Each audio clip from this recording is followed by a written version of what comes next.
It's a species that thrives on conflict like no other.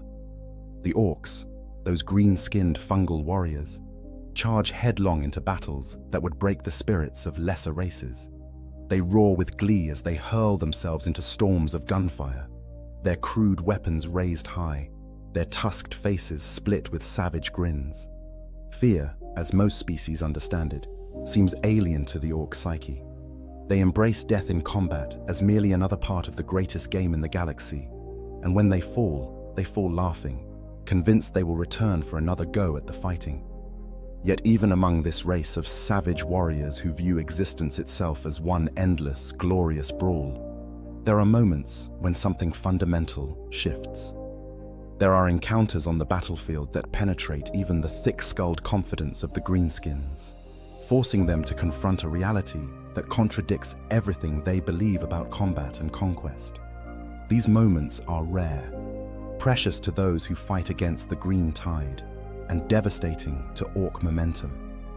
Among all the terrors that can break an orc charge, among all the weapons that can shatter their battle lust, few are as effective as the towering ancient war machines known as Space Marine dreadnoughts. The image of an orc retreating from battle seems almost contradictory to everything we know about these Xenos. After all, this is a species that actively seeks out the most dangerous fights they can find, that measures success not by survival, but by the quality of the scrap. An orc who dies in glorious combat is honored among his kind, while one who lives through a boring fight is pitied. They are creatures of pure aggression, their entire biology and culture shaped around the single purpose of warfare. The Wach, energy that binds them together, grows stronger with numbers and enthusiasm, creating a psychic feedback loop that makes large orc forces nearly immune to fear, doubt, or any sensible preservation instinct. But dreadnoughts represent something that defies even orc logic and enthusiasm. These walking tombs of ceramite and adamantium, piloted by the near-dead heroes of the Adeptus Astartes, combine everything that an orc finds difficult to process. They possess the size and strength that orcs respect and fear. They demonstrate a level of invulnerability that even the most enthusiastic orc cannot ignore. Most importantly, they embody an implacable, relentless quality that stands in stark contrast to the chaotic, emotional nature of orc warfare. Where an orc charges with wild abandon, a dreadnought advances with the inexorable patience of a glacier, crushing everything in its path with methodical precision. Understanding why orcs fear dreadnoughts in close combat requires us to delve deep into both species, to understand the peculiar psychology that makes orcs simultaneously the most fearless and most vulnerable warriors in the galaxy. It requires us to examine the nature of these ancient war machines, to understand what makes them uniquely terrifying, even among the countless horrors of the 41st millennium. And it requires us to look at the rare, precious moments when the unstoppable green tide finally meets something it cannot overcome through sheer enthusiasm and numbers. This is not simply a tale of one weapon system being superior to another in some abstract tactical sense. This is about the fundamental clash between two entirely different philosophies of war, two radically different ways of understanding violence and conflict. The orcs believe that enough enthusiasm and violence can overcome any obstacle, that the biggest and loudest always wins, that fighting itself is the ultimate purpose and joy of existence. Dreadnoughts, piloted by warriors who have already died once and been given the burden of fighting for centuries more, represent a commitment to duty and capability that transcends mere enthusiasm. They are violence refined, distilled down to its most efficient and terrifying form, stripped of all the chaos and joy that orcs find in battle. The orc mind, understanding fearlessness and its limits. To understand what frightens an orc, we must first understand what makes them fearless in the first place. The orc species represents one of the galaxy's most successful and widespread examples of biological warfare engineering. Created by the ancient Old Ones as weapons in their war against the Necrons and the Satan, orcs are not simply another intelligent species that happen to evolve toward violence. They are purpose-built killing machines, their every biological system optimized for combat and conquest, their psychology shaped to make them the perfect warriors. The orc life cycle begins with spores, microscopic fungal reproductive units that drift on the wind or are released when an orc dies. These spores grow in the soil, eventually producing first the diminutive snotlings, then the slightly larger Gretchen, and finally the orcs themselves. This reproductive system means that any world touched by orcs will continue producing them potentially forever, each new generation spawning from the corpses and cast-off spores of the previous one. It is a biological design of terrifying efficiency, creating warriors who require no childhood, no training, and no complex infrastructure to reach fighting capacity. But the true genius of orc design lies not in their physical form, but in their psychic nature. Every orc possesses a degree of latent psychic power, though in most individual orcs, this power manifests unconsciously and weakly. When orcs gather together, however, their collective psychic field strengthens dramatically, creating what they call the WAG. This is not merely a battle cry or a cultural concept, but an actual psychic phenomenon that shapes reality around orc populations. The WAG field makes orc technology function despite its crude construction. It strengthens orc confidence and resolve, and most importantly for our purposes, it creates a collective sense of invincibility that grows stronger with numbers. An orc fighting alone or in a small group will demonstrate something approaching normal self-preservation instincts. He will retreat from overwhelming odds, seek cover from incoming fire, and generally behave in ways that suggest he understands the concept of danger. But place that same orc among hundreds or thousands of his kind, let the WAG energy build to a fever pitch, and his behavior transforms entirely. Now he charges without hesitation into the most withering fire, convinced that he is invincible, that the enemy's weapons cannot possibly stop him, that victory is not just possible, but inevitable. This is not stupidity or ignorance, but a fundamental alteration of consciousness caused by psychic feedback.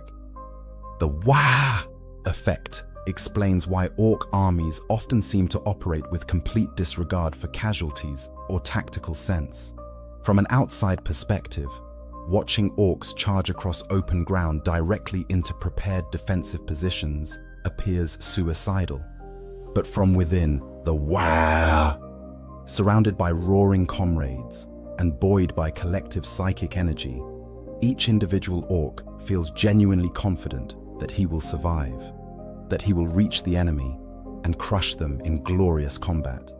The deaths of his fellows barely register as warnings because the WAG energy insulates him from fear and doubt.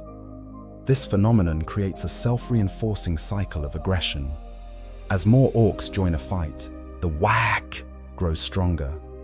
As the WAG grows stronger, individual orcs become more fearless and aggressive. This increased aggression attracts more orcs to the fight, further strengthening the psychic field. A single orc warband can snowball into a massive invasion force through this mechanism, each victory adding to their confidence and drawing more greenskins to the growing Wah!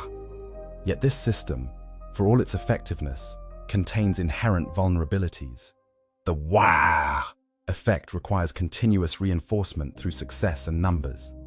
When an orc force begins to take heavy casualties without inflicting corresponding damage on the enemy, the collective confidence begins to waver. Individual orcs start to notice that their fellows are dying in large numbers. The psychic feedback loop that made them feel invincible begins to reverse, and doubt creeps in where there was previously only certainty. Orcs do not experience fear in the same way humans or other species do. They do not lie awake at night worrying about their mortality or questioning the purpose of their existence. But they do recognize when they are losing a fight, when the scrap is not fun anymore, when continuing to fight means certain death without the glorious combat they crave. In these moments, orcs can and do retreat, though they rationalize it differently than other species might. To an orc, running away is not defeat, but merely a tactical pause, a chance to come back later and have another go at the enemy. They do not see it as cowardice, but as common sense, preserving themselves for future fights rather than dying in a bad scrap. This distinction is crucial for understanding orc psychology. They are not truly fearless in the sense of being unable to feel fear. Rather, they experience something we might call combat calculation, a crude assessment of whether a fight is worth continuing or whether it might be better to leg it and try again later. A good fight, one where there is lots of violence and a reasonable chance of winning, will keep orcs engaged, even in the face of horrific casualties. A bad fight, one where they are simply being slaughtered without getting to inflict damage in return, will eventually cause even the most enthusiastic orcs to reconsider their participation. The key factor in breaking orc morale is not simply killing them in large numbers. Orcs expect to die in combat and accept it as part of the natural order. What breaks their spirits is killing them in ways that prevent them from fighting back effectively, that rob them of the joy of combat and the satisfaction of inflicting violence on their enemies. An orc who charges into a fortified position and dies trading blows with the defenders dies content. An orc who is cut down by artillery fire before ever reaching the enemy, or who is killed so quickly he never gets to swing his chopper, dies frustrated, and his death sends ripples of doubt through his comrades. This vulnerability in the orc psyche creates opportunities for their enemies. If you can show orcs that fighting you will not be the glorious scrap they crave, but instead a one-sided slaughter where they die without achieving anything, you can break even the largest. The trick is having a weapon or tactic that can deliver this message quickly and brutally enough to overcome the momentum of orc enthusiasm and collective psychic reinforcement. This is where dreadnoughts enter the equation, the walking tombs of the Adeptus Astartes.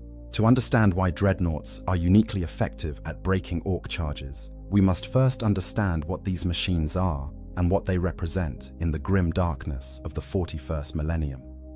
A Space Marine dreadnought is not simply a robot or a vehicle, but rather a fusion of warrior and weapon, a mobile shrine containing what remains of a hero who should have died but was deemed too valuable to lose. Space Marines are already among the most formidable warriors in the galaxy, enhanced far beyond baseline human capability through genetic engineering, surgical implantation of additional organs, and decades of brutal training. A single Space Marine represents years of investment and resources, a living weapon capable of turning the tide of entire campaigns. When such a warrior falls in battle, his chapter mourns the loss not just of a brother, but of irreplaceable combat capability and accumulated wisdom. Most Space Marines who suffer mortal wounds in combat die despite the incredible resilience their enhanced physiology provides. But occasionally, a warrior is injured so severely that death is certain, yet has not quite arrived, leaving a narrow window where the chapter's tech marines and apothecaries can intervene. If the fallen warrior's service record justifies the effort, if his tactical knowledge and combat experience are valuable enough, and if enough of his body remains intact to sustain brain function, he becomes a candidate for internment in a dreadnought. The process of creating a dreadnought is complex and painful beyond the comprehension of ordinary mortals. The Space Marine's shattered body is stabilized, stripped of limbs and organs that cannot be saved. And what remains, usually little more than a torso and head, containing the brain and essential organs, is sealed within an armored sarcophagus filled with life-sustaining amniotic fluid. Direct neural connections interface the warrior's mind with the dreadnought chassis, allowing him to perceive through its sensors and control its massive limbs as if they were his own body. The warrior becomes the machine, his consciousness the ghost in the shell, his will the animating force that turns tons of adamantium and ceramite into a weapon of terrifying capability. This transformation is considered a great honor by Space Marine chapters, a way for their greatest heroes to continue serving the Emperor even after mortal wounds would have claimed them. But it is also a terrible burden. The warrior within the dreadnought is forever separated from normal existence, unable to walk among his brothers as he once did, unable to experience the simple pleasures of physical existence. His world becomes one of sensor feeds and tactical data, his human form reduced to a few organs floating in preservative fluids, while his mind slowly erodes across centuries of service. Between deployments, most dreadnoughts are kept in stasis sleep to preserve their sanity. The mental strain of interfacing with such a large and complex machine, combined with the isolation and the slow realization that everyone they once knew has died while they endure, can drive dreadnought pilots mad. Even with stasis sleep, many dreadnoughts eventually lose their grip on sanity or their memories of who they were before internment. Ancient dreadnoughts, who have served for millennia, often display signs of severe mental degradation, their personalities compressed down to pure warrior instinct, their memories of their mortal existence faded to near nothing. Yet despite these psychological costs, dreadnoughts remain among the most effective weapons in the Space Marine arsenal. A standard Castroferum pattern, dreadnought, the most common type deployed across the Imperium, stands approximately twice the height of a Space Marine and mounts a heavy-ranged weapon on one arm and a massive close combat weapon on the other. This configuration makes dreadnoughts incredibly versatile, equally capable of providing heavy fire support or crushing enemies in melee combat. The physical specifications of a dreadnought are staggering. The chassis is constructed from adamantium, one of the hardest and most durable materials known to the Imperium, and plated with layers of ceramite armor that can withstand direct hits from anti-tank weapons. The dreadnought's internal systems include a powerful reactor that drives both its weapon systems and its mobility, synthetic muscle bundles made from electrofiber that provide strength far exceeding even a Space Marine's enhanced physiology, and redundant systems that allow it to continue functioning even after sustaining catastrophic damage. A dreadnought's dreadnought close combat weapon, typically a massive power fist or power claw, represents one of the most devastating melee weapons in existence. Unlike the man-portable power fists used by Terminators and other elite infantry, a dreadnought's power fist has no practical size or weight limitations. The dreadnought's massive frame and powerful servos can swing a weapon weighing several tons with the same ease that a human might swing a sword. This weapon is not just large, but also generates a powerful disruption field that tears apart molecular bonds in whatever it strikes, allowing it to shear through armor plate as if it were paper. The combination of size, weight, and disruption field technology makes a dreadnought's punch capable of destroying tanks in a single blow. Enemy vehicles struck by a dreadnought power fist are typically torn open, their armor crumpled like tin, their internal structure collapsed. Infantry caught in the path of such a weapon are not simply killed, but obliterated, their bodies reduced to unrecognizable pulp by forces that would make a hydraulic press seem gentle. The dreadnought can grab enemies with its fists clamping fingers and literally crush them to death, or it can sweep its arm in wide arcs that clear entire areas of enemy troops. Beyond their physical capabilities, dreadnoughts carry psychological weight that amplifies their battlefield effectiveness. Each dreadnought is a venerated hero of its chapter, a warrior who has served for decades or even centuries, accumulating combat experience that spans multiple lifetimes. When a dreadnought speaks, it does so with the voice of the chapter's history, recounting battles fought before the current generation of Marines was even recruited. This gives dreadnoughts an almost mystical quality among Space Marines, who revere them as living connections to their chapter's past and as repositories of tactical wisdom. For enemies of the Imperium, dreadnoughts represent something different, but equally terrifying. They are proof that even death cannot stop the Emperor's warriors, that the Imperium's commitment to humanity's Survival transcends individual mortality. To face a dreadnought is to confront a being that has already died once, that has nothing left to lose, that fights not out of survival instinct, but out of duty and purpose, refined across lifetimes of warfare. This makes dreadnoughts utterly implacable opponents, immune to the psychological tactics that might work on ordinary soldiers or even regular space marines. The various patterns of dreadnought deployed across the Imperium offer different specializations and capabilities, but all share certain characteristics. The ancient Contemptor pattern, dating back to the Great Crusade, is faster and more agile than later designs, while mounting equally impressive firepower. The massive Leviathan pattern is specifically designed for siege warfare, mounting heavy armor and devastating short-range weapons that can tear through fortifications and enemy armor with equal ease. The newer Redemptor pattern, designed for Primaris Space Marines, sacrifices pilot longevity for increased combat capability, burning through its occupant's life force more quickly, but providing enhanced firepower and resilience in exchange. Each pattern represents a different solution to the same fundamental challenge: how to take a mortally wounded warrior and transform him into a weapon capable of turning the tide of battle. The variations in approach reflect different priorities and available technologies, but the core concept remains constant. A dreadnought is a warrior who has transcended physical limitations, who has been reborn as something that blurs the line between man and machine, organic and mechanical, living and dead. The physics of dreadnought dominance. When an orc charges toward a dreadnought, he does so with the absolute confidence that comes from the WAG field and his own considerable physical power. Orcs are large, typically standing between 6 and 8 feet tall when fully grown, and they possess natural strength that exceeds most other species.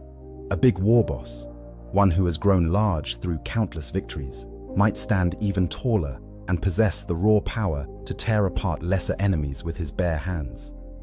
An orc's natural confidence tells him that if he can just get close enough to hit the enemy, his strength will prevail.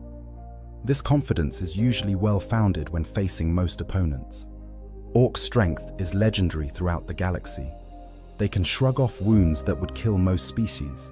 Their pain tolerance is phenomenal, and their enthusiasm for combat gives them an edge in close quarters that terrifies most enemies. An orc mob charging into melee range represents one of the most dangerous forces in conventional warfare, a green wave of violence that can overwhelm even well-prepared defensive positions through sheer momentum and ferocity. But dreadnoughts operate on an entirely different scale of physical power. A standard Castroferum pattern. Dreadnought stands approximately 3 to 4 meters tall, meaning it towers over even the largest orc warboss. This height advantage is not merely intimidating, but provides significant tactical benefits. The dreadnought can see over obstacles that would block an orc's view, can bring its weapons to bear on elevated positions, and can step over barriers that would halt an orc's charge. The psychological effect of fighting an enemy that literally looms over you, that you must crane your neck to see the top of, cannot be understated. More important than height is mass.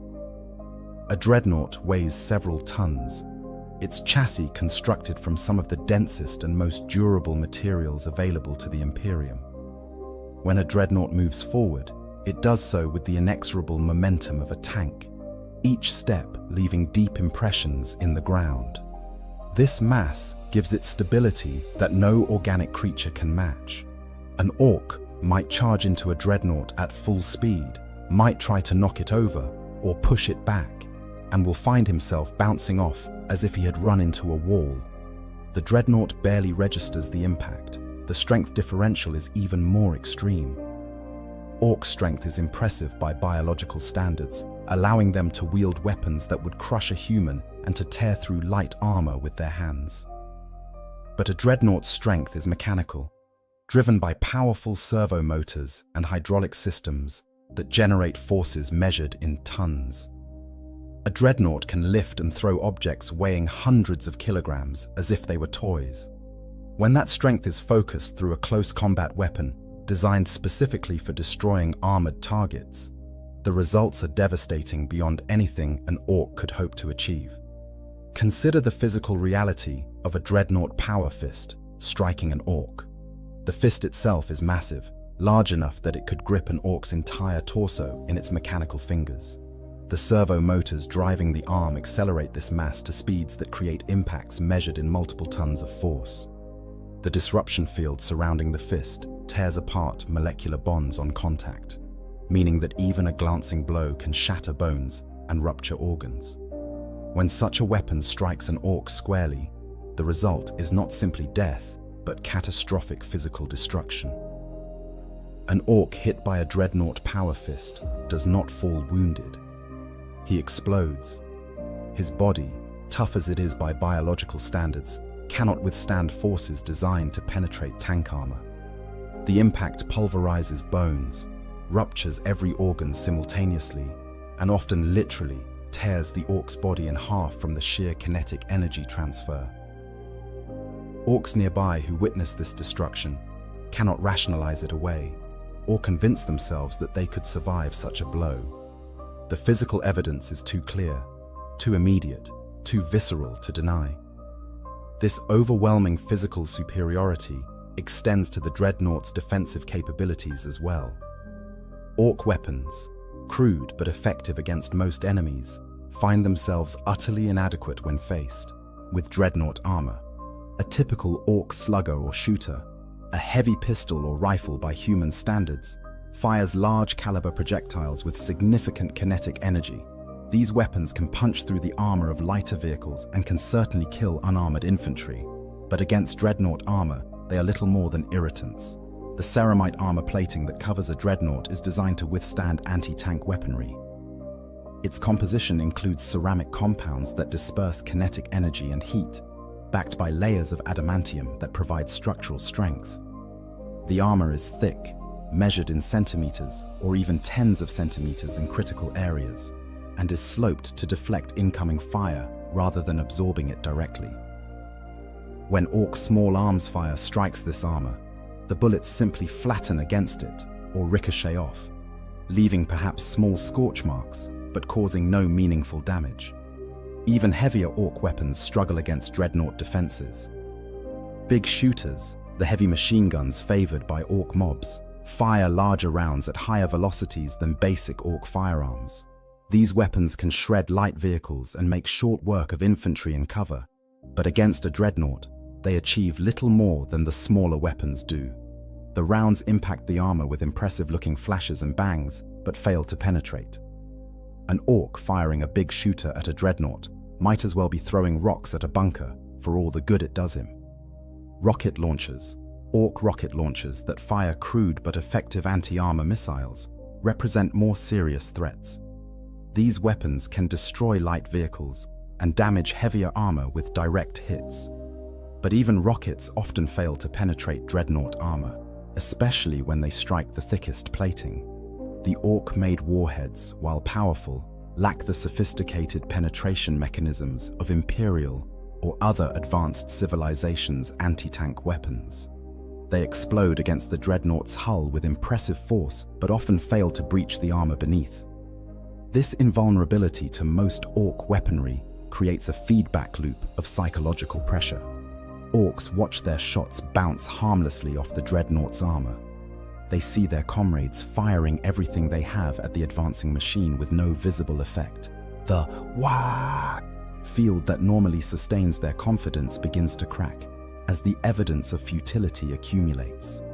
If their weapons cannot hurt the enemy, if their strength cannot match it, if their numbers mean nothing against something that shrugs off everything they can throw at it, then what chance do they have? The dreadnought's stride itself becomes a psychological weapon. It does not rush forward in a chaotic charge like an orc. It advances with steady, measured steps, each footfall shaking the ground, each movement deliberate and purposeful. This mechanical patience is deeply unsettling to orcs, whose entire experience of combat revolves around chaos, speed, and enthusiasm. The dreadnought's slow advance suggests that it has all the time in the world. that nothing the orcs do can stop or even slow it, that their fate is inevitable and they are merely delaying the moment when the machine reaches them. As the dreadnought closes to melee range, the differential in physical capability becomes even more apparent.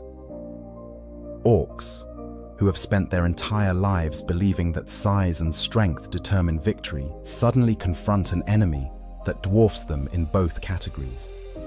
The psychological impact of this realization, combined with the visual evidence of orcs being literally pulverized by the dreadnought's blows, can break even the strongest wag field. Fear, that emotion orcs rarely experience, begins to creep into their consciousness as they realize they are not fighting another warrior, but facing an unstoppable killing machine.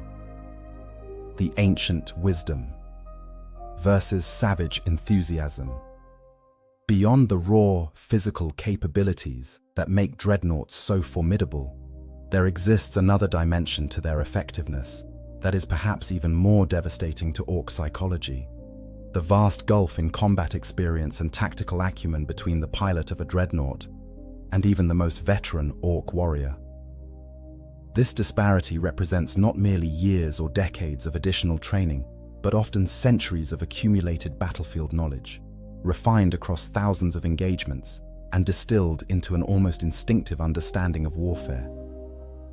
When an orc charges into battle, he brings with him the accumulated knowledge of his species, the genetic memories encoded in his fungal DNA that tell him how to fight, how to use weapons, and how to recognize tactical situations. This innate knowledge is remarkable in its own right, allowing orcs to be effective warriors from the moment they emerge from their spore growth. An orc knows how to swing a chopper, how to fire a gun, and how to recognize when to charge without ever being taught these things. The knowledge is simply there, part of his fundamental nature. As orcs survive battles and grow larger, they accumulate additional practical experience. A veteran orc who has fought in dozens of scraps develops instincts about battlefield positioning, about when to press an attack and when to fall back temporarily, about how to maximize damage while minimizing risk. The biggest orcs, those who have risen to become war bosses or nobs, are survivors of countless battles, having demonstrated not just strength, but also a degree of tactical cunning that allowed them to succeed where others failed. Yet even the most experienced orc war boss, one who has led dozens of successful wags and conquered multiple worlds, typically has only a few decades of accumulated combat experience at most. Orcs who survive that long are rare, as their culture constantly involves them in dangerous fights, and their biology drives them to seek ever more challenging combat. A truly ancient orc war boss might have 50 or even 100 years of experience, making him a formidable and cunning opponent by any standard. Compare this to a space marine dreadnought who has served for 5 centuries, awoken from stasis for dozens of different campaigns, his memory stretching back through 500 years of continuous warfare. Consider the breadth of experience this represents. That dreadnought has fought on hundreds of different worlds, against countless different enemies, in every type of terrain and tactical situation imaginable. He has seen orc wags rise and fall. He has studied how they fight, identified their patterns and weaknesses, and developed counter-tactics refined across lifetimes of implementation. This ancient warrior has observed the evolution of orc tactics across centuries. He can recognize which orc clan he faces by their equipment and behavior, can predict their likely strategic choices based on the disposition of their forces, and can exploit the predictable patterns that orcs fall into, despite their individual variation. Where an orc war boss might draw on decades of experience, the dreadnought draws on centuries. Where the orc relies on instinct and cunning, the dreadnought operates from a foundation of systematic knowledge so vast, it approaches precognition in its effectiveness. The tactical superiority this experience provides manifests in countless subtle ways during combat. The dreadnought knows exactly where to position itself to maximize the disruption of orc charges. It understands how to prioritize targets, taking out nobs and other leaders whose deaths will cause maximum morale damage to the surrounding orcs. It can identify which orcs in a mob are the most dangerous, which are the most enthusiastic, and therefore most sustaining the war field, and eliminate them with surgical precision, even amidst the chaos of close combat. More importantly, the Dreadnought pilot understands orc psychology in ways that the orcs themselves do not fully grasp. He knows that orcs grow in confidence and effectiveness when packed together, so he targets the densest concentrations of greenskins to maximize casualties per attack. He understands that orcs who watch their fellows die without being able to retaliate effectively will begin to lose heart, so he makes his kills as spectacular and demoralizing as possible. He recognizes that killing orc leadership causes cascading failures in their command structure, so he prioritizes high-value targets even when other orcs present more immediate threats.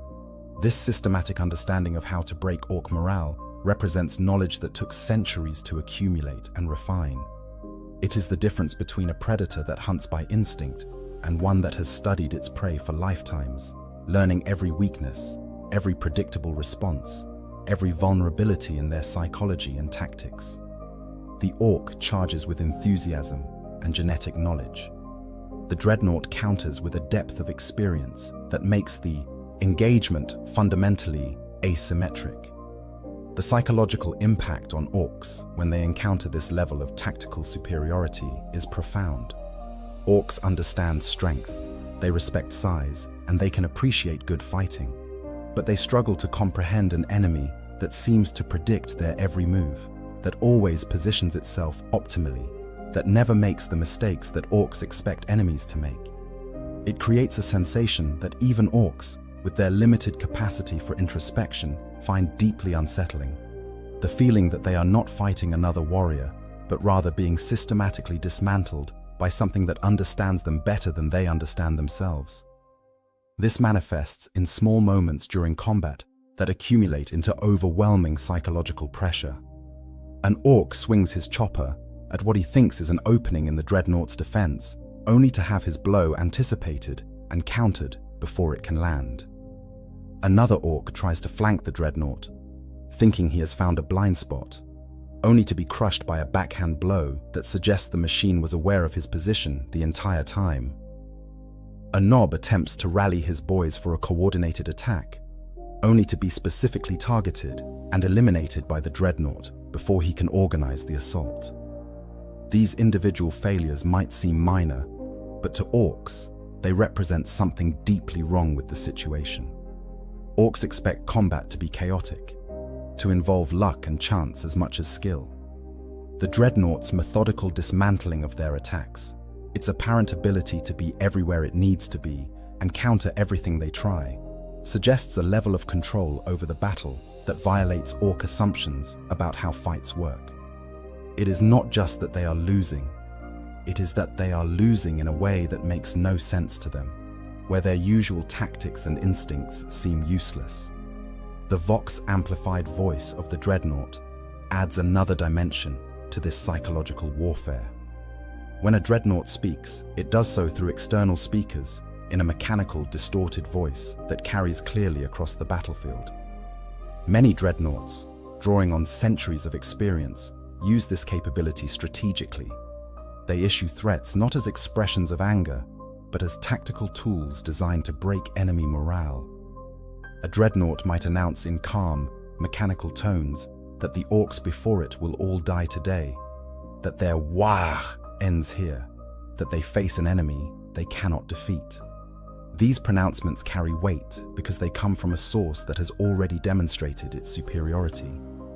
When a Dreadnought makes such a claim, it does so not as bravado, but as statement of fact, backed by 500 years of battlefield dominance. The mechanical voice strips away any hint of uncertainty or bluff. There is no emotion in it, no doubt, no fear of the orcs or concern about whether the statement is true. It simply states the reality as the ancient warrior sees it, with all the confidence of centuries behind the words. Orcs, for all their bluster and enthusiasm, can recognize when they face a superior opponent. Their culture revolves around respecting strength and size. and a dreadnought embodies both qualities to an extent that even the biggest war boss cannot match. When that physically superior opponent also demonstrates tactical dominance, when it shows through its actions that it understands the battle better than the orcs do, when it makes pronouncements with absolute certainty about their impending defeat, even the WAG field begins to crack under the psychological pressure. The sound and fury of mechanical warfare. There is a particular auditory signature to a dreadnought in combat that contributes significantly to its psychological impact on orc forces. The sounds of warfare vary tremendously depending on the weapons and armies involved. Orc combat is loud in a chaotic way, a cacophony of roaring engines, crude shooters firing without rhythm, choppers clanging against armor, and above all else, the continuous bellowing of orc voices raised in their battle cries. This noise is part of what makes orc combat so psychologically effective against many enemies.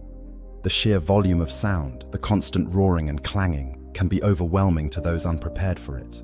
But a dreadnought introduces sounds that cut through even orc noise in ways that register on a primal level. The most characteristic is the servo motor whine, the high-pitched mechanical scream that accompanies every movement of the dreadnought's limbs.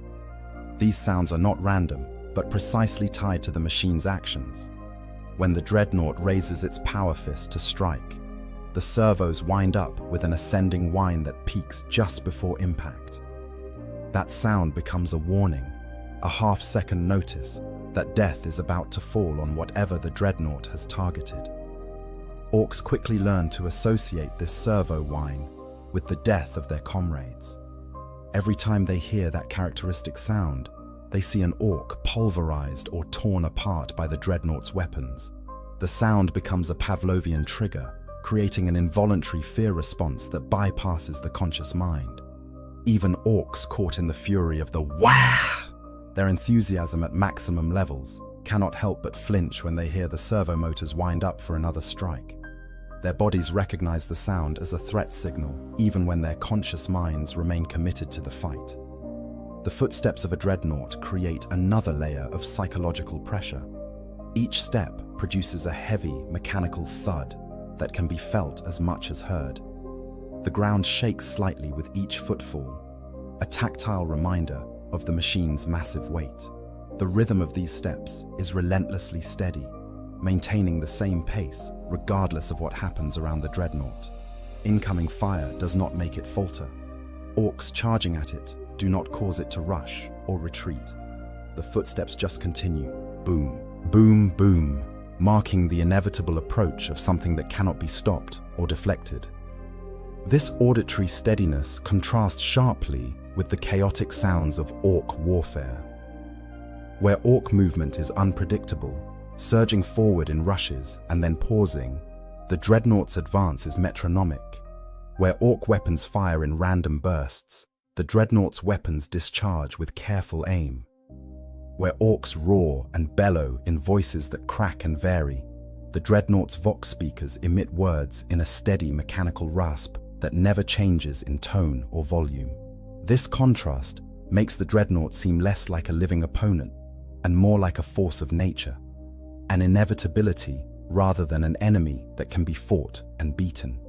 The weapon's fire adds its own psychological dimensions. A dreadnought-mounted assault cannon, one of the most common ranged weapons for these machines, produces a distinctive sound when it fires. Unlike the scattered pops of orc shooters, the assault cannon creates a continuous buzzsaw roar as it spews out hundreds of heavy rounds per minute. The sound is uniform and sustained, lasting seconds at a time, rather than coming in discrete bursts. When orcs hear this sound, they know that somewhere in their formation, multiple greenskins are being shredded by a stream of fire that does not miss, does not jam, and does not stop until the target is destroyed. Heavy flamers mounted on dreadnoughts add the roar of igniting promethium to the battlefield soundscape. This is not the crackling of conventional flames, but a deeper, more aggressive sound, the whoosh of fuel being projected under high pressure and ignited at range. Orcs hit by dreadnought Flamers do not die quietly.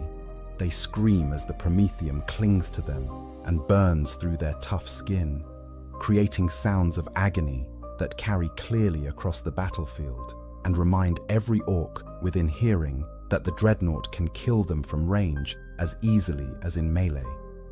But perhaps the most psychologically effective sound a dreadnought makes is the one that occurs when its power fist connects with an orc.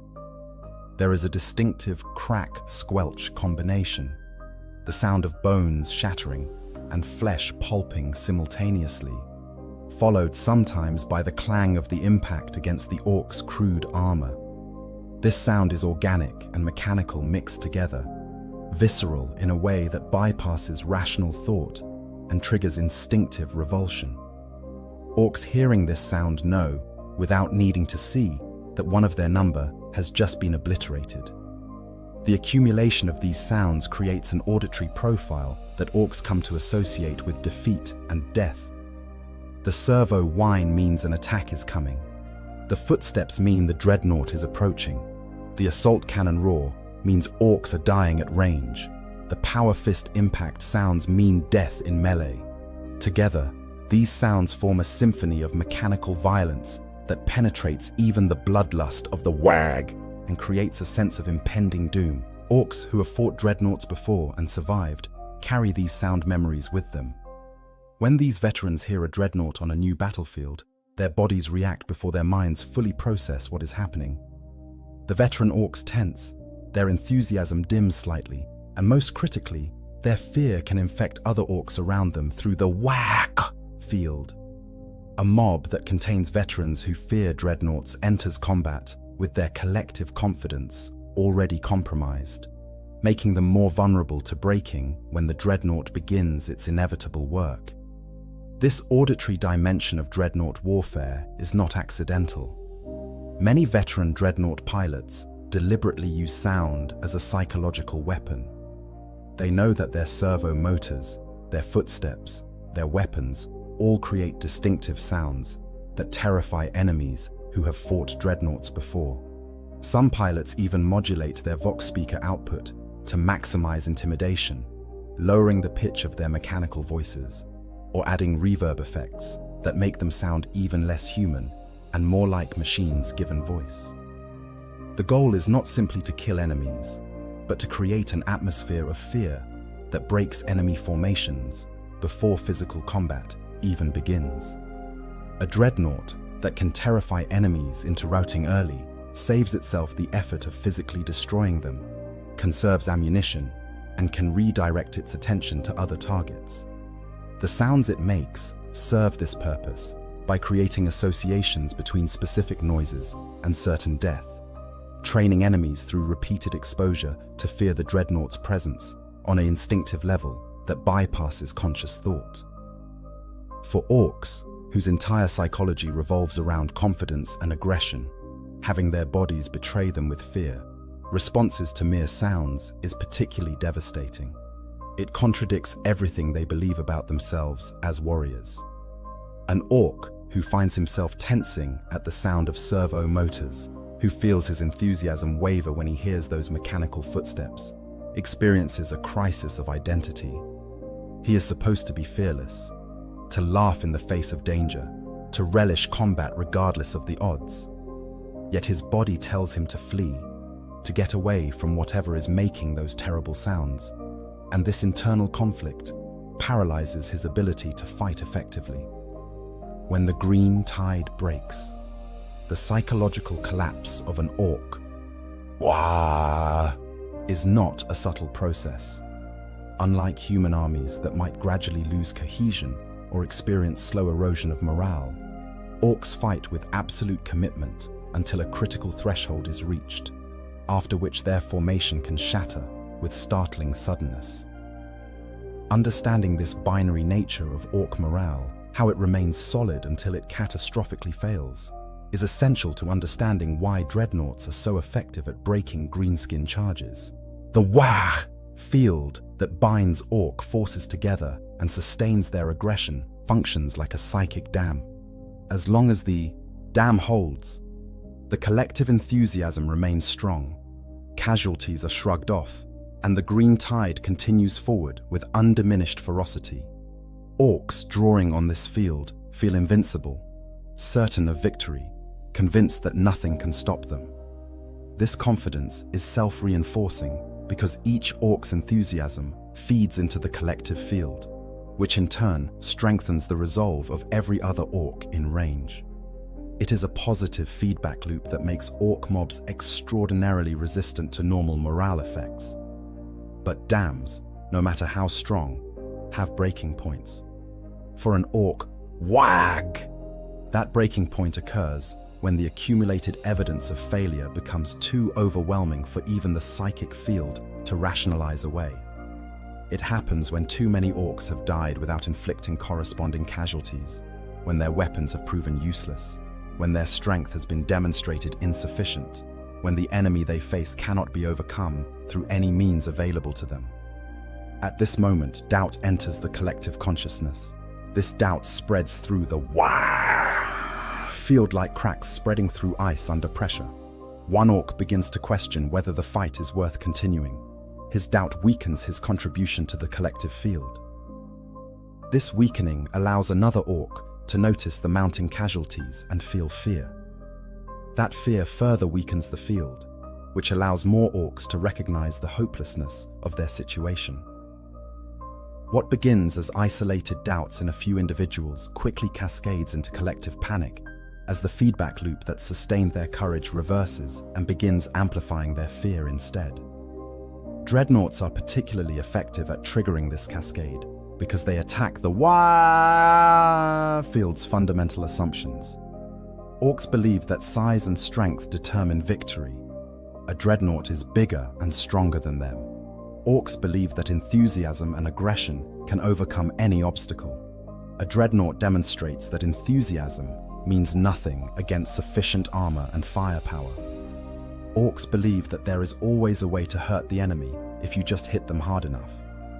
A dreadnought proves them wrong by shrugging off everything they can throw at it. Each of these contradictions to orc beliefs weakens the wag field. But dreadnoughts do not simply contradict these beliefs in abstract terms. They provide visceral, immediate demonstrations that force orcs to confront the falseness of their assumptions. When an orc charges a dreadnought with all his strength and is battered aside like an insect, every orc who witnesses it must reconsider his belief in the supremacy of orc strength. When a mob empties their entire ammunition supply into a dreadnought and fails to even slow it down, they cannot maintain the belief that they can hurt anything with enough firepower. The visual impact of watching the dreadnought systematically kill orcs without taking meaningful damage itself accelerates this process. Orcs are not philosophers or intellectuals who deal in abstractions. They understand reality through direct, visceral experience. When they see an orc get pulverized by a power fist, when they watch a flamer reduce a dozen boys to charred corpses in seconds, when they observe the dreadnought walking through a fusillade of gunfire as if it were a light rain, these observations cannot be rationalized away or dismissed. The evidence is too immediate and too overwhelming. Leadership casualties compound the morale damage. In orc society, the biggest and strongest lead because they can physically dominate other orcs, and because their size provides evidence of combat success. When a dreadnought kills an orc nob or war boss, it does more than simply remove a tactical commander from the battlefield. It demonstrates that even the biggest, most successful orcs are helpless against the dreadnought. If the leaders, those who are supposed to be the toughest and most capable fighters, cannot hurt the dreadnought and get killed effortlessly when they try, what hope do the regular boys have? This creates a leadership void at precisely the moment when the orc mob most needs direction. Smaller orcs, who were taking orders from the now dead nob, suddenly must decide for themselves what to do. Some might try to step up and take charge, but they lack the size and established dominance to immediately command respect. Others look around for another leader to follow and find only confusion and chaos. This leadership vacuum makes the mob vulnerable to the panic that is already spreading through their ranks. The moment when the wag breaks, is often visible even from a distance. The green tide that was surging forward with apparently unlimited enthusiasm suddenly hesitates. Individual orcs begin backing away from the dreadnought, even while others continue trying to attack it. The coherent roar of orc voices fractures into individual shouts and screams. The mob that had been packed tightly together, deriving strength from proximity, begins to spread out as individual orcs try to put distance between themselves and the threat. Then someone runs. It might be an orc who has taken heavy casualties to his squad, or one who just watched the dreadnought kill a respected nob, or simply one whose nerve finally failed under the accumulated stress. That orc turns and legs it, running away from the dreadnought as fast as his massive frame can carry him. This single act of flight is like breaking a dam. Other orcs, already on the edge of panic, see their comrade fleeing and decide to do likewise. Within seconds, individuals fleeing becomes groups running, which becomes the entire mob rooting in disorder.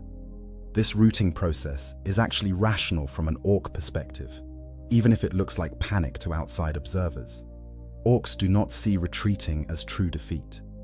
In their worldview, running away from a bad fight just means they can come back later and have another go when the circumstances are better. An orc who roots from a dreadnought is not admitting he could never beat it, just acknowledging that he cannot beat it right now with the resources available. He is preserving himself for future fights where he might have better chances. But while this rationalization might protect an orc's self-image, it does not change the tactical reality. A rooting orc mob is no longer an effective combat force. The orcs are fleeing in panic, not conducting an organized withdrawal. They abandon equipment. They do not cover each other's retreat. They simply run. Many will be cut down by ranged fire as they flee. Others will scatter so widely that they effectively remove themselves from the battle, even if they survive. The coherent "Wah!" that threatened to overwhelm defensive positions minutes ago dissolves into individuals and small groups concerned only with their own survival. The psychological impact on these rooting orcs extends beyond the immediate battle. Orcs who have fled from a dreadnought carry that memory with them. The next time they encounter a dreadnought, even in a different battle with different circumstances, that memory colors their response. They remember how helpless they felt, how ineffective their weapons were, how their strongest warriors died without slowing the machine. This memory makes them more likely to break again, reducing the amount of pressure needed to trigger their flight response. Over time, orc forces that repeatedly encounter dreadnoughts and suffer defeats can develop what might be called institutional fear of these machines. The orcs pass on their experiences to newer greenskins, warning them about the walking dead things that cannot be hurt and kill with one punch. These warnings, meant to prepare younger orcs for what they might face, instead prime them to fear dreadnoughts even before the first encounter. When these orcs finally do face a dreadnought, they enter combat with their confidence already compromised, making them even more vulnerable to breaking. Space Marine chapters that regularly fight orcs understand this dynamic and leverage it deliberately. They deploy dreadnoughts not just as tactical assets, but as psychological warfare tools designed specifically to break orc morale. A single dreadnought, positioned correctly, can halt an entire orc assault by triggering the cascade of fear that shatters the WAG field.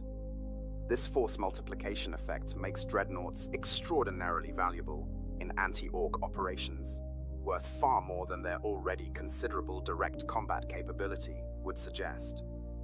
The contrast with how orcs respond to other threats is instructive.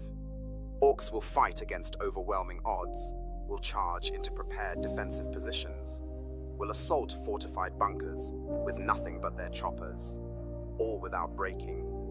They will take horrific casualties and keep coming as long as they believe they have some chance of victory, some way to hurt the enemy. But against dreadnoughts, this usual orc fearlessness proves fragile because the dreadnought removes the fundamental conditions that sustain Orc courage. The Deaf Dread paradox. One of the most interesting aspects of Orc fear of Space Marine dreadnoughts is that Orcs build their own version of walking armored combat platforms in the form of Deaf Dreads. These Orc war machines superficially resemble Space Marine dreadnoughts, being bipedal walkers armed with multiple weapons and providing their pilots with significant protection. The existence of Deaf Dreads might suggest that Orcs understand the value of such machines and should not fear Space Marine versions. Yet the reality demonstrates exactly why Space Marine dreadnoughts are so much more terrifying than their Orc equivalents. A Deaf Dread is created when an Orc pilot volunteers to be permanently hardwired into a walking war machine by a Painboy and Mechboy working together. This is not a small commitment. The Orc must give up his normal life, his ability to move freely among his fellows, even much of his natural Orciness, in exchange for becoming one of the biggest and most dangerous combatants in the warband. Many Orcs volunteer for this process because being encased in a Deaf Dread makes them proper Ard and gives them access to more Daka than they could ever carry as regular Orcs. The typical Deaf Dread bristles with weapons, often mounting up to 4 different weapon systems on its various arms and sponsons. It might carry a combination of big shooters for laying down suppressive fire, rockets for destroying vehicles, scorchers for dealing with infantry, and massive power claws for tearing apart enemies in melee. This loadout makes Deaf Dreads formidable opponents and valued assets in any Orc. Wow! When they work properly, Deaf Dreads can wade into combat and cause tremendous damage before anyone manages to bring them down.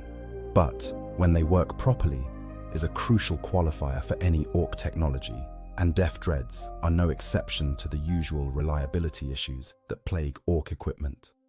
Built from scrap metal, held together by crude welds and the unconscious psychic field that makes Orc technology function at all, Deaf Dreads are prone to mechanical failures, weapon jams, and structural collapses.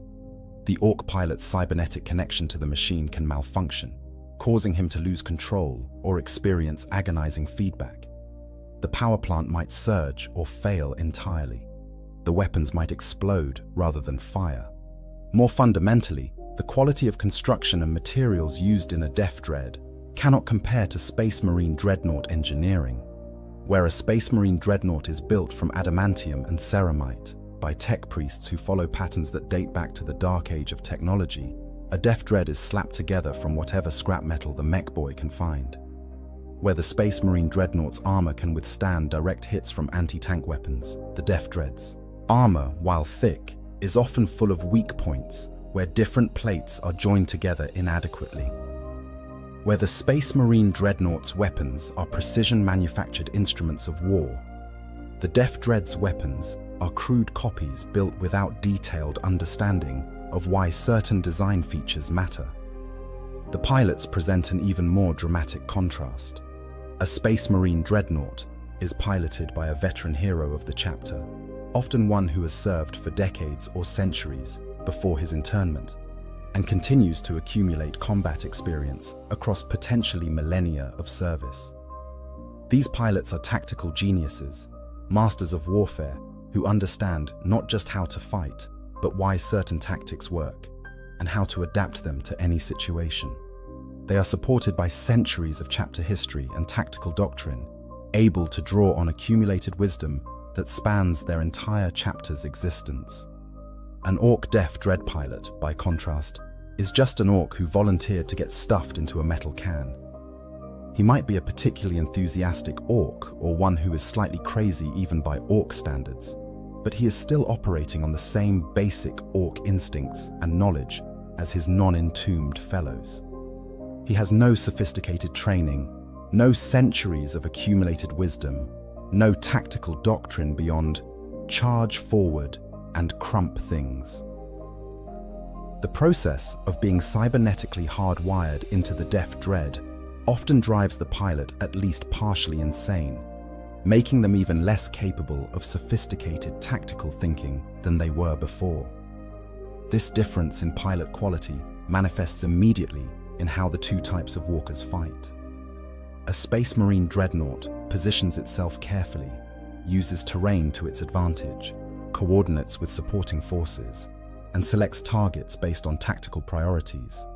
A Death Dread charges forward in whatever direction seems to have the most enemies, firing all its weapons simultaneously at anything that moves, and attacks with the same chaotic enthusiasm as any other orc. The Death Dread might cause significant damage through sheer volume of fire and the momentum of its charge, but it is not fighting smart, merely fighting hard. When a Death Dread faces a Space Marine dreadnought, the disparity becomes painfully obvious. The Space Marine dreadnought recognizes the Death Dread as a priority target, one that poses an actual threat unlike most orc weapons. It positions itself to engage the Death Dread in a way that minimizes exposure to supporting orc fire, while maximizing its own advantages. It targets the Death Dread's weak points, the crude joints and welds that represent structural vulnerabilities in the orc machine. It waits for optimal moments to strike, rather than simply exchanging blows in a straightforward brawl. The Death Dread, operating on orc logic, charges directly at the Space Marine dreadnought and begins attacking with all its weapons simultaneously. This seems like a reasonable orc approach, bringing maximum force to bear and trusting in orc strength and toughness to prevail. But against the precision and tactical acumen of the Space Marine pilot, this straightforward approach proves disastrously inadequate.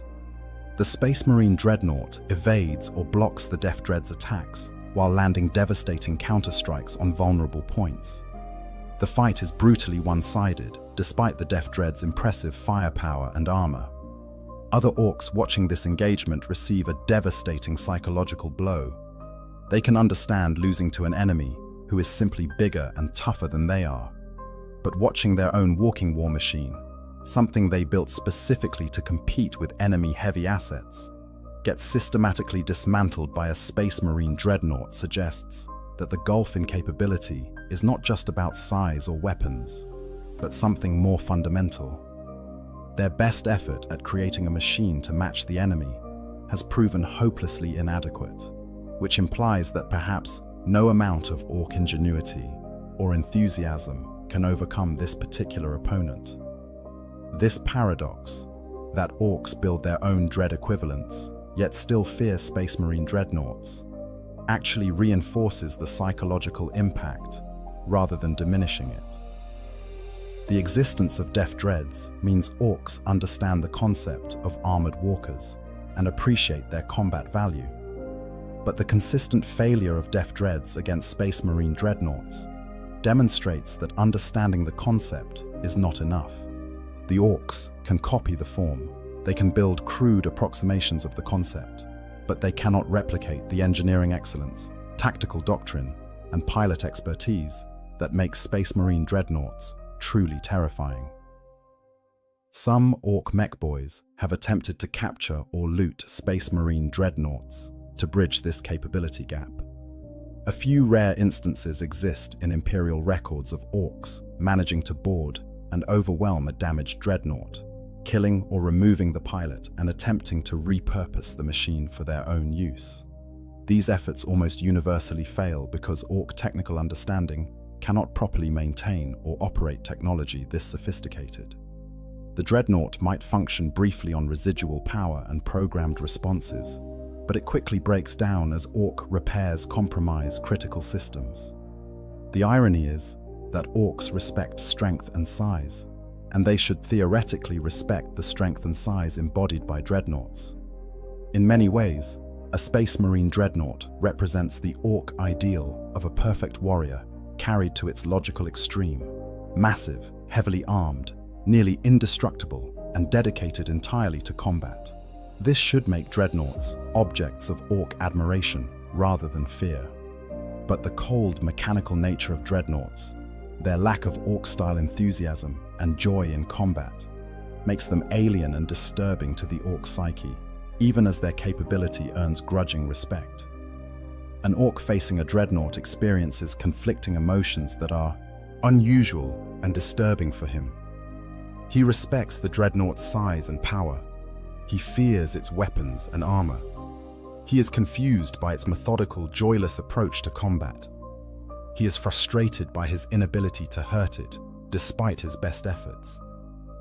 These conflicting feelings create a psychological state that orcs rarely experience and have no cultural frameworks for processing. An orc knows how to respond to an enemy who is bigger and stronger. He challenges them to prove his own worth. But how does he respond to an enemy that is bigger, stronger, unkillable, and does not care about his challenge or his courage? This existential confusion compounds the fear that dreadnoughts inspire. It is not just that dreadnoughts can kill orcs easily. It is that they do so in a way that makes the orc feel meaningless, that strips away the sense of participating in a glorious scrap and reduces the experience to being slaughtered by an implacable machine that views them as problems to be solved, rather than warriors to be fought.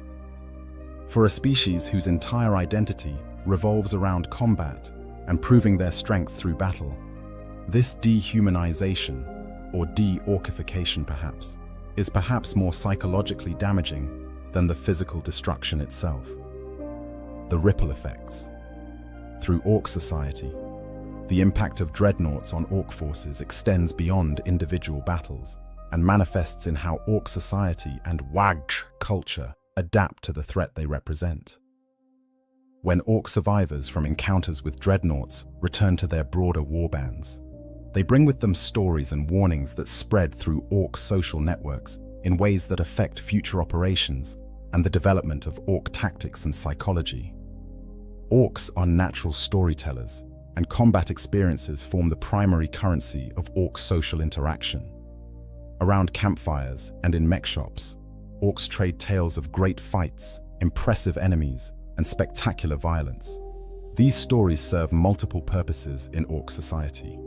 They establish the teller's credentials as a veteran worth listening to. They provide entertainment for orcs between fights, helping sustain their enthusiasm during the downtime that all military forces must occasionally endure.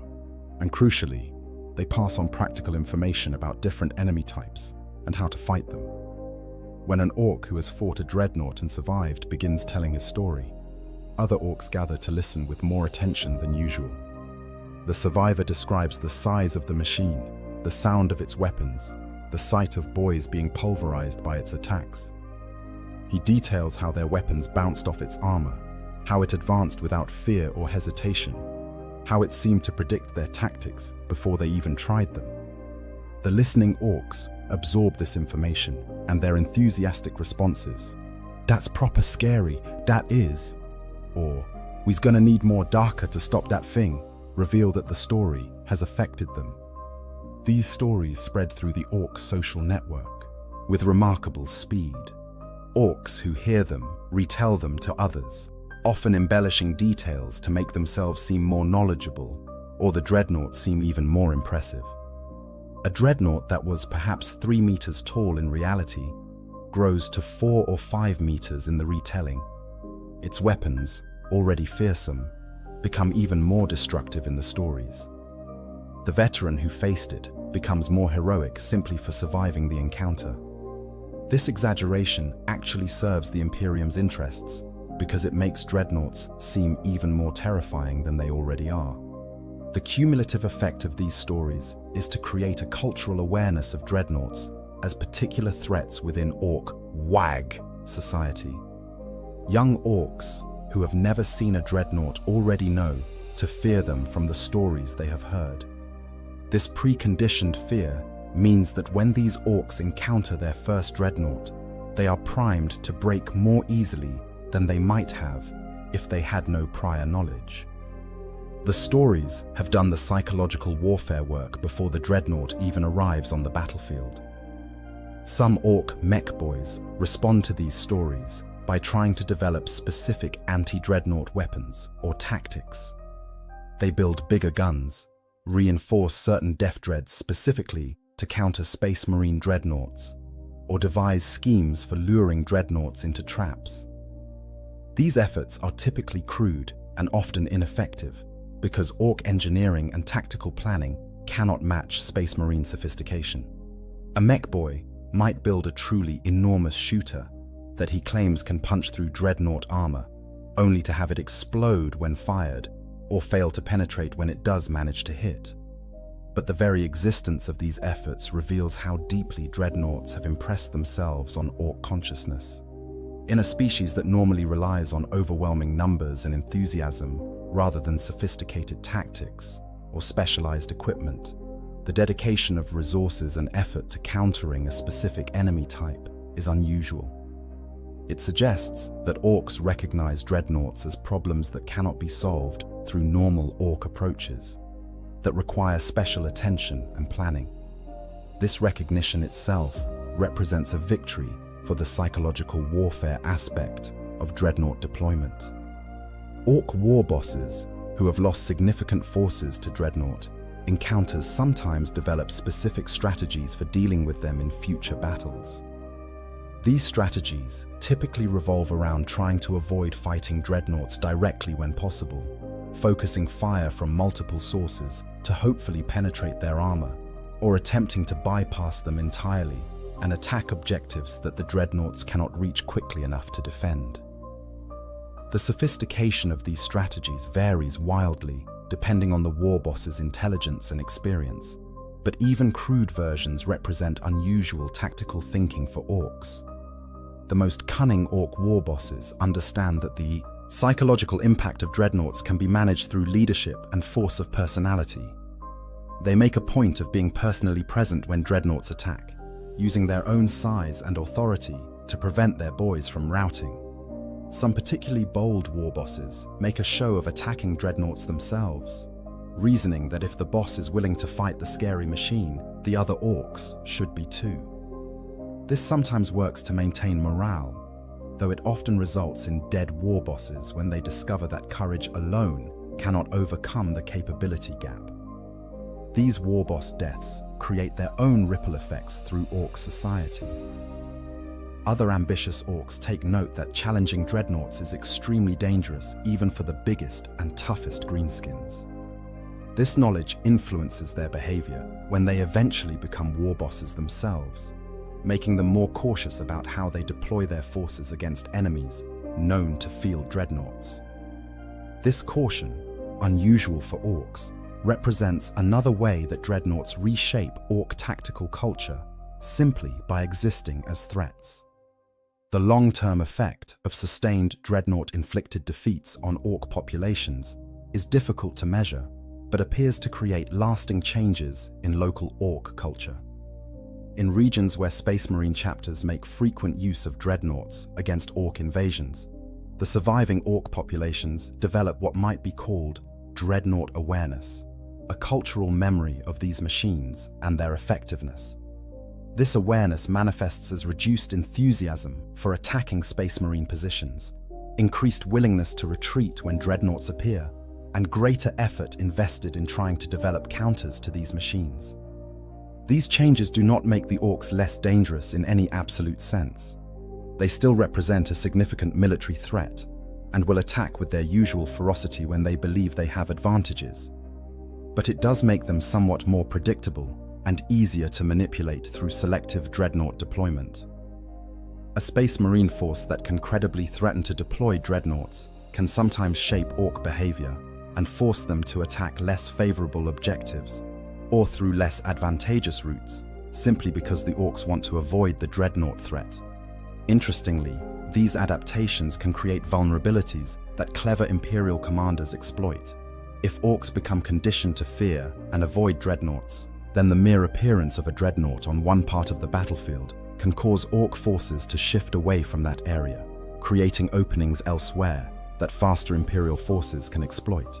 The dreadnought becomes not just a direct combat asset, but a tool for shaping the battlefield and directing enemy movement. Some inquisitors and military theorists have studied this phenomenon and recommended increased dreadnought deployment in long-running anti-orc campaigns, specifically for these psychological and cultural effects. They argue that while dreadnoughts are valuable in any engagement, their long-term impact on orc behavior makes them especially cost-effective when fighting greenskin incursions. The hope is that by consistently using dreadnoughts and ensuring high survival rates among orc witnesses, Imperial forces can cultivate a terror of these machines that will make future campaigns against the same orc populations easier. This represents an understanding that warfare against orcs operates on two levels simultaneously. On the immediate tactical level, killing as many orcs as possible and breaking their current assault remains paramount. But on the strategic level, shaping how the surviving orcs think about Imperial capabilities and creating psychological vulnerabilities that will affect their behavior in future conflicts can be equally valuable. Dreadnoughts serve both purposes superbly, making them among the most effective weapons in the Imperial arsenal for long-term anti-orc operations. Tales from the battlefields of Armageddon. The wars for Armageddon provide numerous examples of dreadnoughts breaking orc assaults and the psychological impact these encounters had on greenskin forces. Armageddon, that critical hive world, has been the site of 3 major orc invasions, each involving millions of combatants and providing valuable data on how different forces interact in sustained combat. Space Marine dreadnoughts played crucial roles in all 3 wars, their deployments often marking turning points in battles that seemed lost. During the Second War for Armageddon, when warlord Gazkul Mag Uruk Thraka brought a massive WAG to the planet, Imperial forces found themselves desperately outnumbered and outgunned. The orc horde that descended on Armageddon was vast beyond comprehension, driven by the most cunning and dangerous warboss to arise in millennia. Standard Imperial defensive tactics proved inadequate against the sheer scale of the invasion. Entire regiments of Imperial Guard were overrun in hours. Hive cities that should have held for months fell in weeks. The situation grew so desperate that multiple Space Marine chapters were called in to assist. Among the Space Marine reinforcements were numerous dreadnoughts, ancient warriors awakened from their slumber specifically for this dire emergency. These venerable machines deployed to the most critical points in the defensive lines, places where orc assaults threatened to break through and shatter Imperial formations entirely. The dreadnoughts' arrival often coincided with moments when Imperial forces were on the verge of breaking, their ammunition running low, their casualties mounting, their morale beginning to crack. One recorded instance from this period describes a Crimson Fist's dreadnought named Venerable Brother Rhodomanus, who held a critical bridge crossing against repeated orc assaults for over 3 days straight. The orcs, recognizing the bridge as a key access point to a major supply depot, threw wave after wave of boys at the position, each assault larger and more frenzied than the last. Brother Rhodomanus stood in the center of the bridge, his assault cannon never ceasing, his power fist crushing any orc that reached him. The psychological impact of this single dreadnought on the orc assaults was documented by Imperial observers. Initially, the orcs charged the bridge with their typical enthusiasm, certain that they could overwhelm any defender through sheer numbers.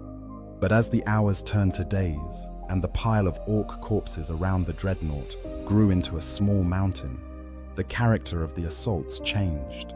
Later waves of orcs approached more hesitantly, their advance faltering as they saw the carnage ahead of them. Some orcs refused to charge entirely, forcing their nobs to beat them forward at gunpoint.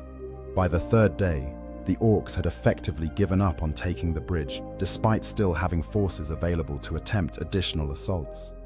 The psychological cost of attacking the position, of facing this implacable machine that had killed thousands of their fellows without showing any sign of weakening, had become too high. When Imperial reinforcements finally arrived to relieve Brother Rhodomanus, they found him still standing, still functional, surrounded by orc bodies, stacked so deep they threatened to clog the bridge entirely. The orcs had chosen to bypass this position entirely, rather than continue feeding their boys into what they had come to see as a meat grinder.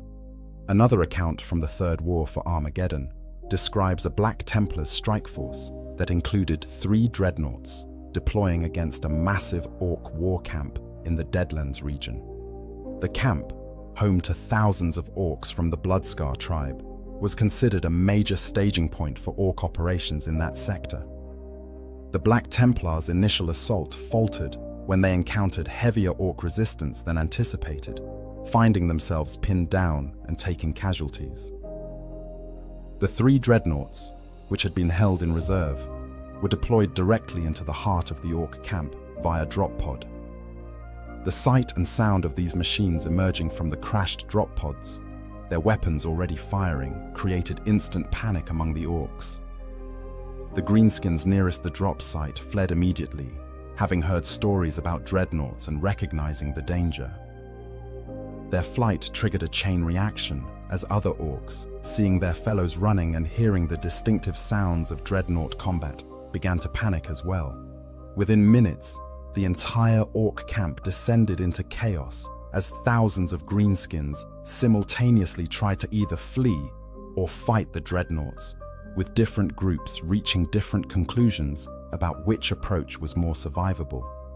This internal confusion allowed the rest of the Black Templars' force to break free from the position where they had been pinned and push into the camp. The battle, which had seemed on the verge of becoming a disaster for the Imperial forces, turned into a rout as the Orc command structure collapsed and their forces scattered across the Deadlands. The commander of the Black Templars' force, Marshal Brandt, specifically noted in his after-action report that the deployment of the dreadnoughts accomplished more through psychological warfare than through direct combat effectiveness. While the three machines certainly killed large numbers of Orcs, the panic their presence caused was responsible for far more Orc casualties as greenskins trampled each other in their rush to escape or fought among themselves about whether to stand and fight or run. The dreadnoughts had not just won a battle, but had broken the cohesion of an entire Orc tribe in a way that would take months for the greenskins to recover from.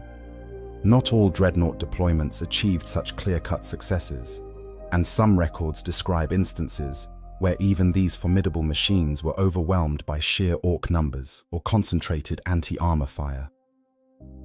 During particularly desperate fighting in Hive Acheron, a Salamander's dreadnought named Brother Tavius found himself surrounded by Orcs after pushing too far ahead of supporting forces. Despite killing hundreds of greenskins, Brother Tavius was eventually brought down when Orc tank busters managed to land several rocket hits on his joints, compromising his mobility and allowing swarms of boys to climb onto him and attack his sarcophagus directly. But even in this defeat, the psychological impact favored the Imperium. The Orcs who participated in bringing down Brother Tavius spoke afterward of it being the best fight ever, specifically because of how difficult it had been and how many of their fellows had died in the effort. They had proven that dreadnoughts could be killed, but at such horrific cost that the lesson they drew was less, we can beat Dace Things, and more, we need lots more boys and all the rockets to even hurt one. This understanding made subsequent Orc forces more cautious about engaging dreadnoughts, requiring them to mass forces specifically for anti-dreadnought operations, rather than attacking opportunistically. The veteran dreadnought, Bjorn the Fell-Handed, the oldest living space marine in the Imperium, participated in operations on Armageddon during the Third War, despite his incredible age. Bjorn's presence on the battlefield had psychological effects that went beyond even typical dreadnought intimidation. This was a warrior who had fought alongside Leman Russ himself during the Great Crusade, who had been ancient when the Imperium was young, who represented a living connection to an age of myth. When Orcs encountered Bjorn, they faced not just a dreadnought but a legend made manifest. Reports describe Orcs actually fleeing at the mere sight of Bjorn in some engagements, before he had fired a shot or struck a blow. The combination of his massive, ornately decorated chassis, the chapter honors and purity seals, covering every surface, and the sheer presence that emanated from this ancient warrior created an aura of inevitable doom. Orcs who stood and fought against Bjorn did so without their usual enthusiasm, fighting defensively and looking for opportunities to escape rather than pressing attacks with their typical aggression. One captured Orc, when interrogated about his experiences fighting against Bjorn, could only describe it as like fighting death itself, but death is also really mad at you. These examples from Armageddon illustrate multiple aspects of how dreadnoughts affect Orc psychology.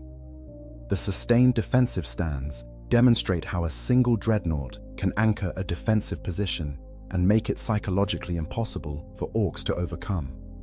The aggressive deployments into orc camps show how the shock value of dreadnought appearances can shatter orc cohesion even when they have numerical superiority. The rare defeats prove that dreadnoughts are not invincible, but also demonstrate that killing them costs the orcs so much that the victory is Pyrrhic at best. And the legendary figures like Bjorn show how reputation and mystique compound the baseline intimidation that all dreadnoughts provide. The orc populations that survived these encounters on Armageddon carried their experiences away with them when they were eventually driven off the planet. These survivors spread throughout the Imperium, joining other wags or starting their own. Wherever they went, they brought stories of the metal monsters they had faced on Armageddon. Stories that influenced how other orcs thought about Space Marines and shaped their expectations for future battles. In this way, the dreadnought deployments on Armageddon had ripple effects throughout orc populations across multiple sectors, making all of them slightly more cautious and slightly more defeatable when they eventually encountered dreadnoughts themselves. Conclusion: the eternal war between unstoppable force and immovable object. In the endless darkness of the 41st millennium, where war is the only constant and peace exists only as brief pauses between conflicts, the encounter between orc wargs and space marine dreadnoughts represents something profound about the nature of warfare itself. These clashes embody the meeting of two entirely different philosophies of conflict, two radically different ways of understanding what it means to fight and why battles are won or lost.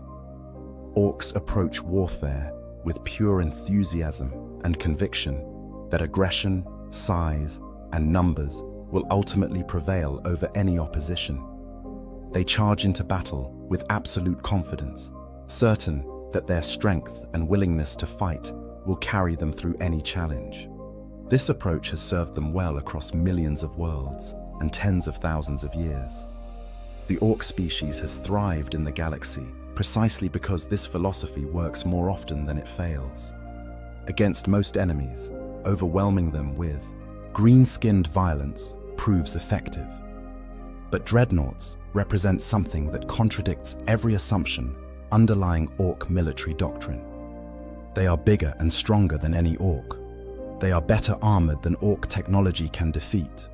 They are piloted by warriors whose experience and tactical acumen make orc cunning seem crude by comparison.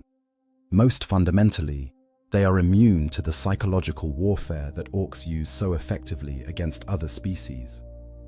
The intimidation, the aggressive displays, the overwhelming numbers and noise, none of these affect a dreadnought pilot who has already died once and who has seen worse horrors across centuries of service.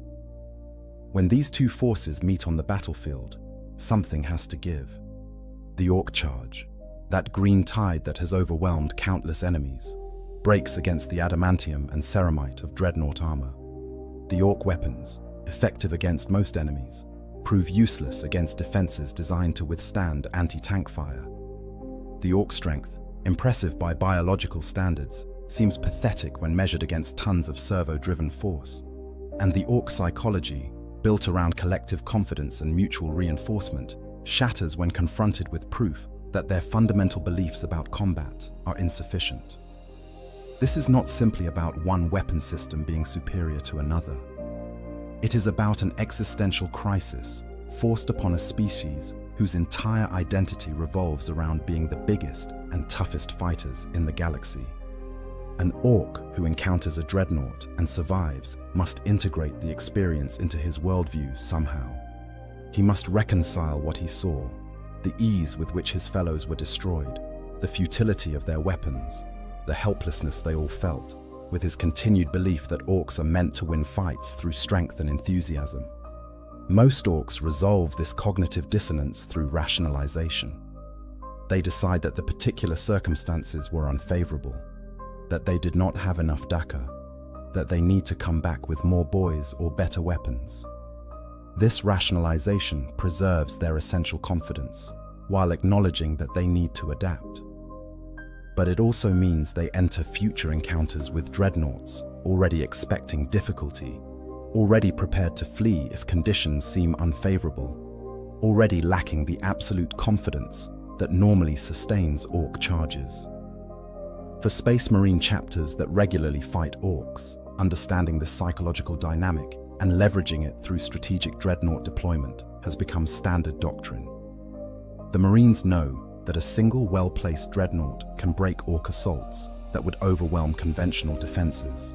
They understand that the psychological impact of dreadnoughts extends far beyond individual battles, affecting how Orc populations think about Space Marines and approach future conflicts.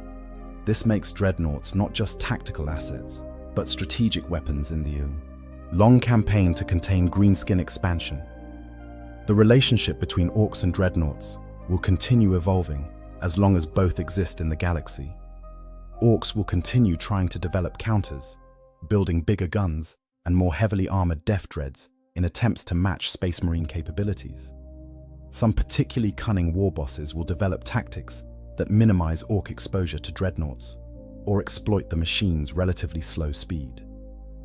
Orc culture will continue to pass on stories and warnings about these metal monsters, ensuring that every young Orc has heard of them before his first encounter.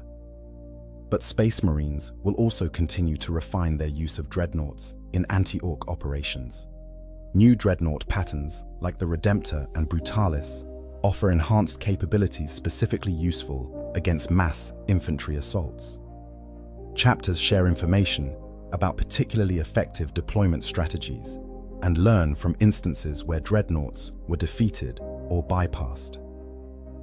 The ancient pilots within these machines accumulate even more experience fighting Orcs, their already formidable expertise growing with each campaign.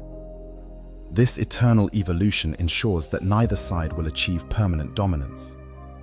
The Orcs will never develop a reliable counter to dreadnoughts, because doing so would require a level of engineering sophistication and tactical discipline that contradicts fundamental aspects of Orc nature. But dreadnoughts will also never completely eliminate the Orc threat because greenskins are too numerous, too widely dispersed, and too quick to reproduce for any weapon to truly defeat them permanently. The cycle continues, battles won and lost, Orcs advancing and retreating, dreadnoughts standing and fighting across battlefields that span the galaxy. In the end, the fear that Orcs feel when facing dreadnoughts in close combat is not simply about physical danger or the likelihood of death. Orcs accept death in combat as natural and even desirable if it comes in a good fight. What frightens them about dreadnoughts is the realization that they are completely outmatched, that no amount of enthusiasm or courage or strength will let them win this fight, that they are not facing another warrior, but confronting a fundamental limitation in their own capabilities. For a species defined by their confidence and aggression, this realization is more devastating than any weapon could be. Yet even this fear serves the galaxy in its own strange way. By making Orcs hesitant and cautious, by breaking their charges and forcing them to retreat, dreadnoughts buy time for Imperial forces to reinforce threatened positions and evacuate civilians from war zones. The psychological impact of these ancient warriors ripples across space and time, affecting battles they are not physically present for simply because Orcs elsewhere have heard stories about them and adjusted their behavior accordingly. In the endless war for humanity's survival, this force, multiplication, proves invaluable. So the dreadnoughts continue their vigil, these walking tombs containing warriors who should have died centuries ago, but who serve still because duty demands it. They stand against the green tide, implacable and eternal, breaking wave after wave of Orc attackers through a combination of superior capability and psychological warfare refined across millennia. And the Orcs continue to come, driven by their nature to fight and conquer, but now with a whisper of doubt in their hearts when they hear the distinctive sound of servo motors and mechanical footfalls announcing a dreadnought's approach. This is the nature of warfare in the grim darkness of the far future, where even the most fearless warriors can be made to fear, where ancient heroes fight on long after death should have claimed them, and where the psychological scars of battle can echo across generations and reshape entire cultures. The dreadnought stands at the intersection of all these themes, a weapon that kills with steel and ammunition, but whose most effective ammunition might be the terror it inspires in enemies who thought themselves incapable of fear. If you enjoyed learning about why orcs fear fighting dreadnoughts in close combat, make sure to like this video and subscribe to the channel for more deep dives into Warhammer 40k lore. There's always more stories to tell from the grim darkness of the far future, and we'll be bringing you the most comprehensive coverage of the battles, heroes, and horrors that define this incredible universe. The Emperor protects, and so do his dreadnoughts. In the grim darkness of the far future, there exists a priesthood unlike any other. They are the keepers of forbidden knowledge, the guardians of ancient machinery, and the architects of humanity's technological survival. They are the tech priests of the Adeptus Mechanicus, and their existence is a paradox of devotion and horror, of enlightenment and degradation, of salvation and damnation. To understand the brutal life of a tech priest is to peer into one of the Imperium's darkest corners, where faith and technology merge into something that transcends both human and machine, yet fails to capture the best qualities of either. These servants of the machine, God, walk a razor's edge between genius and madness, between humanity and mechanism, slowly transforming themselves into living weapons in service to the Omnissiah. Their journey is one of sacrifice, pain, and ultimately, the gradual erasure of everything that once made them human. This is not a tale of glory, though glory is what they seek. This is not a story of heroism, though they believe themselves heroes. This is the brutal reality of what it means to serve the machine god in the 41st millennium, where the price of knowledge is paid in flesh, blood, and sanity. Welcome to the world of the tech priests, where the boundaries between the organic and the mechanical blur until they cease to exist at all. Birth of a tech priest. Initiation and transformation.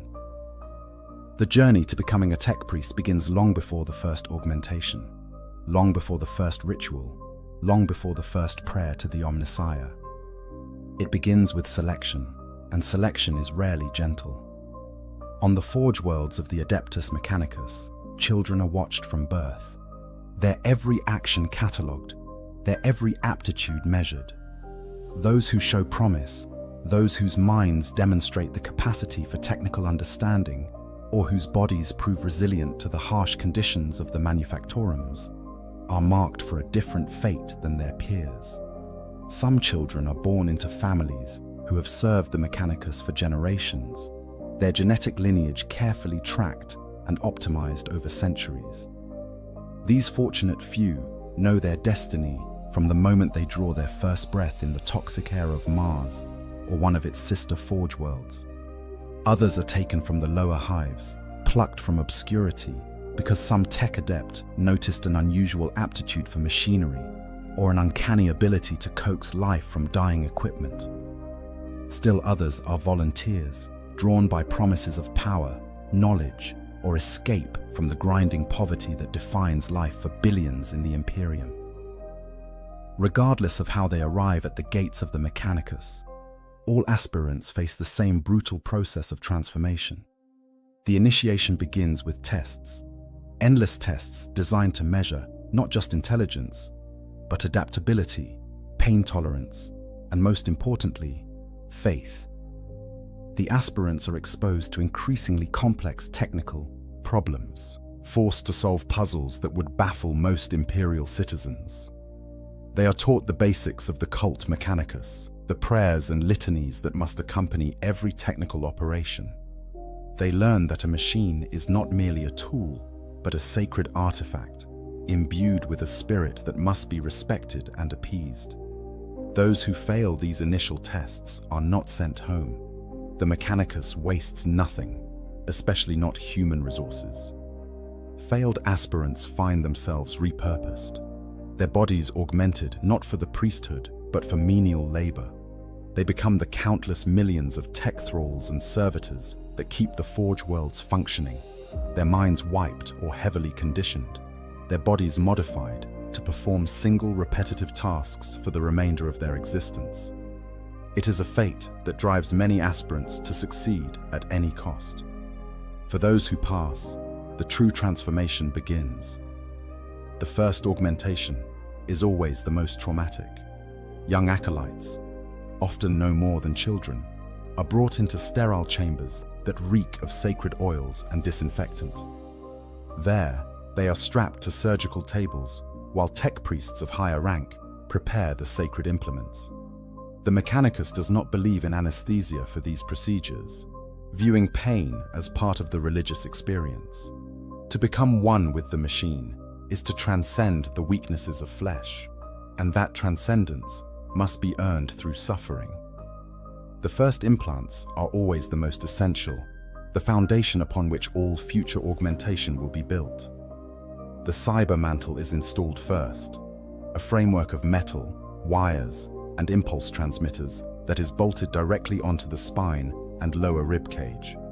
This framework serves as an anchorage point for future cybernetics, particularly the mechadendrites that will become as natural to a tech priest as their own limbs. The installation is excruciating, requiring the drilling of holes into bone, the threading of wires through muscle tissue, and the fusion of metal with living flesh. The young acolytes scream, they weep, they beg for mercy. There is none. Next comes the cranial circuitry, a series of linked processors, implants, and cortical circuits that enhance mental capacity. These devices must interface directly with the brain, requiring portions of the skull to be removed and replaced with metal housings. Electrodes are inserted into brain tissue, connecting the organic mind to the machine components that will augment it. The procedure takes hours, during which the acolyte remains conscious, feeling every cut, every insertion, every moment as their very consciousness is rewired. The electrograft follows, grafted into the nervous system to allow better communion with machinery. This small device enables the initiate to literally feel the machines they work with, to sense the flow of electricity through circuits as clearly as they once felt the warmth of sunlight on their skin. It is a blessing and a curse, for with this heightened sensitivity comes the ability to experience the pain of damaged machinery as if it were damage to one's own body. These initial augmentations take weeks to complete, and the recovery period is even longer. The young acolytes must learn to live with their new components, to manage the constant input of data from their enhanced senses, to cope with the phantom pains that come from having foreign objects integrated into their flesh. Many never fully adjust. They become the failures, the unstable ones, who must be further modified or repurposed. Their screams echo through the halls of the Mechanicus temples, a constant reminder to others of what awaits those who cannot adapt. But for those who survive and adapt, there is a strange sort of triumph. They have taken their first steps on the path to becoming one with the machine. They have proven their devotion to the Omnissiah through their willingness to endure suffering. They are no longer fully human, but they are not yet fully machine. They exist in a liminal space, and it is in this space that they will spend the rest of their lives, constantly pushing further away from their humanity in pursuit of mechanical perfection. As they progress through the ranks of the Mechanicus, additional augmentations follow. Mechadendrites sprout from their backs, serpentine mechanical limbs tipped with tools, weapons, or manipulator claws. These become extensions of the tech priest's will, capable of performing delicate repairs or crushing enemies with equal ease. Optical enhancements replace natural eyes, granting the ability to see in spectrums invisible to baseline humans. Respiratory systems are upgraded to filter the toxic atmospheres of Forge worlds. Digestive systems are supplemented or entirely replaced by more efficient nutrient processing units. Each augmentation requires another surgery, another period of agony, another step further from humanity. The tech priests embrace this process with religious fervor, viewing each piece of flesh replaced with metal as a step closer to the divine. They are taught that flesh is weak, that it decays and fails, that only through the purity of the machine can true immortality be achieved. And so they return again and again to the augmentation chambers, voluntarily submitting to procedures that would be considered torture in any other context. The transformation is not merely physical. As the body changes, so too does the mind.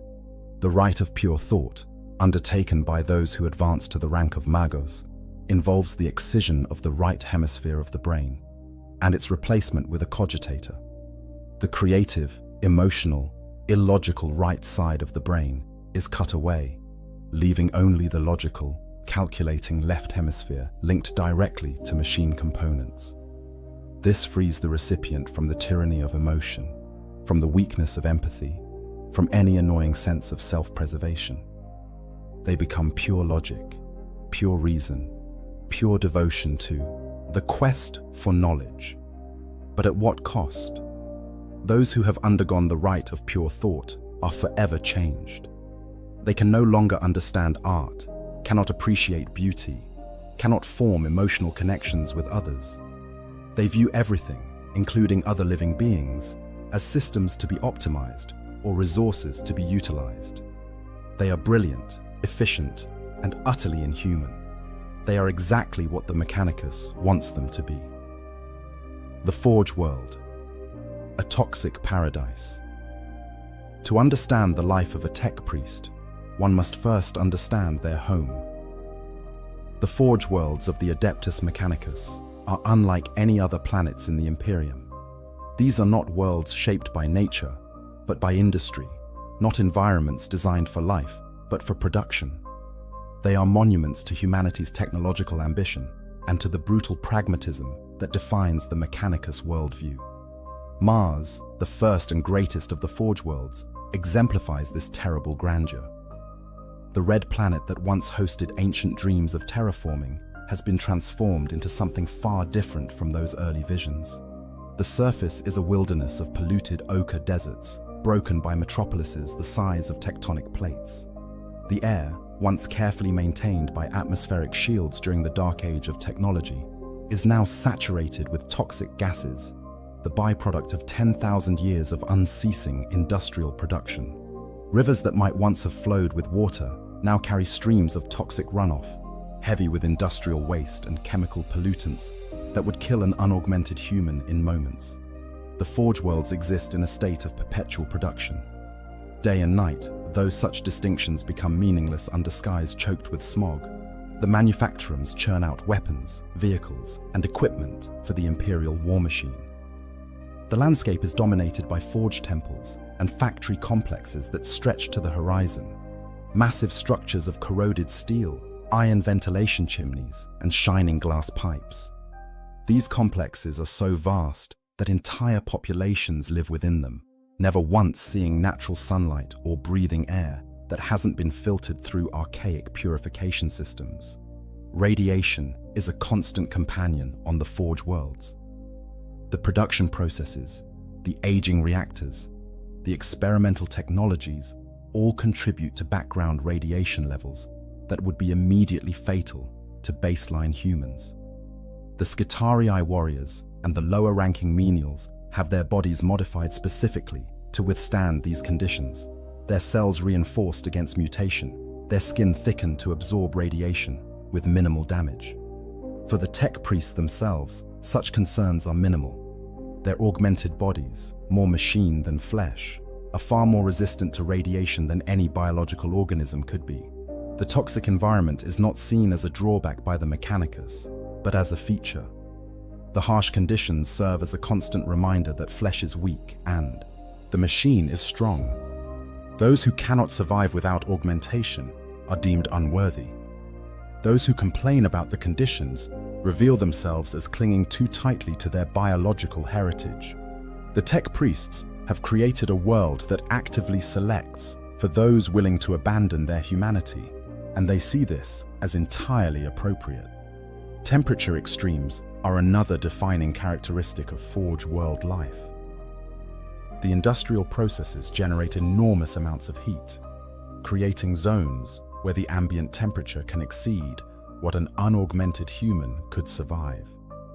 Other areas, particularly those far from the forge furnaces, can plunge to temperatures cold enough to freeze water solid. The tech priests navigate these extremes with the aid of their augmentations, their modified bodies capable of functioning in conditions that would kill normal humans within minutes. The social structure of a forge world reflects the brutal hierarchy of the Mechanicus itself. At the bottom are the menials, the labor units who perform the most basic tasks. These are unaugmented or minimally augmented humans, born to serve, living in conditions that barely qualify as habitable. They sort isotope scrap, tend hydroponics, break ore, stoke forges. Their lives are short, brutal, and meaningless, except insofar as they contribute to the endless production quotas. They aspire to nothing more than perhaps earning enough favor to be selected for the Scutarii, to receive their first battle-grade augmentations, and escape the grinding poverty of menial existence.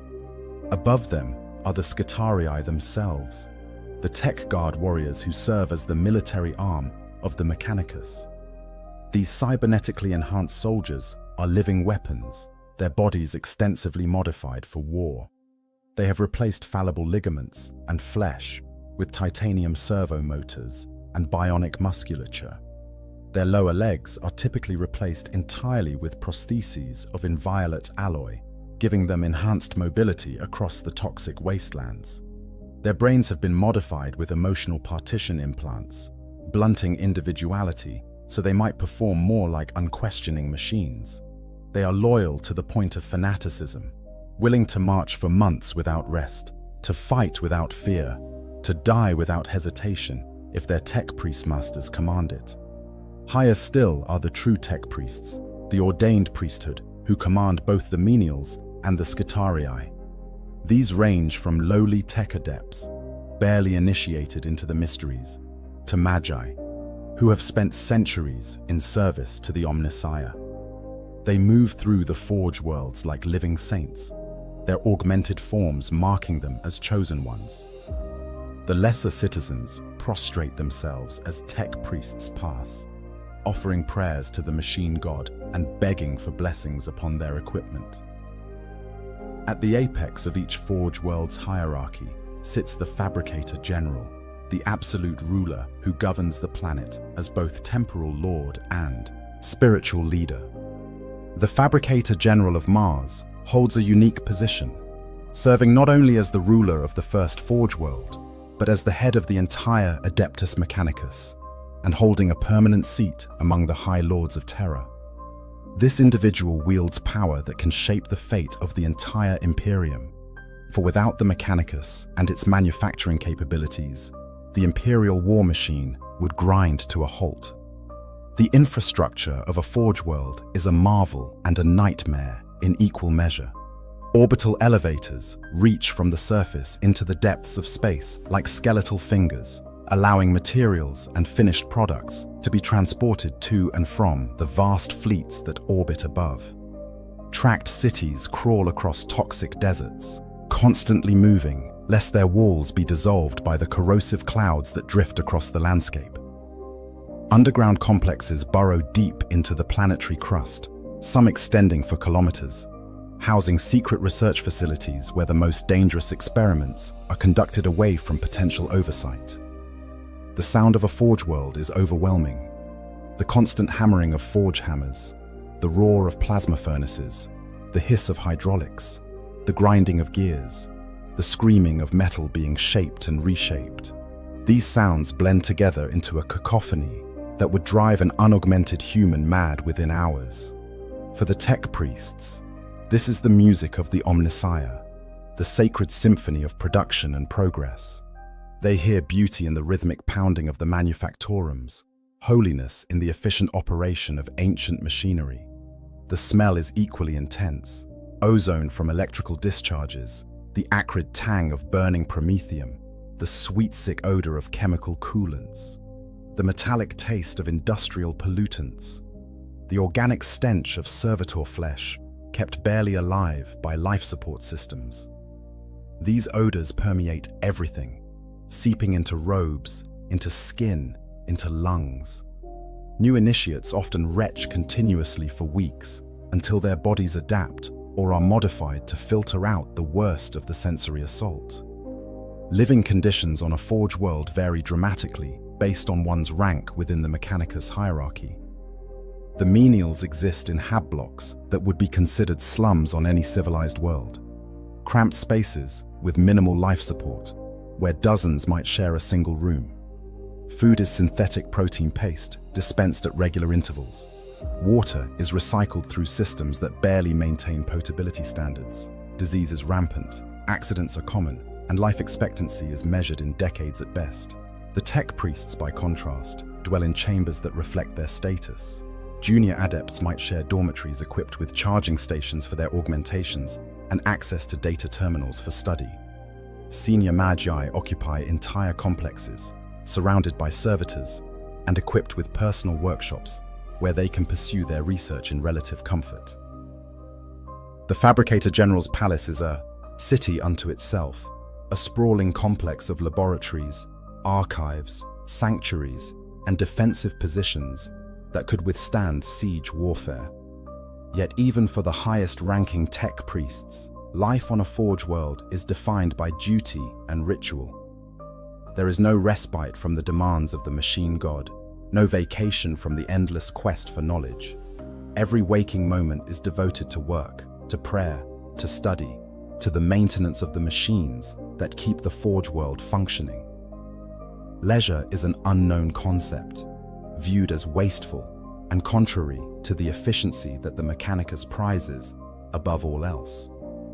The Forge worlds are also repositories of knowledge, containing vast archives that stretch back thousands of years.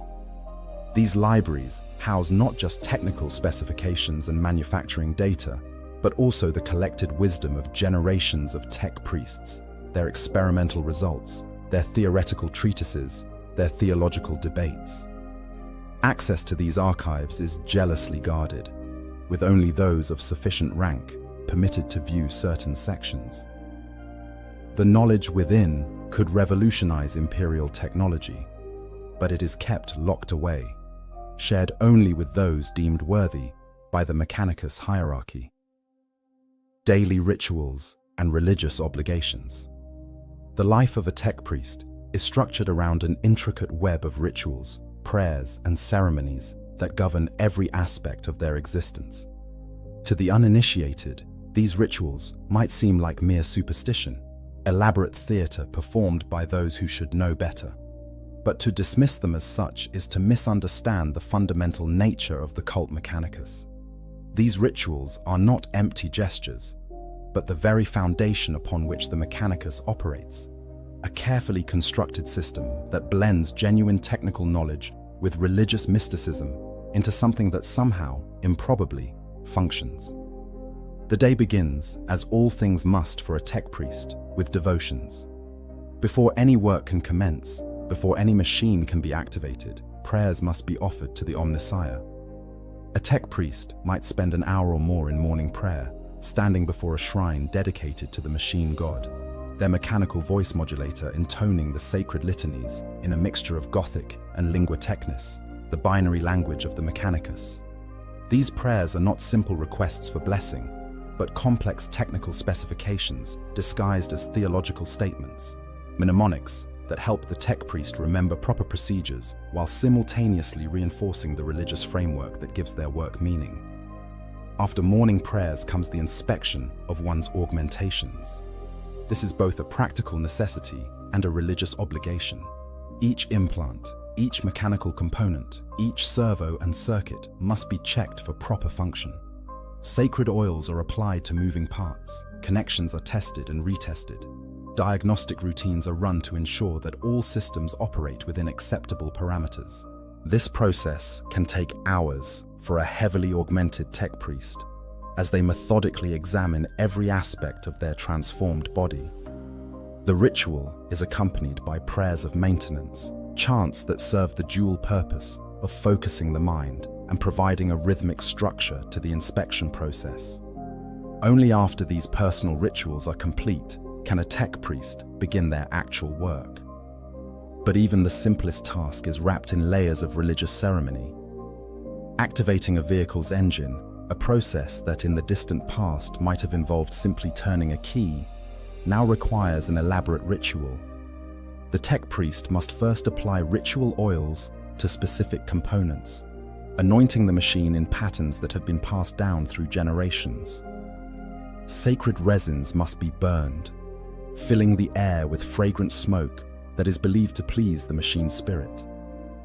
Then come the hymns, long and complex chants that must be recited in their entirety before the activation sequence can begin.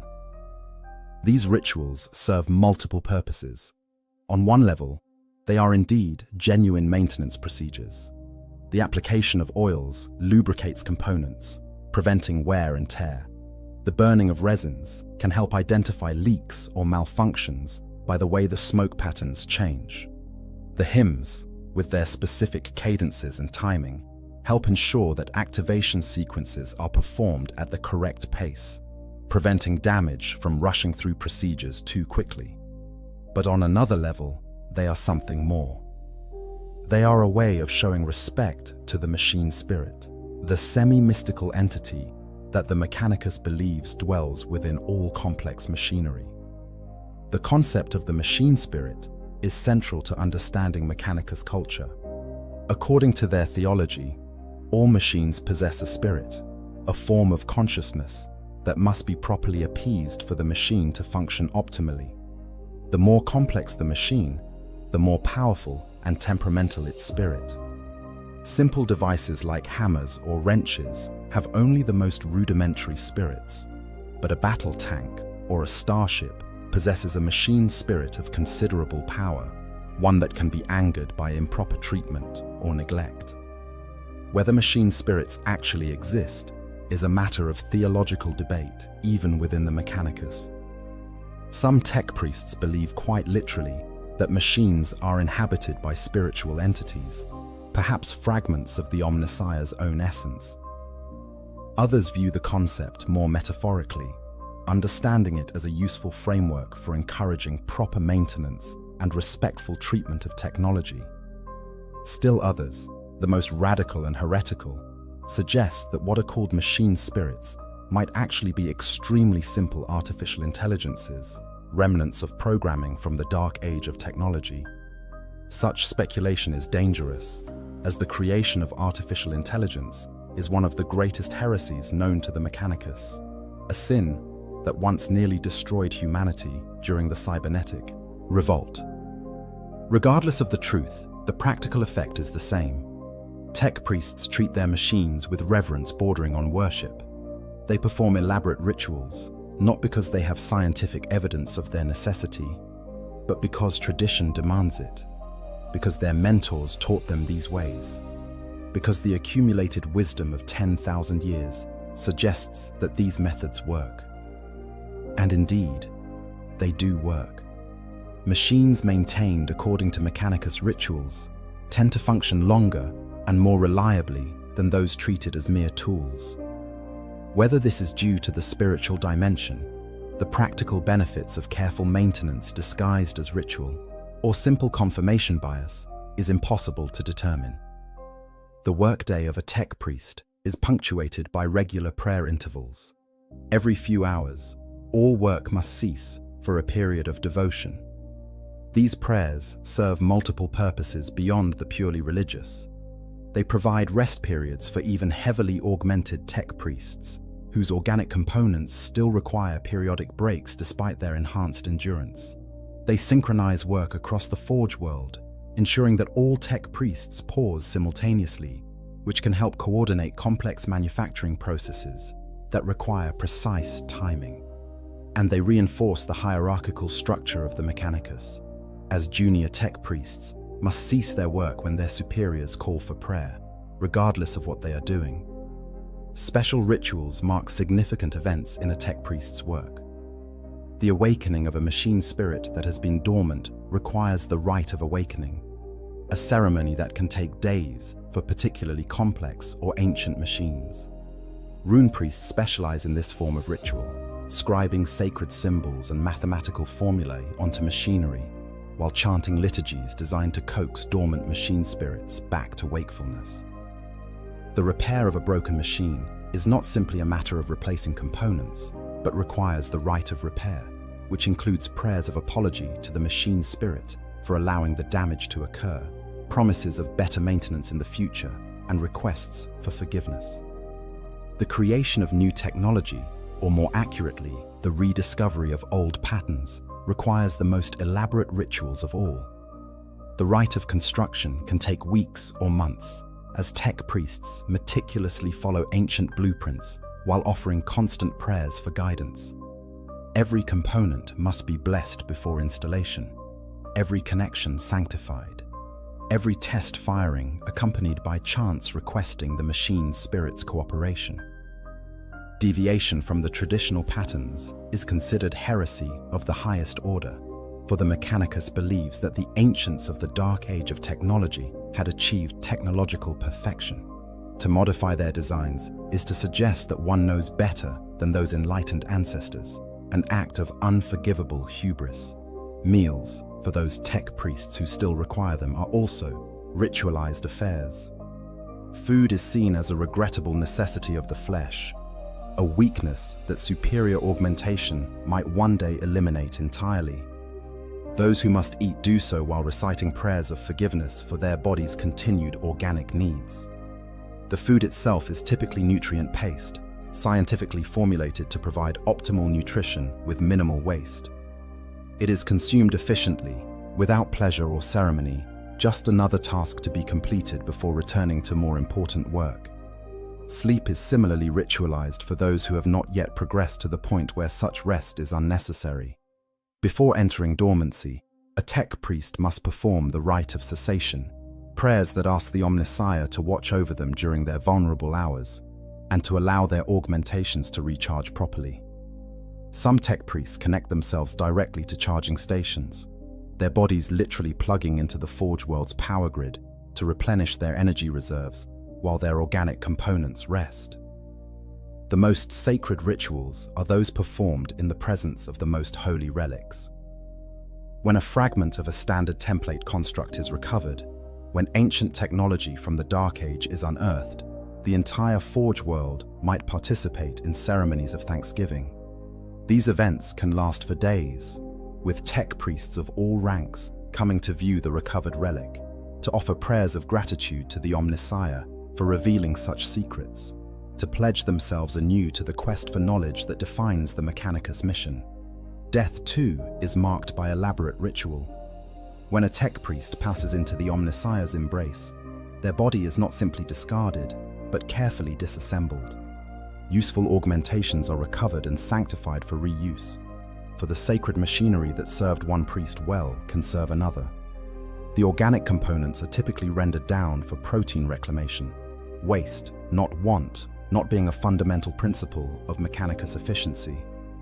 The deceased's data archives are downloaded and stored in the vast libraries, their knowledge preserved for future generations. In this way, a tech priest achieves a form of immortality, their wisdom and their sacred augmentations continuing to serve the machine god long after their biological death. The brutal augmentation process. The transformation of flesh into machine is the defining characteristic of a tech priest's existence, and it is a process that never truly ends.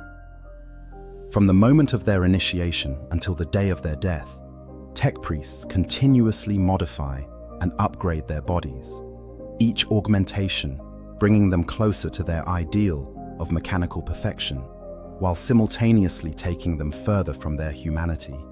This is not a gentle process. This is not a painless evolution.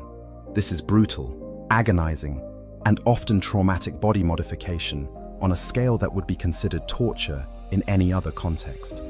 The earliest augmentations, those performed on initiates and junior adepts, follow standardized patterns that have been refined over millennia. These are the foundation augmentations, the essential modifications that transform a baseline human into something capable of surviving and functioning within the Mechanicus. The cybermantle, cranial circuitry, and electrograft that we discussed earlier are just the beginning. As a tech priest progresses through the ranks, additional augmentations become not just available, but expected. Mechadendrites are among the most iconic augmentations, mechanical tentacles that sprout from a tech priest's back or shoulders. These versatile appendages come in many varieties, each designed for specific purposes. Utility mechadendrites house arrays of tools for repair and maintenance work. Weapon mechadendrites mount firearms or melee weapons, turning the tech priest into a walking weapons platform. Manipulator mechadendrites provide additional hands for delicate work or heavy lifting. A senior tech priest might possess half a dozen or more of these serpentine limbs, each one requiring surgical installation that involves drilling anchor points into the spine and ribcage, running control cables through existing musculature, and connecting neural interfaces directly to the spinal cord. The installation of mechadendrites is particularly traumatic because the tech priest must remain conscious throughout the procedure. The neural connections require active feedback from the recipient to ensure proper integration. The tech priest must learn to control their new limbs while those limbs are being attached, a process that creates a confusing and painful sensory overload as the brain struggles to interpret signals from appendages that shouldn't exist. Many tech priests describe the experience as feeling their body being invaded by foreign objects that are somehow also part of themselves, a violation that their consciousness recognizes and rejects, even as they willfully submit to it. Optical augmentations represent another category of common modification. Natural eyes, limited to the narrow visible spectrum, are seen as woefully inadequate by the mechanicus.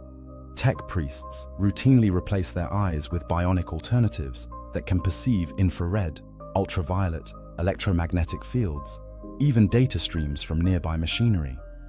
Some opt for multiple optical units, becoming many-eyed like insects, each artificial eye tuned to a different sensory band. The removal of natural eyes is performed without anesthetic, the better to ensure that the recipient maintains consciousness as the optic nerves are severed and rerouted to mechanical replacements. The procedure typically involves a surgical drill to remove the eye from its socket, followed by the installation of mechanical mounting points in the skull, then the connection of the bionic eye to the existing neural pathways. Respiratory augmentation is virtually mandatory for any tech priest who works regularly in the toxic environments of the Forge worlds.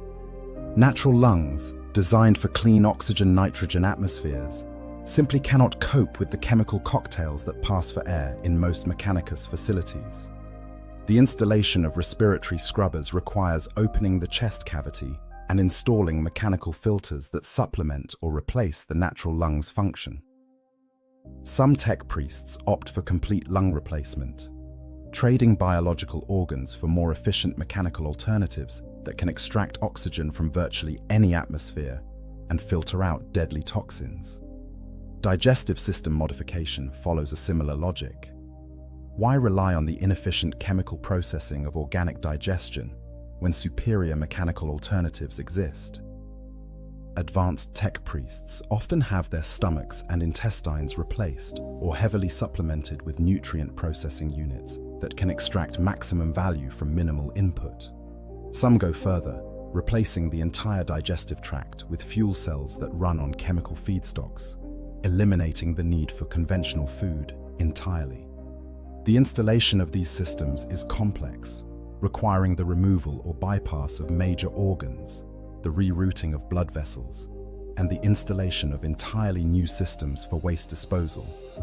The most extreme augmentation available within the mechanicus is the rite of pure thought, also called the rite of clear thought.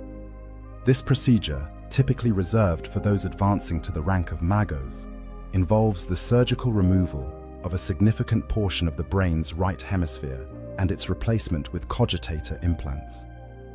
The right hemisphere, associated with creativity, emotion, intuition, and pattern recognition, is viewed by many in the mechanicus as the source of illogical thinking that hampers true understanding. By excising it and replacing it with pure computational machinery, the tech priest achieves a state of perfect logic, freed from the distractions of emotion and the weakness of subjective experience.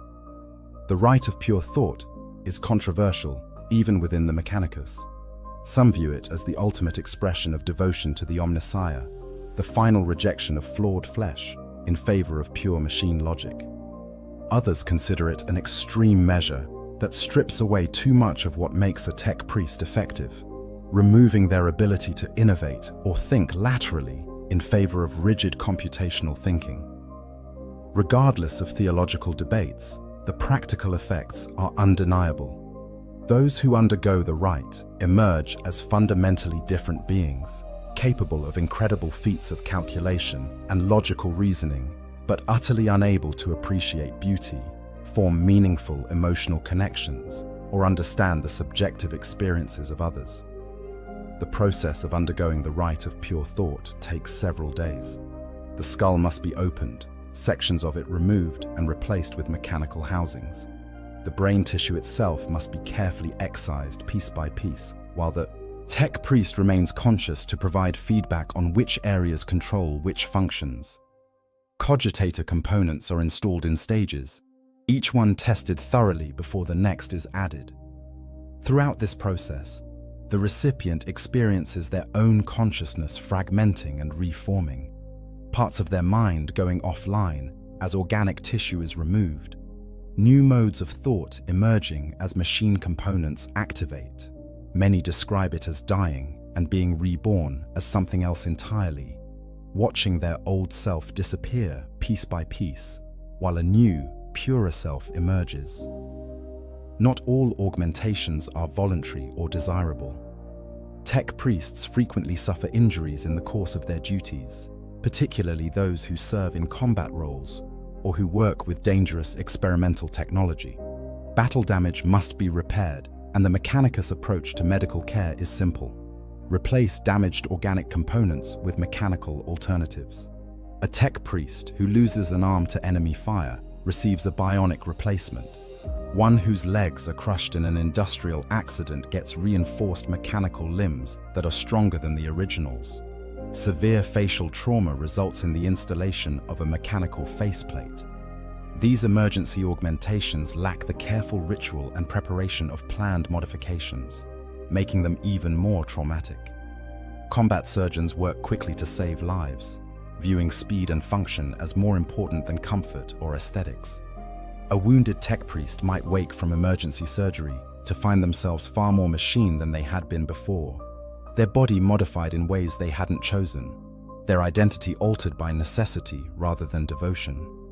Some embrace these changes as gifts from the Omnissiah, signs that they are being guided toward their ultimate form.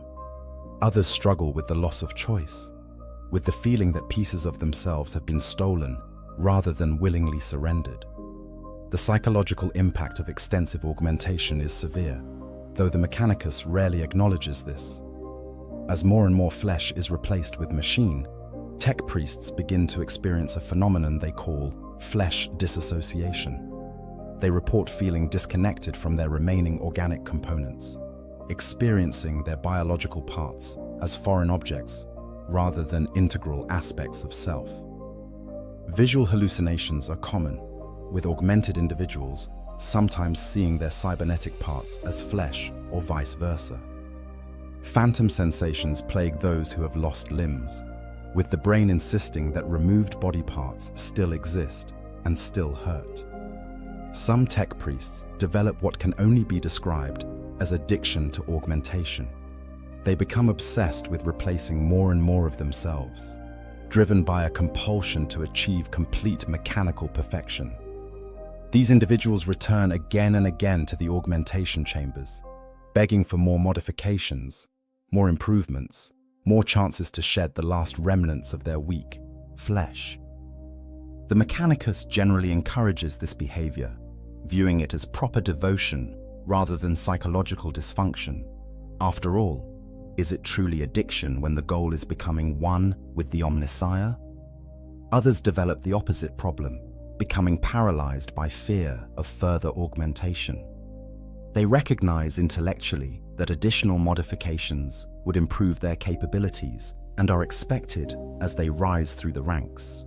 But they cannot bring themselves to voluntarily submit to more surgery, more pain, more loss of self. These tech priests often find their careers stalling, unable to advance because they lack the augmentations expected of higher ranks.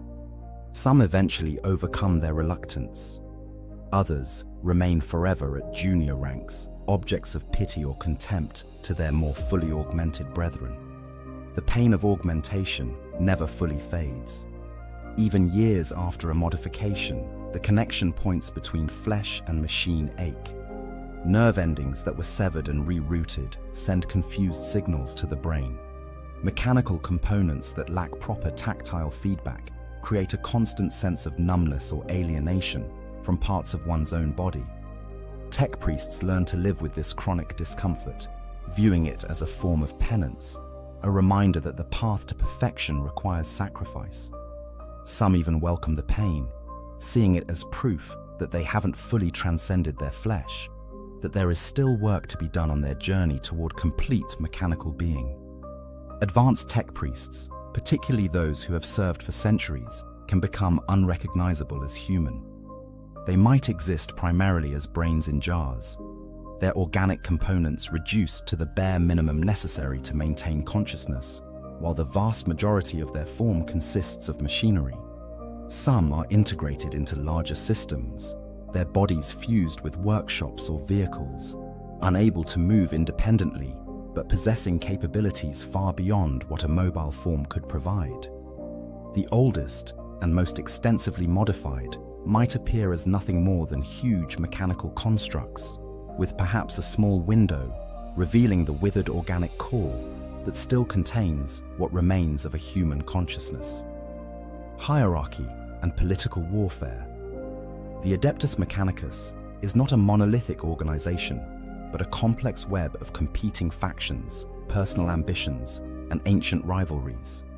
The hierarchy that structures the Mechanicus is both rigid and flexible, with clear ranks and titles coexisting alongside informal power structures based on knowledge hoarded, allies cultivated, and secrets uncovered.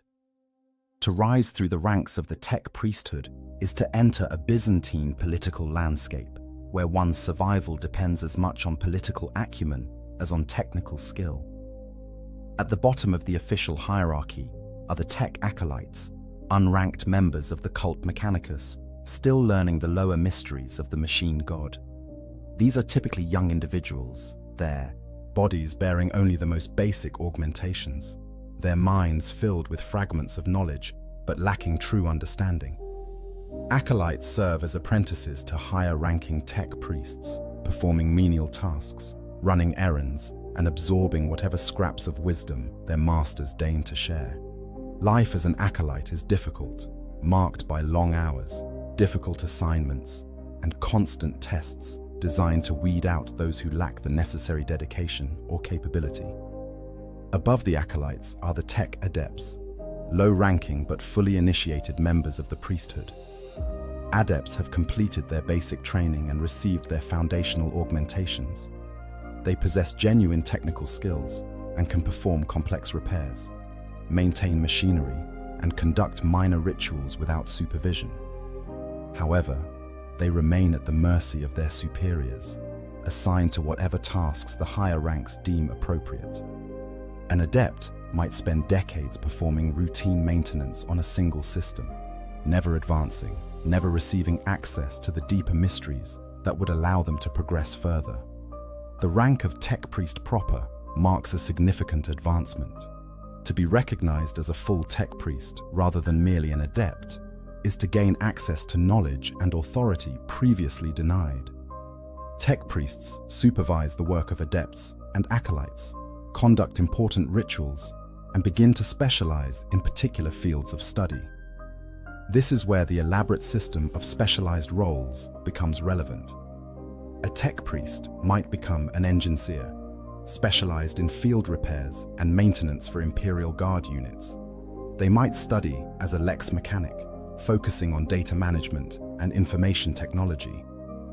They could pursue the path of the transmechanic, dedicating themselves to communication systems, or become a rune priest, mastering the art of awakening machine spirits through intuitive mechanics. The rank of magos represents true mastery. A magos is recognized as an expert in their chosen field, someone who has devoted decades or centuries to understanding a particular aspect of technology or science. Magi are addressed by titles that reflect their specialization. Magos Biologis for those who study organic systems, Magos Dominus for those who command Mechanicus military forces, Magos Explorator for those who venture into unknown space seeking lost knowledge. The path to becoming a Magos requires not just technical expertise, but also political navigation. One must earn the recognition of existing Magi, demonstrate mastery through significant accomplishments, and successfully complete whatever trials the local Mechanicus hierarchy demands. Beyond Magos lie even more exalted ranks. Archmagos is a title reserved for the most accomplished and senior Magi, those whose contributions have shaped entire fields of study or who have made discoveries of exceptional importance. These individuals wield tremendous power within the Mechanicus, commanding vast resources, directing the efforts of hundreds or thousands of lesser tech priests, and sitting on the councils that determine Forge world policy. To become an Archmagos is the dream of many, but the reality is that most tech priests, no matter how skilled or dedicated, will never reach such heights. At the apex of each Forge world's hierarchy sits the Fabricator General, the absolute ruler who governs the planet and represents the Mechanicus in dealings with the broader Imperium. The Fabricator General commands the Forge world's military forces, directs its industrial output, and serves as the chief priest of the local cult Mechanicus. On Mars, the Fabricator General holds the additional title of Magos Mechanicus and sits among the High Lords of Terra, making this individual one of the most powerful people in the entire Imperium. The position is typically held for life, with succession determined through a complex process of election, inheritance, political maneuvering, and sometimes outright conflict. This formal hierarchy, however, tells only part of the story. The real power structures within the Mechanicus are far more complex. Knowledge is the true currency of the Mechanicus, and those who possess rare information or unique skills wield influence far beyond what their official rank might suggest. A junior Magos who has discovered a new STC fragment might suddenly find themselves courted by Archmagi, seeking access to that knowledge. A tech adept who possesses the only known copy of certain ancient blueprints becomes invaluable regardless of their lowly position. The Mechanicus is divided into numerous factions, each with its own philosophical approach to technology and the quest for knowledge. The most orthodox faction adheres strictly to traditional interpretations of Mechanicus doctrine, believing that all true knowledge was discovered during the dark age of technology and that innovation is heresy. They seek only to recover and preserve ancient wisdom, viewing any attempt to improve upon the works of the ancients as hubris. These conservatives wield significant power, particularly among the senior ranks, and they work tirelessly to suppress what they see as dangerous, radical thinking. In opposition stand the radical factions, tech priests, who believe that the quest for knowledge requires actual experimentation and innovation. They argue that the ancients would not have achieved their technological heights through pure conservatism, and that true devotion to the Omnissiah means continuing to push the boundaries of understanding. These radicals often work in secret, conducting forbidden experiments, collaborating with Xenos races to learn their technologies, or even dabbling in the creation of artificial intelligences, despite the absolute prohibition against such work. Discovery of radical activities can result in exile, execution, or transformation into a servitor. Yet the radicals persist, driven by curiosity and ambition. Between these extremes exist countless smaller factions and subcults, each with their own interpretation of Mechanicus theology and their own agenda. The Omnisciids seek to summon the machine god, into physical form. The Cambrians pursue the forbidden science of true artificial intelligence, despite the catastrophic rebellion of the Men of Iron. The various divisiones focus on specific fields of study, from the biologists who specialize in organic systems to the cybernetica who work with robotic constructs. Competition between these factions is fierce, with each seeking to prove the superiority of their approach and secure greater resources and influence. Political warfare within the Mechanicus rarely takes the form of open violence, at least not between tech priests of similar rank.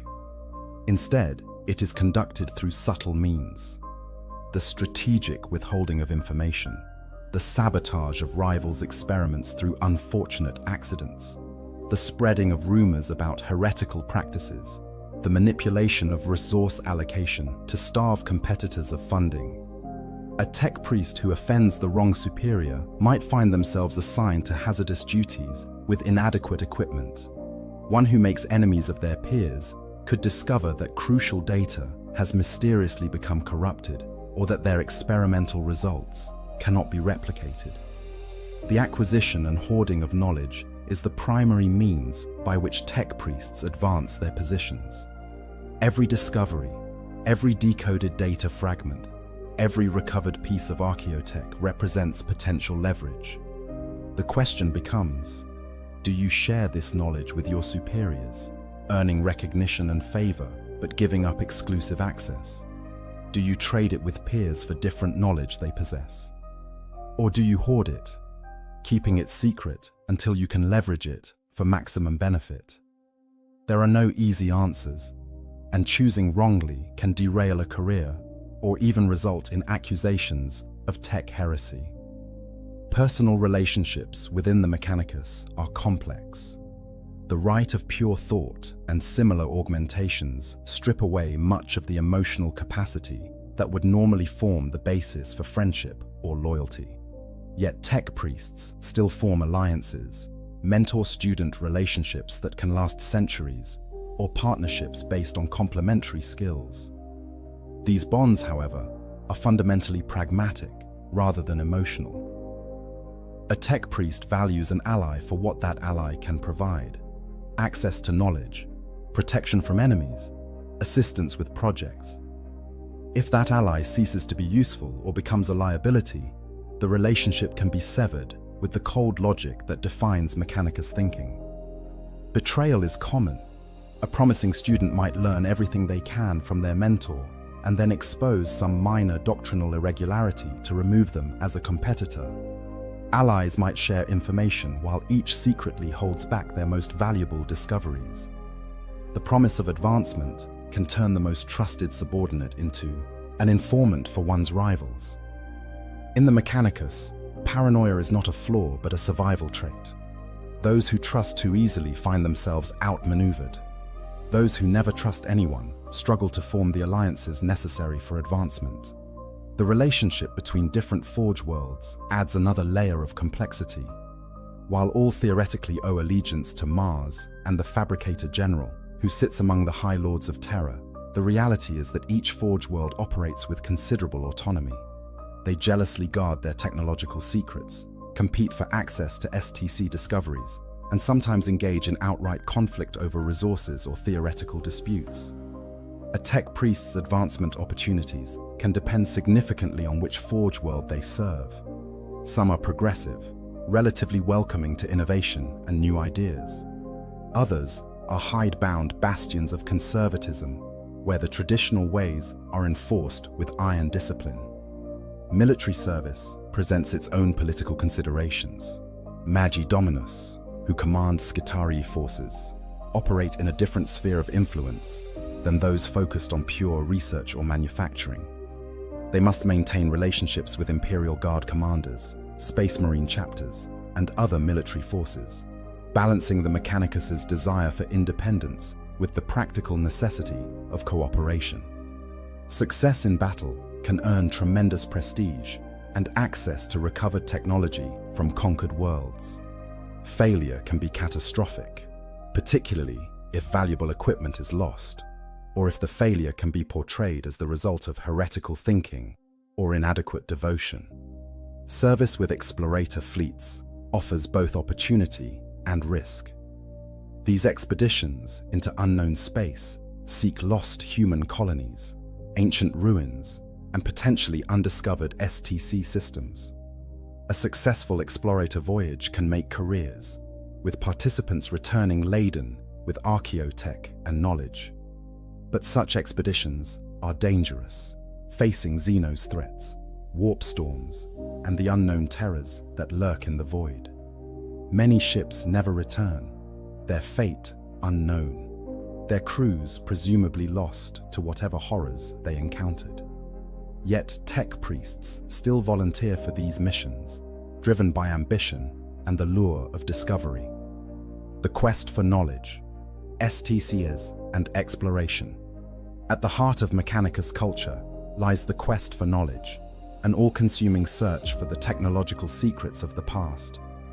This quest is not merely a secular pursuit of information, but a religious obligation, a holy mission to recover what was lost during the Age of Strife and the Long Night.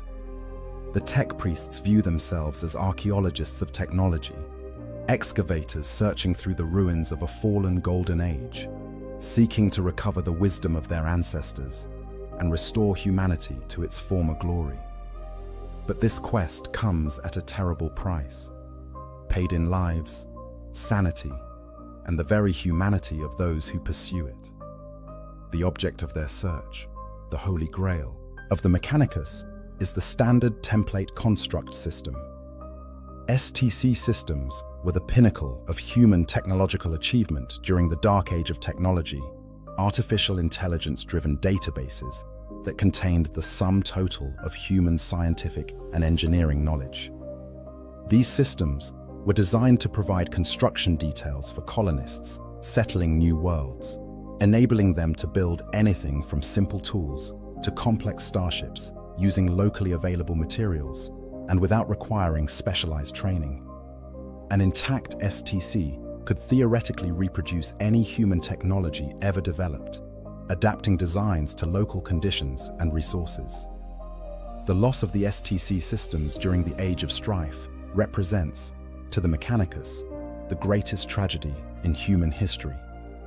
With the collapse of interstellar civilization, the warp storms that cut off human worlds from each other, and the rebellion of the Men of Iron, the vast majority of STCs were destroyed or lost.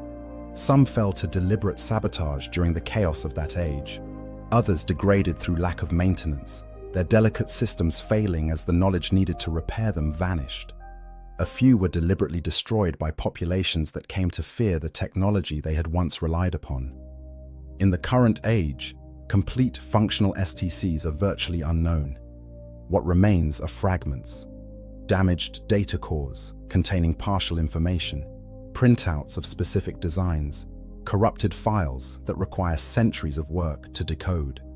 Even these fragments are immensely valuable, worth more than entire planetary systems. A printout showing how to construct a particular weapon or vehicle is treated as a sacred relic. A partial data core that might contain information on dozens of designs becomes the object of wars.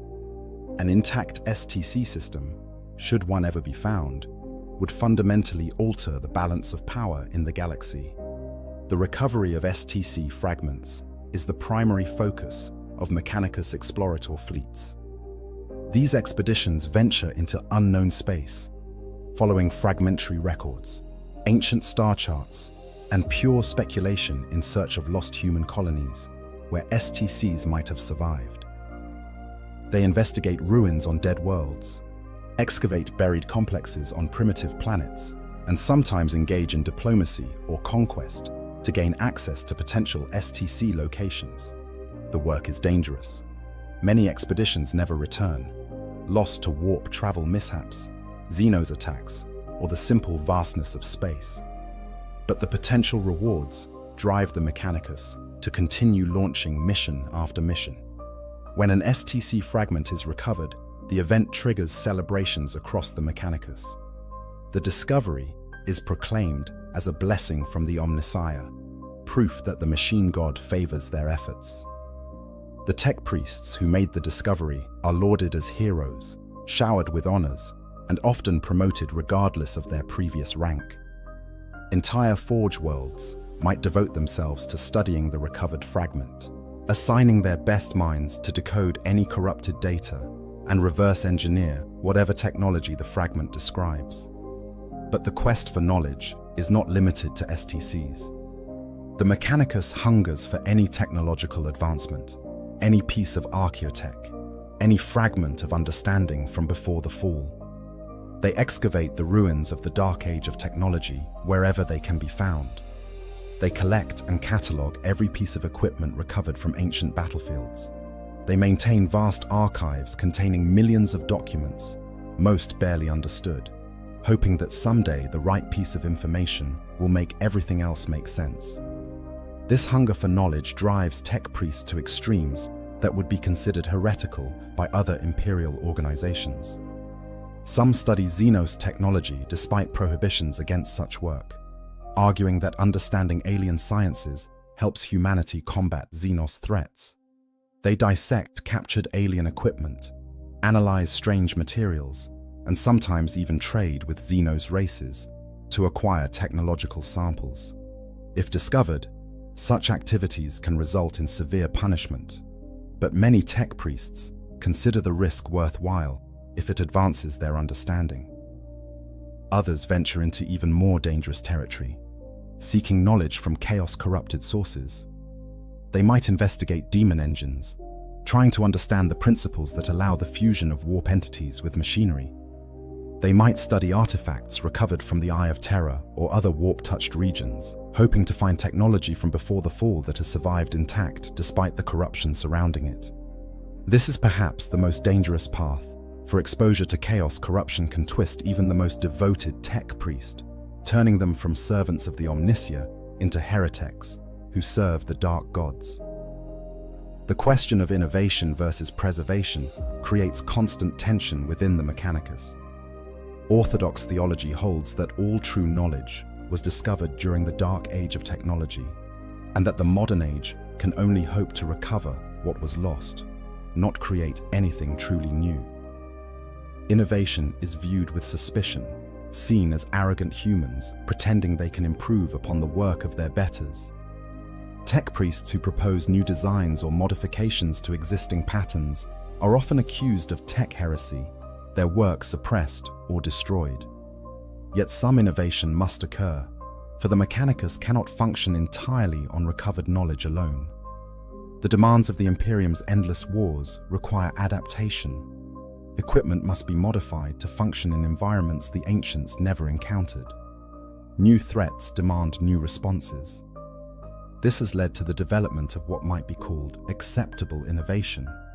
Changes that are framed not as new creations, but as the rediscovery of lost techniques or the natural evolution of existing patterns.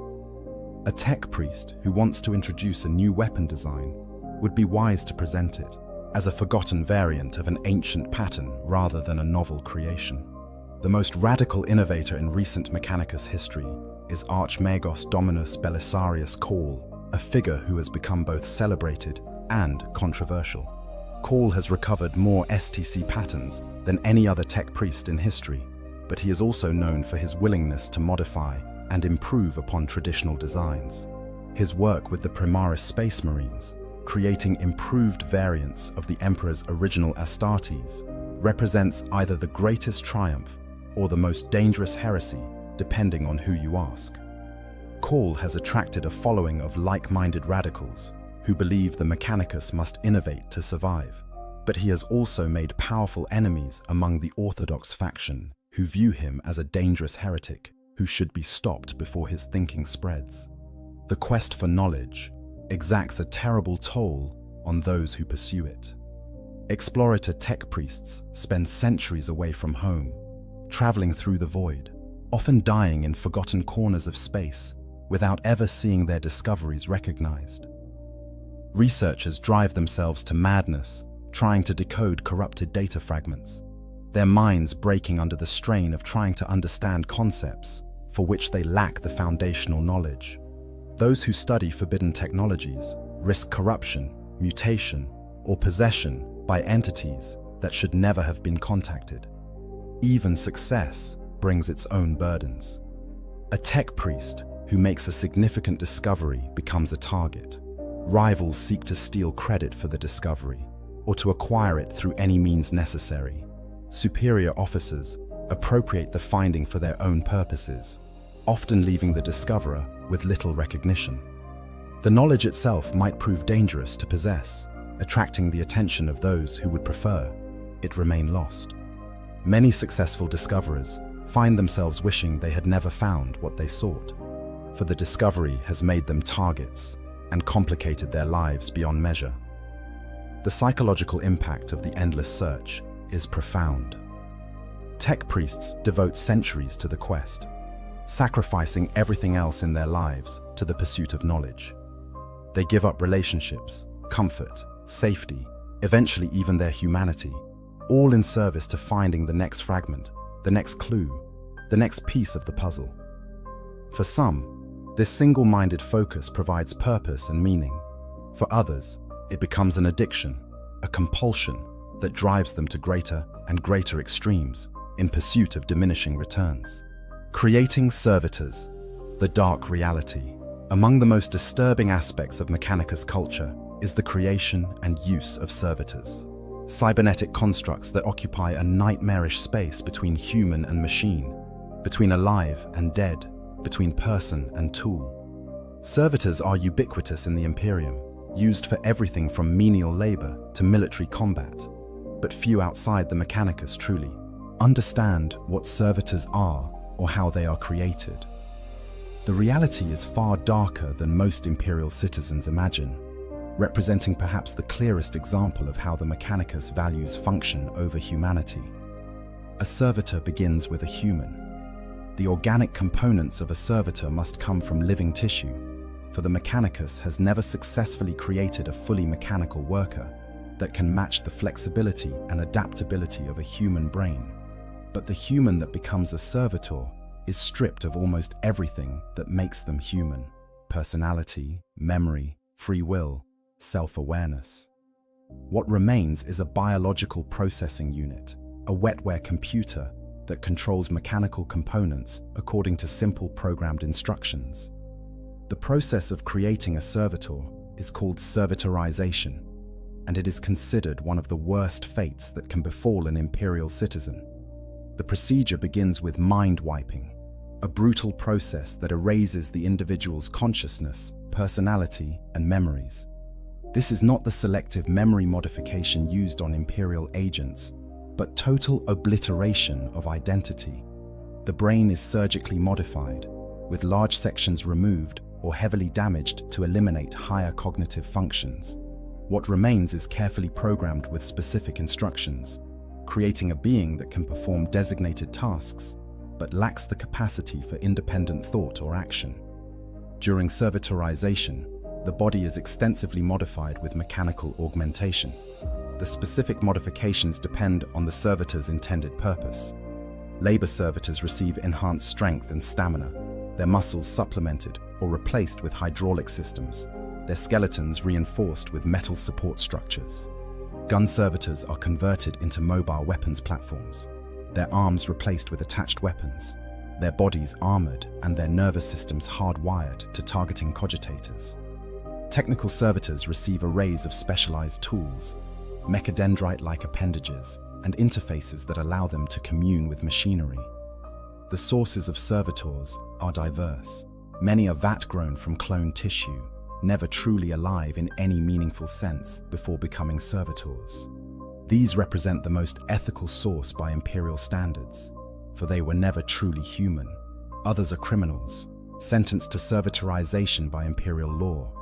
This is considered a fate worse than death, for the criminal's punishment continues as long as their servitor body functions, which could be centuries.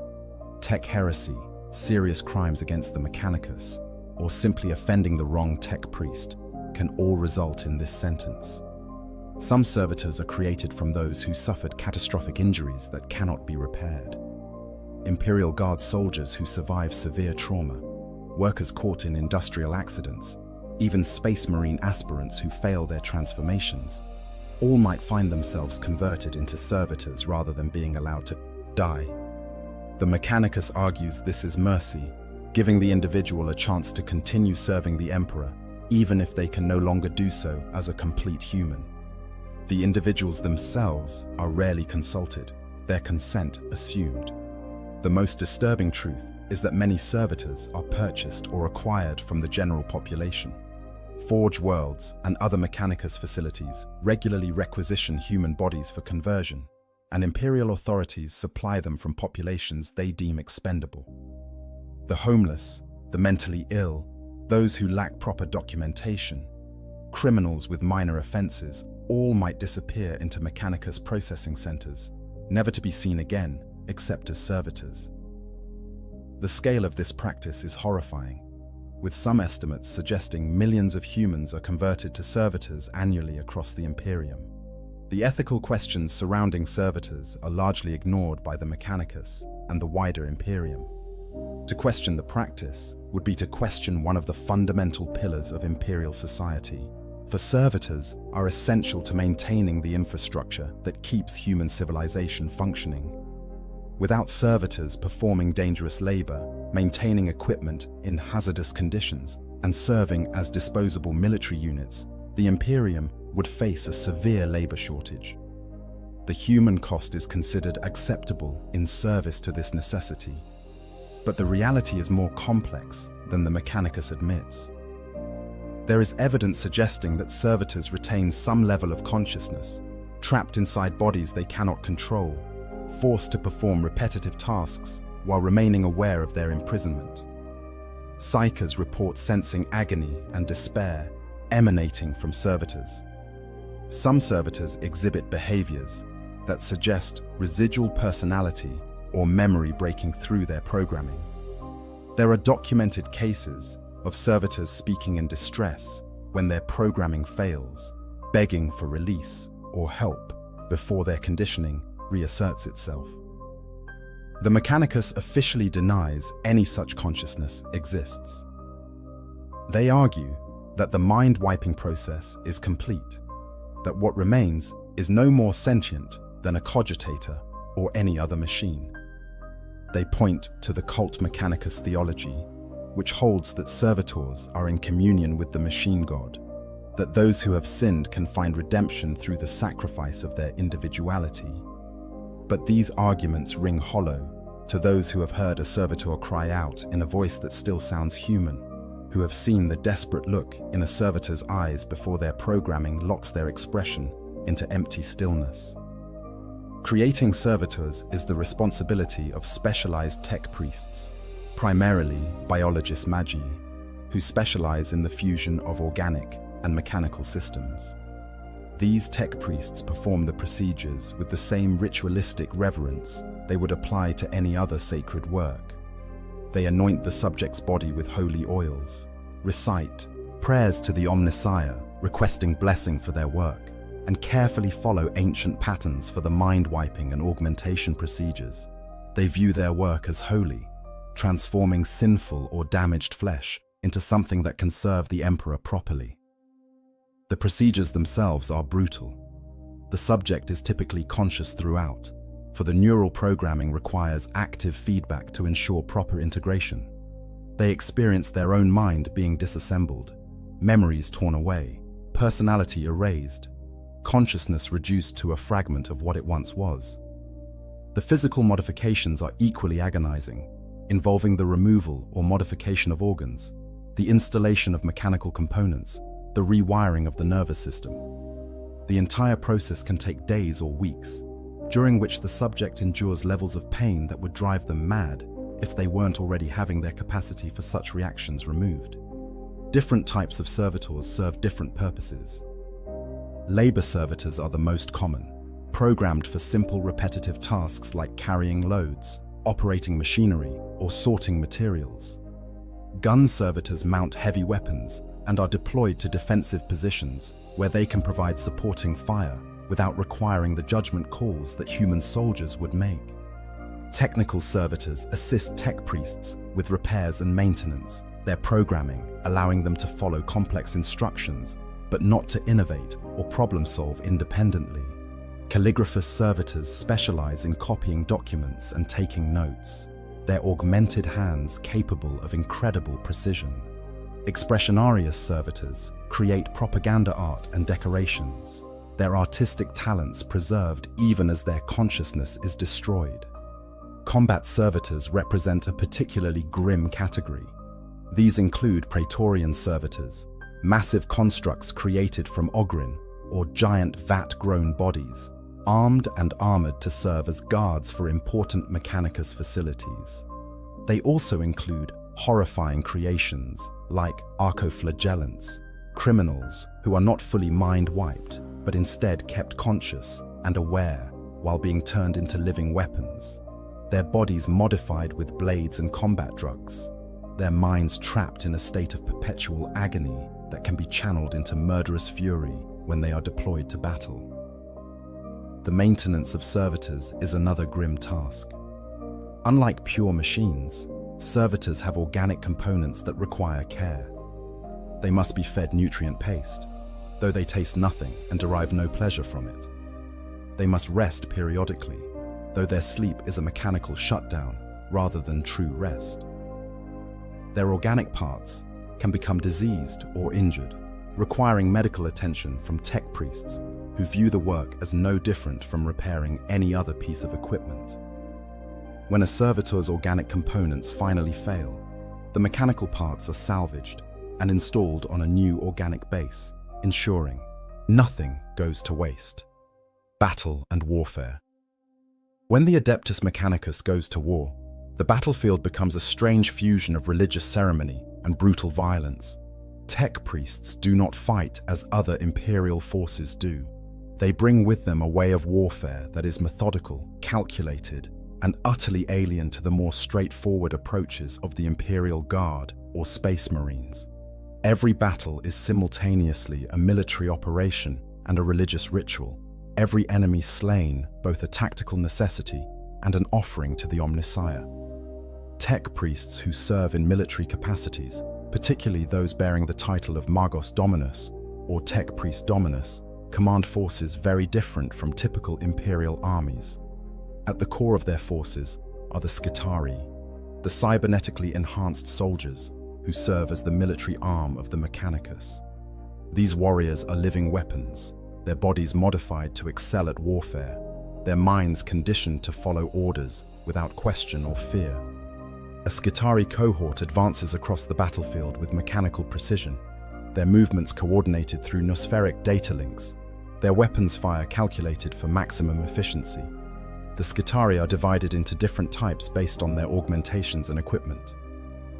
Scitari Rangers are long-range specialists, their eyes replaced with sophisticated targeting optics, their weapons loaded with radioactive ammunition that poisons the very ground where they fight.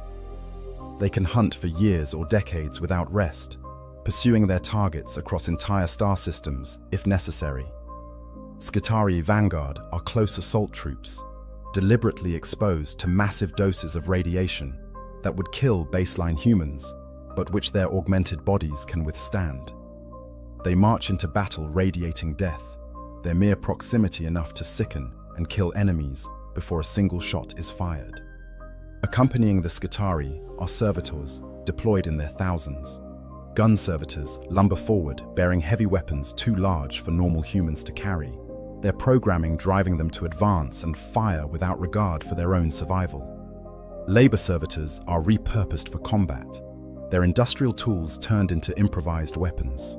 The sight of thousands of servitors marching in perfect lockstep, their empty eyes seeing nothing, their minds containing only the barest instructions, is enough to break the morale of many enemies before combat even begins. Tech priests themselves enter battle as formidable combatants despite their often fragile appearance. A Magos Dominus might appear ancient and decrepit, more machine than flesh, but those machines grant capabilities far beyond what any baseline human could achieve. Mechadendrites lash out with weapons or tools, capable of striking multiple enemies simultaneously. Built-in weapon systems activate, turning the tech priest into a mobile weapons platform. Data tethers connect them to their forces, allowing them to coordinate dozens or hundreds of units with perfect efficiency. The Mechanicus approach to warfare emphasizes calculation over courage, efficiency over glory. Before committing forces to battle, tech priests analyze all available data, computing probabilities of success, calculating acceptable casualty rates, determining optimal firing solutions. A Magos Dominus might spend hours reviewing battlefield data before issuing orders, while their subordinates wait with mechanical patience. When orders finally come, they are executed with precision, every unit moving to exact positions, firing at precisely calculated intervals, advancing or retreating according to mathematical formulae that guarantee maximum success. This approach can be disconcertingly cold to non-Mechanicus forces. A tech priest commander will sacrifice units without hesitation if calculations indicate that doing so improves overall chances of victory. They view their forces, even the Scitarii who possess at least some consciousness, as resources to be expended efficiently. The concept of heroic last stands or desperate valor means nothing to them. What matters is achieving the objective with optimal efficiency, and if that requires the death of half their forces, that is simply the logical choice. Combat drugs play a significant role in Mechanicus warfare. The Scitarii are equipped with internal dispensers that can flood their systems with performance-enhancing chemicals at will or on command from their tech priest masters.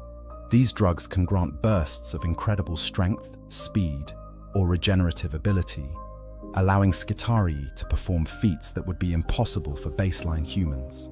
But the drugs are dangerous, causing horrific side effects within minutes of use, potentially killing the user if overdosed.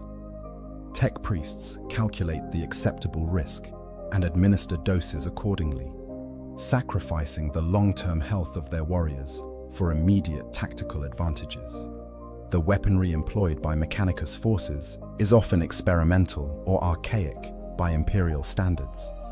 They field radium weapons that poison everything they touch, arc rifles that unleash deadly electrical discharges, plasma calivers whose technology is poorly understood even by those who use them. Some weapons are so unstable that they are more dangerous to the wielder than to the enemy. But the Mechanicus accepts such risks in pursuit of maximum firepower. They reason that a weapon that kills its user after destroying multiple enemies represents acceptable efficiency. The Mechanicus also deploys war machines that dwarf conventional vehicles. Dune crawlers stalk across battlefields on articulated legs, their weapons tracking targets with machine precision. Iron Strider cavalry units race into battle at speeds no wheeled vehicle could match. Their pilots fuse directly into their mechanical mounts. When the situation demands overwhelming force, the Mechanicus can call upon their Titan legions, deploying god machines, hundreds of feet tall, walking weapons platforms that can devastate entire armies. Tech priests on the battlefield also serve support roles, maintaining equipment, performing field repairs, and ensuring that the machine spirits of vehicles and weapons remain appeased. These tech priests work under fire, often exposed to enemy attacks as they conduct essential rituals. The sight of a tech priest calmly anointing a damaged vehicle with sacred oils, while bullets and lasfire streak past them, is common. They understand intellectually that they are in danger, but their modifications have stripped away most fear response, leaving them able to focus on their duties regardless of circumstances. Battle also provides opportunities for the quest for knowledge. Mechanicus forces prioritize the recovery of technology over other objectives. A tech priest commander might divert forces from a critical position to secure a piece of archaeotech, reasoning that the recovered technology is worth more than winning the current engagement. They collect samples of enemy equipment, especially Xenos technology, for later study. Dead enemies are dissected to understand their biology and vulnerabilities. Every battle is a learning experience, every engagement an opportunity to gather data. The aftermath of battle sees the Mechanicus forces engaging in thorough salvage operations. The dead are processed for useful components. Fallen Skitarii have their augmentations recovered for reuse. Servitors are repaired if possible, or their mechanical components salvaged if they are beyond recovery. Enemy equipment is collected and analyzed. The battlefield is stripped of anything that might be useful, leaving behind only what is truly worthless. This pragmatic approach ensures that even defeats can yield valuable resources, though the Mechanicus would never frame such operations in those terms. Casualties are viewed entirely through the lens of resource management. When a Skitarii falls, the tech priests calculate whether the resources required to recover and repair them exceed the cost of simply creating a replacement. When a servitor is destroyed, its loss is noted only insofar as it reduces available combat capability. Even the death of a tech priest is treated primarily as a data management problem. Have their knowledge archives been properly backed up? Can their augmentations be recovered? Should resources be devoted to replacing them with someone of similar capability? This cold approach to warfare makes the Mechanicus simultaneously highly effective and deeply unsettling to work with. Imperial Guard commanders often request Mechanicus support for their campaigns, appreciating the advanced technology and specialized capabilities the tech priests bring. But those same commanders often find themselves disturbed by the Mechanicus methods, by the way tech priests calculate acceptable losses with no apparent concern for the lives being spent, by the sight of servitors marching mindlessly to their deaths, by the realization that the tech priests view the guard soldiers themselves as just another resource to be optimized. The slow loss of humanity. Perhaps the most tragic aspect of a tech priest's existence is not the pain of augmentation, not the danger of their work, not even the political machinations they must navigate. It is the gradual, inevitable loss of everything that makes them human. This erosion happens slowly, across decades or centuries, but its trajectory is always the same. In replacing flesh with machine, in removing emotion and intuition in favor of logic and efficiency, the tech priests transform themselves into beings that can no longer relate to humanity, even as they claim to serve it. The process begins subtly. A young acolyte receives their first augmentations and discovers that they can no longer taste food the way they once did. The neural pathways responsible for processing flavor having been rerouted to accommodate their cyber mantle. It is a small loss, seemingly insignificant compared to the benefits of their new capabilities. But it is the first of countless such losses, each one minor by itself, accumulating over time into something profound. As more augmentations are added, more sensations fade. The tech priest loses the ability to feel textures properly, their touch mediated through mechanical sensors that provide data rather than tactile experience. They lose the sensation of temperature, their bodies regulated by thermostats and cooling systems rather than responding naturally to heat and cold. Pain persists, but it becomes abstract, a diagnostic signal rather than an immediate physical experience. Even the sense of having a body, of existing in physical space, begins to distort as more and more of their form becomes mechanical. Emotional changes follow the physical ones. The rite of pure thought, when undertaken, strips away the capacity for emotional experience in the most literal way possible, removing the brain structures that process such feelings. But even without this extreme procedure, the constant augmentation of the brain with cogitators and processors changes how a tech priest thinks and feels. They find themselves analyzing situations that once would have provoked immediate emotional responses, calculating optimal outcomes rather than responding with anger, fear, or joy. They lose the ability to form deep, emotional connections with others, viewing relationships primarily in terms of utility and advantage. Memory becomes increasingly strange as organic neural pathways are supplemented and eventually replaced by machine data storage. A tech priest might possess perfect recall of technical specifications from centuries ago while being unable to remember the face of their own parents. They can recite entire volumes of Mechanicus scripture flawlessly, but cannot recall the emotional context of significant life events. Memories become data files, accessible and clear, but divorced from any emotional significance. The past becomes a database to be queried rather than a lived experience to be reflected upon. The loss of creativity is particularly profound for those who undergo the rite of pure thought. The right hemisphere of the brain, responsible for pattern recognition, artistic appreciation, and intuitive leaps, is stripped away and replaced with pure logic engines.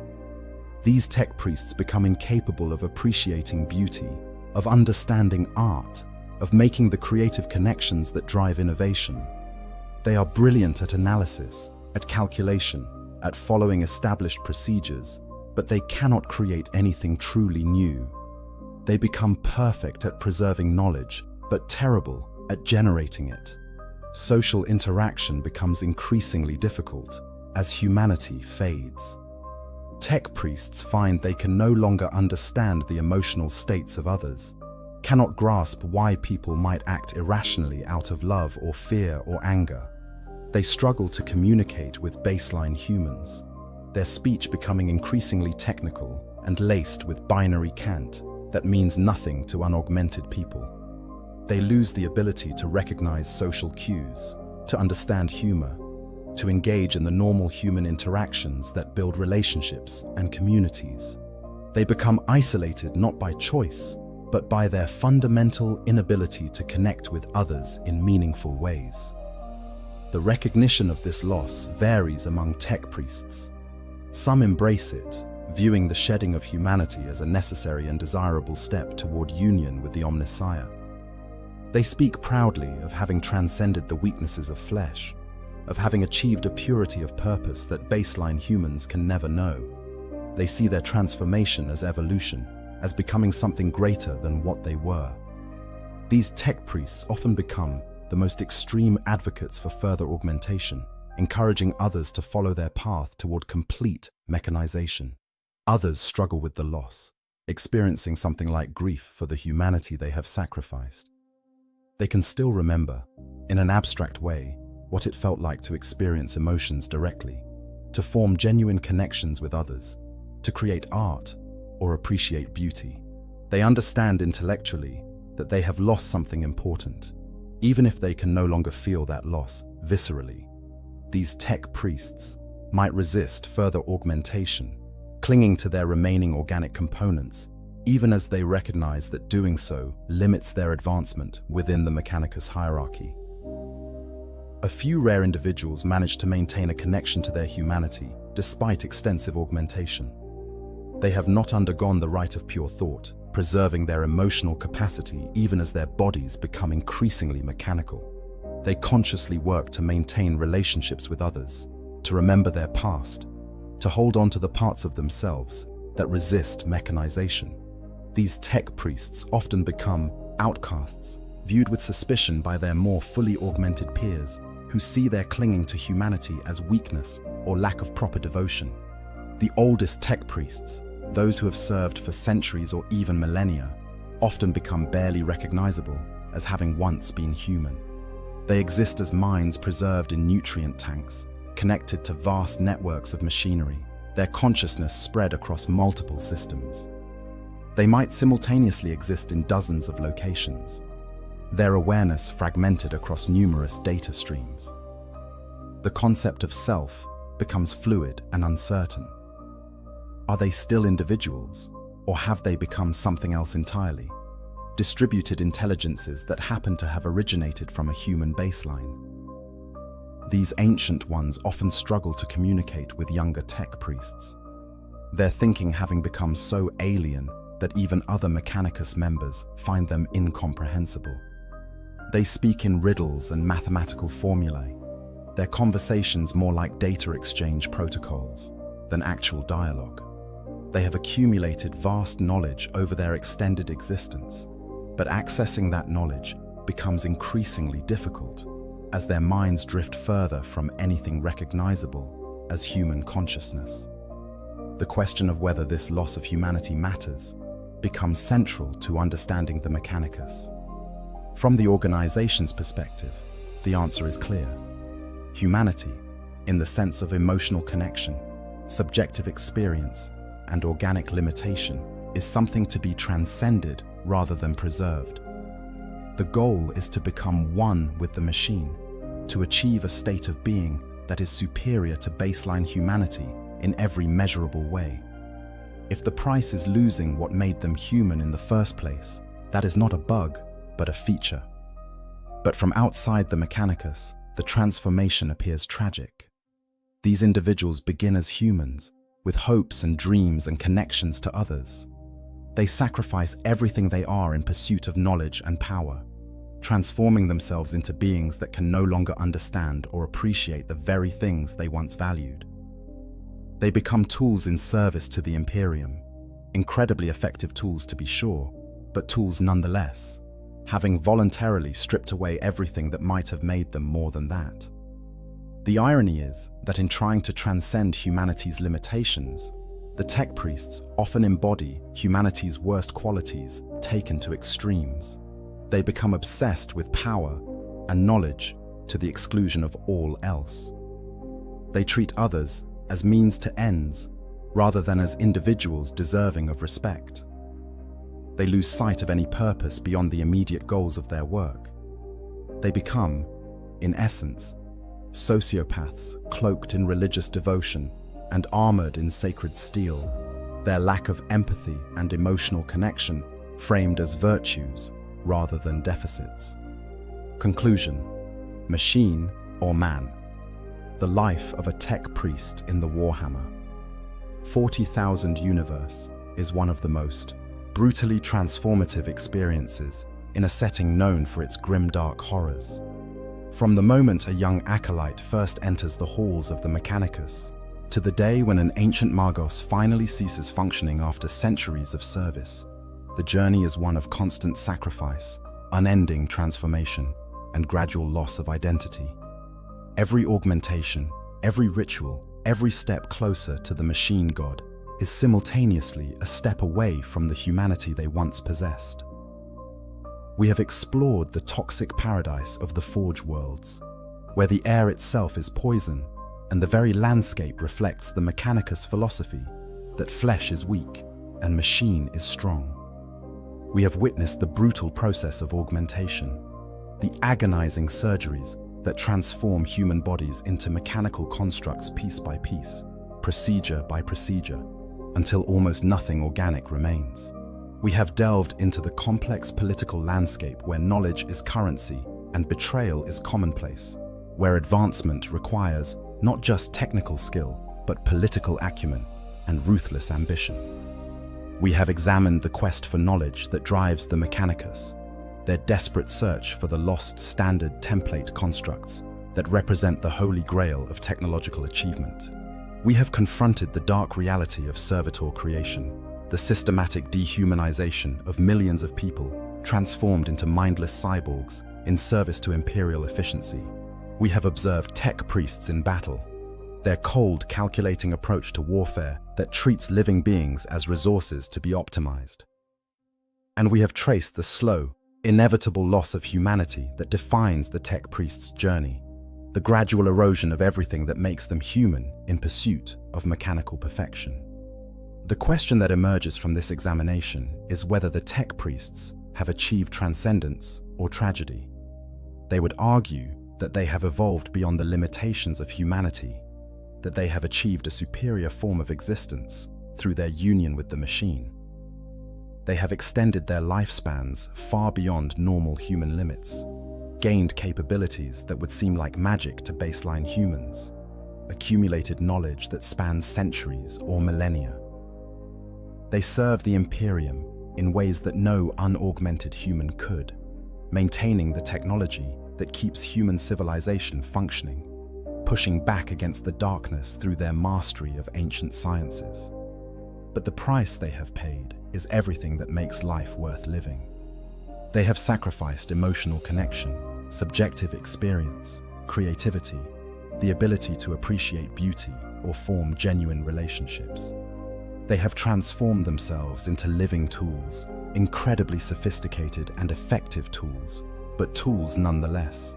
They work ceaselessly in service to the Imperium and the machine god, never resting, never truly living, existing in a state somewhere between alive and dead, between human and machine, belonging fully to neither category. The tech priests embody one of the central tragedies of the Imperium of man, the way that survival has required the systematic dehumanization of humanity itself. In a galaxy filled with existential threats, where alien races seek to exterminate mankind and the forces of chaos work to corrupt it, extreme measures become normalized. The creation of servitors, the brutal augmentation practices, the cold calculation that treats human lives as mere resources, all of these horrors are justified by necessity.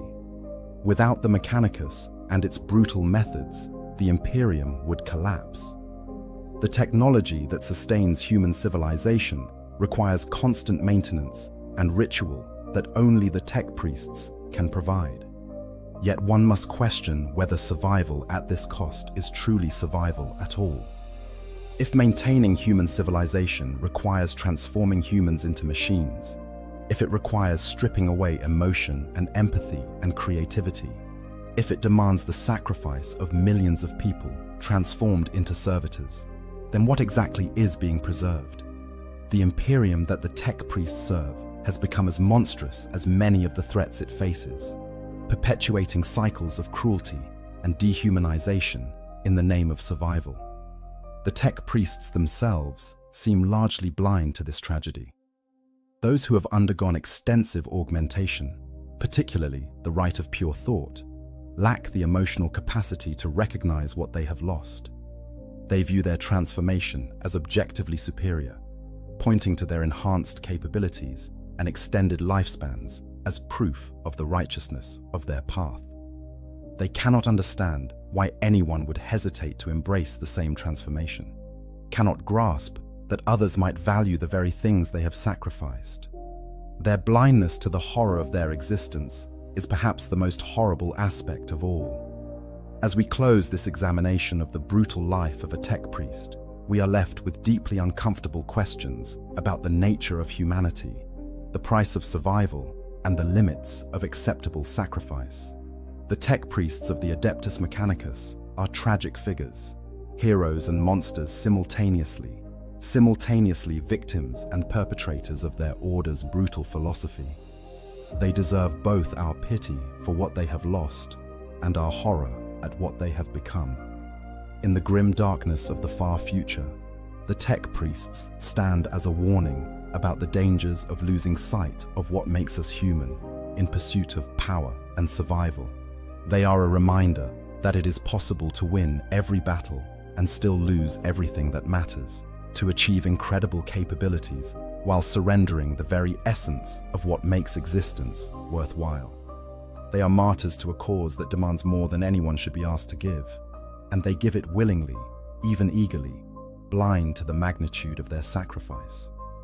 So the next time you encounter the Adeptus Mechanicus in the lore of Warhammer 40,000, remember that behind the imposing figures, wreathed in sacred oils and adorned with holy augmentations, are people who have paid an almost incomprehensible price for the knowledge and power they wield. Remember that the servitors, shuffling mindlessly through the background of imperial scenes, were once humans with thoughts and dreams and loved ones. Remember that the cold, calculating approach to warfare and politics comes from beings who have systematically removed their own capacity for empathy and emotion. Remember, and perhaps understand, why the setting is called grimdark. Thank you for joining me in this exploration of one of the Imperium's most fascinating and horrifying institutions. If you enjoyed this deep dive into the brutal life of a tech priest, please like and subscribe for more Warhammer 40k lore content. The galaxy is vast, filled with countless stories of heroism and horror, sacrifice and betrayal, and there is always more to explore. Until next time, praise the Omnissiah, and may the machine god watch over you. In the deepest chambers of the phalanx, where silence hangs like a shroud and darkness presses against the soul, there exists a kind of death that refuses to end. It is a death without release, without the mercy of oblivion. It is the half-life of those who have been deemed too valuable to die, too skilled to waste, too dangerous to let fade into memory. Here, in these sacred halls, the dreadnoughts of the Imperial Fists stand vigil, not standing precisely, for their bodies no longer possess the capability of such simple acts. Instead, they wait, suspended in sarcophagi of adamantium and ceramite, their consciousness drifting through the void between sleep and wakefulness, caught in a twilight existence that stretches across centuries. Awakening is not gentle. There is no gradual return to consciousness, no soft emergence from the comfort of dreams. Instead, it comes like lightning through the nervous system, a sudden, violent snap that tears you from the embrace of nothing and thrusts you back into awareness. Systems ignite across neural pathways that no longer truly exist. Optical sensors flare to life, flooding your perception with data streams and targeting matrices. Auditory receptors come online with a screech of static that gradually resolves into the mechanical symphony of the phalanx, the distant thunder of its engines, the whisper of air circulation through corridors that stretch for miles. You try to breathe and remember that you cannot. The sensation of lungs expanding, of air filling your chest. These are phantom memories now, echoes of a body long since reduced to little more than vital organs, suspended in amniotic fluid. Your lungs still function, in a technical sense, kept alive by the life support systems woven through every centimeter of your sarcophagus. But the act of breathing, that unconscious rhythm that once defined the boundary between life and death, has been replaced by mechanical regulation. You exist now in a state of perpetual respiration, without ever drawing a true breath. The first moments are always the worst. Your mind, still clinging to the patterns of organic life, tries to feel your hands. You reach out, instinctively, for something to grasp, some tactile confirmation that you still exist in physical space. What you find instead are targeting systems, weapon mounts, the massive articulated claws of a dreadnought's power fist. Sensors translate pressure into data, giving you feedback about grip strength and structural integrity, but it is not touch. Not really. It is information about force application, measured in megapascals, about the molecular bonds of whatever material your fist has closed around. It is knowledge without sensation, awareness without feeling.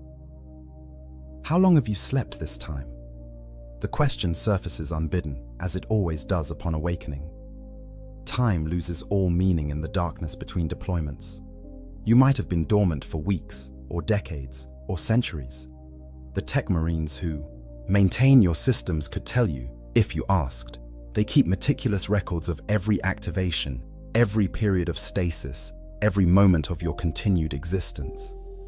But you have learned not to ask. The numbers cease to have significance after a while. What difference does it make whether you have slept for 50 years or 500? Your brothers who walked beside you in flesh and blood are long dead either way. Their names carved into the walls of remembrance. Their gene seed harvested and implanted into new generations, who will never know them as anything more than statistics in the chapter's records. Your name is Brother Ancient Adaric of the Imperial Fists, though that name too has become more title than identity. You were a sergeant once, leading tactical squads through the horrors of the galaxy's endless wars. You remember charging through the ruins of hive cities, your bolter barking righteous fury as you advanced through streets choked with the corpses of heretics and traitors. You remember the weight of your armor, that comforting embrace of ceramite that had been your second skin for so long. You remember the faces of your brothers, though those memories grow more indistinct with each awakening, like images viewed through water that grows ever murkier. The battle that brought you to this state took place on a world whose name you can no longer recall. The enemy might have been orcs, or chaos traitors, or some Xenos abomination. The specific details have been filed away in your tactical database, accessible if you need them. but the emotional context has faded. What remains is the memory of pain, catastrophic, system-shattering pain, the kind of agony that would have killed a mortal human instantly and should have killed even a space marine. You remember your spine snapping, the sensation of ceramite armor compressing as something impossibly strong closed around your torso. You remember looking up at the sky of that nameless world and thinking that at least you would die in battle, that your watch would end with honor. But the apothecaries had other plans. They pulled you from the rubble, your body so broken that even the considerable regenerative capabilities of a space marine could not restore you.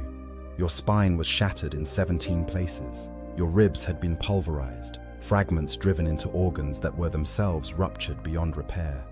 Your legs were simply gone, torn away by whatever force had broken you. By all rights, you should have been given the Emperor's peace, your gene seed harvested for the next generation, your name added to the rolls of honor. Instead, they made you this. The transformation is not something you remember clearly. Mercy, perhaps, or simply the kindness of the human brain shutting down in the face of trauma, too great to process.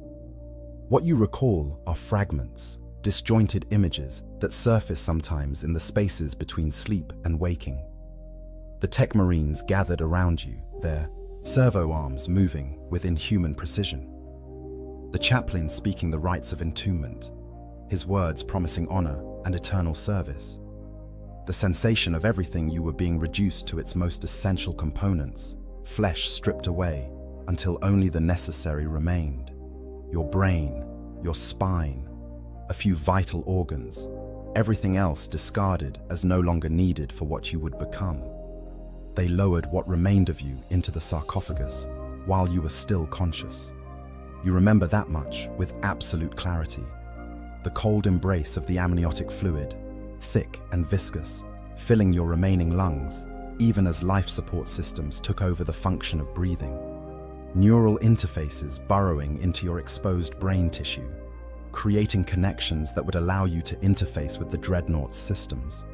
The moment when your consciousness expanded outward, suddenly aware of the massive mechanical body that was now yours.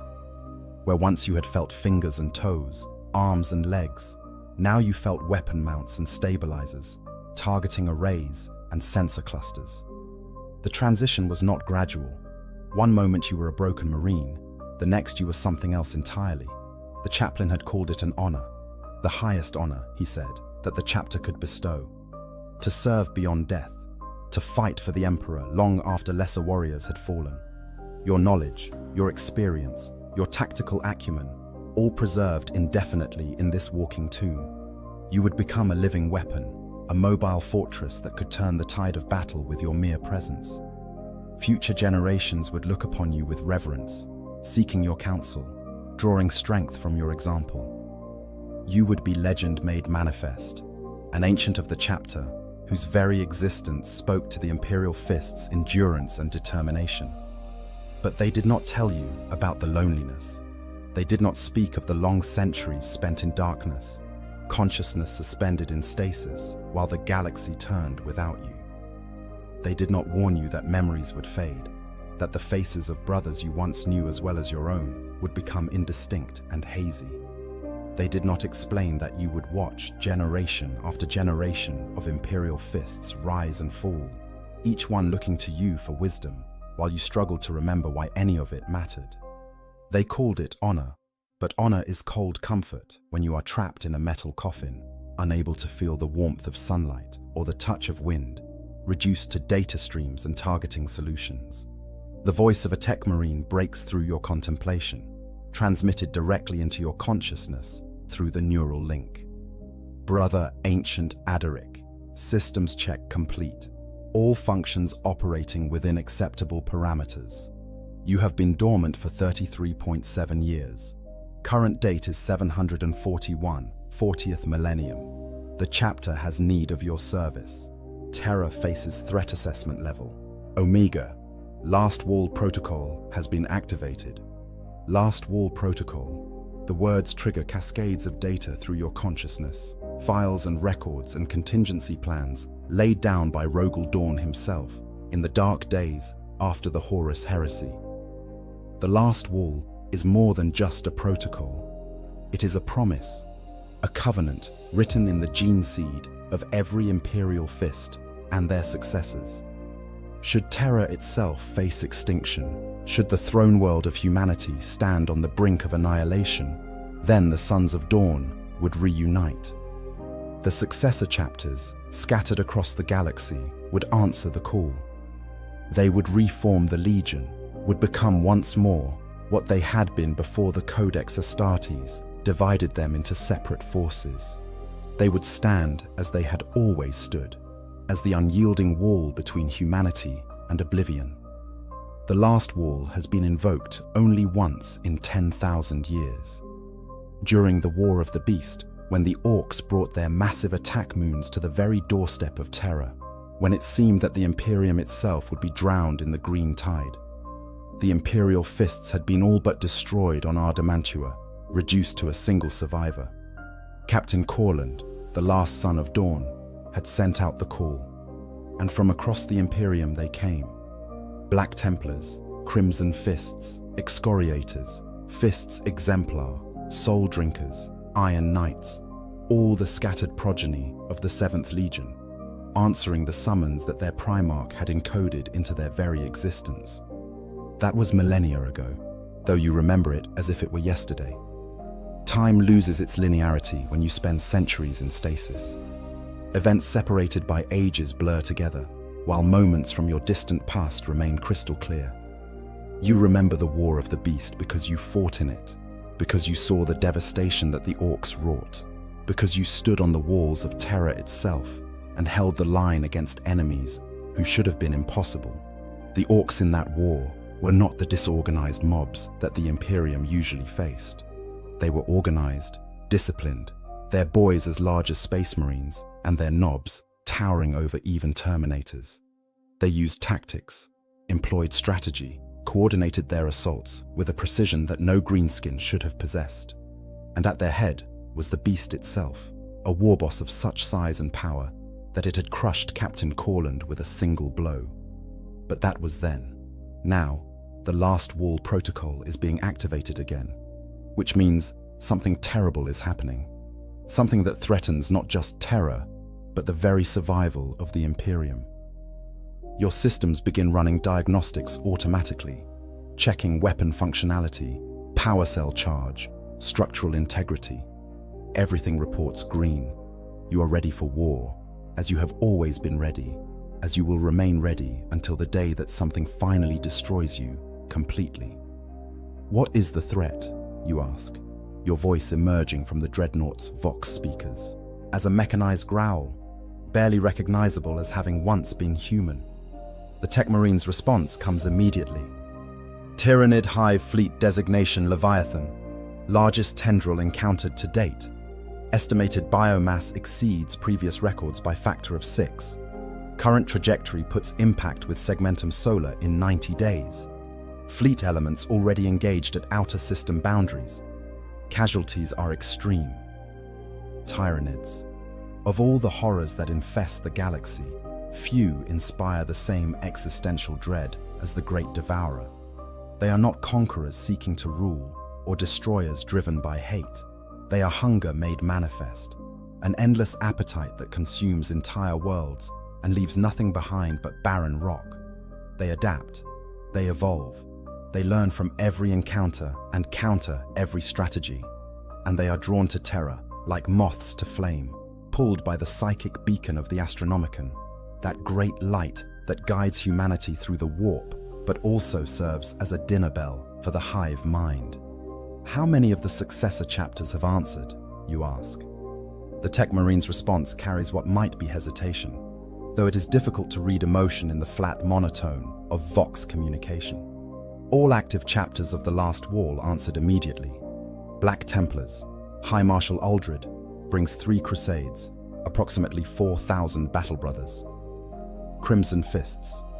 Chapter Master Alexios Pollux, the 4th, arrives with 700 Marines. Excoriators commit 3 companies under Captain Aurelius.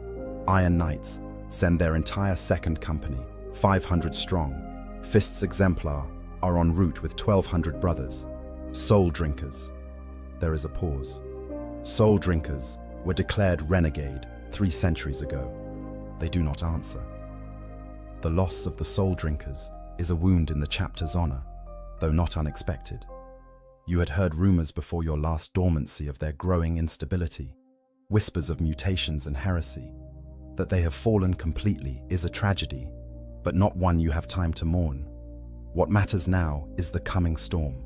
Thousands of Space Marines gathering to defend Terra, the largest assembly of Dawn's genocide since the Legion's dissolution, and you will be part of it, as you have been part of every great battle, every desperate defense, every last stand that the Imperial Fists have mounted across 10,000 years.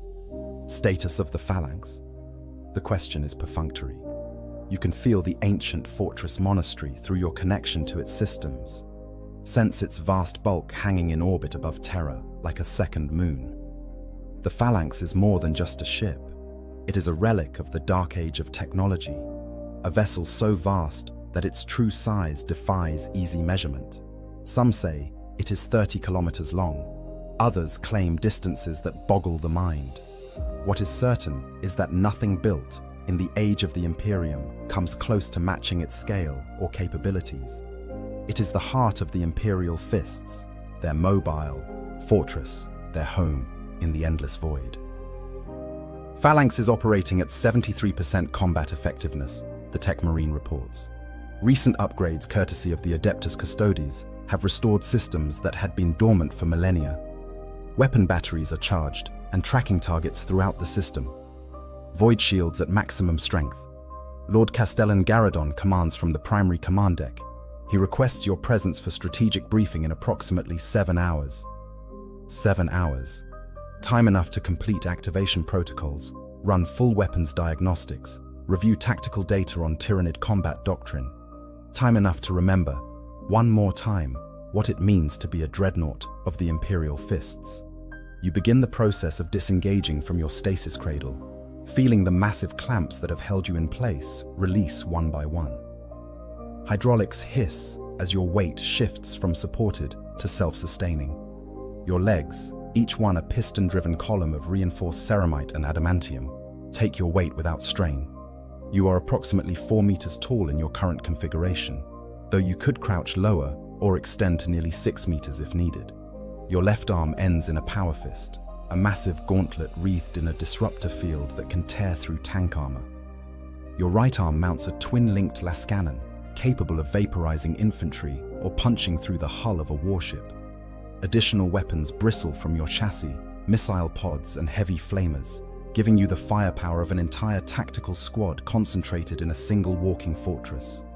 You take your first step in 33 years, servos whining as your massive foot impacts the deck.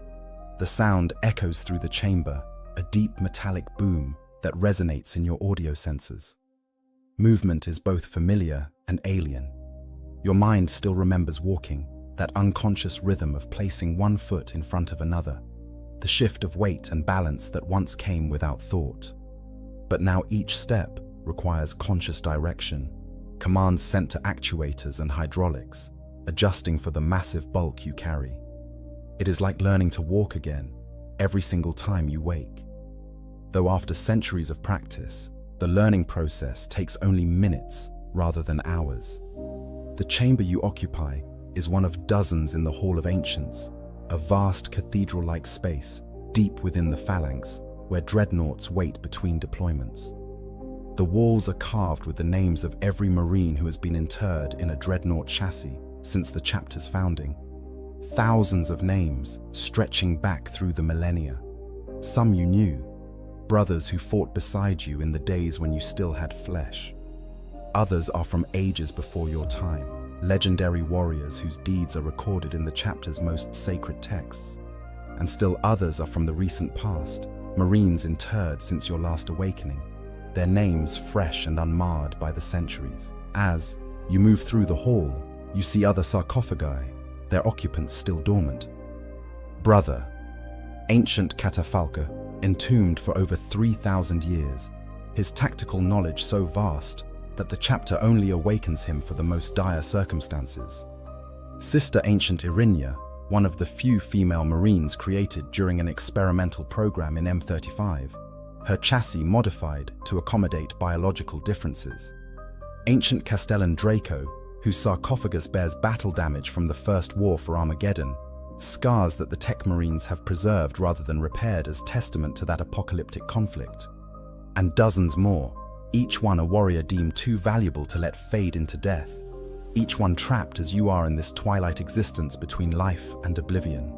You wonder, as you often do, if they dream in their dormancy, if their consciousness drifts through memories and phantasms, or if they experience only void, only absence. Your own periods of stasis are inconsistent. Sometimes you descend into darkness and emerge what feels like moments later, though decades have passed. Other times you experience something like dreams, though they are strange and distorted, mixing memories from your flesh life with the mechanical awareness of your current existence. In one recurring dream, you walk through the halls of the phalanx in your old body, feeling the weight of power armor, breathing air that tastes of recycled atmosphere and machine oil. You find your squad waiting for you, their faces clear and distinct.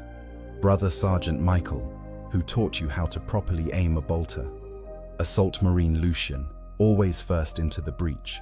Devastator Hadrian, whose love of heavy weapons was matched only by his terrible sense of humor. They welcome you, ask where you have been, and then you wake, trapped again in your metal prison, and remember that they have all been dead for centuries. The journey to Lord Castellan Garadon's command center takes you through sections of the phalanx you have walked countless times before. The corridors here are broad enough to accommodate dreadnoughts, their ceilings soaring high overhead, decorated with bas-reliefs depicting famous battles from the chapter's history. You pass chapter serfs going about their duties, ordinary humans who serve the Imperial Fists with the same dedication as the Space Marines themselves. They stop and bow as you pass, offering prayers and benedictions. To them, you are sacred, a holy relic animated by the Emperor's will. They do not see the prison that your existence has become. They see only legend, only the eternal warrior who serves beyond death. Battle brothers in full armor salute as you pass, their fists striking their breastplates in the traditional gesture of respect. Most of them are young, at least by your standards. Marines who were recruited, trained, and blooded in the decades since you last walked these halls. They look at you with something like awe, seeing in your chassis the embodiment of the Imperial Fist's stubborn endurance. You are what they all might become should they suffer wounds grievous enough to warrant interment. The honor they offer you is real, but it is also tinged with something else. Not quite fear, but a recognition of the cost that such honor demands. One young Marine, his armor bearing the markings of a newly promoted sergeant, stares at you with particular intensity as you pass. His face is earnest, determined, full of the righteous certainty that comes from still believing that war is glorious. You remember being that young once. Remember thinking that to die in battle was the greatest honor a Space Marine could achieve. You know better now. Death in battle is mercy. It is clean, final, a clear ending to a life of service. What you have is something else entirely. It is service without end, consciousness without release. The young sergeant does not understand this yet, and you hope that he never will. Lord Castellan Tor Garadon waits for you in the command center, a vast chamber dominated by hololithic displays showing the disposition of forces throughout the solar system.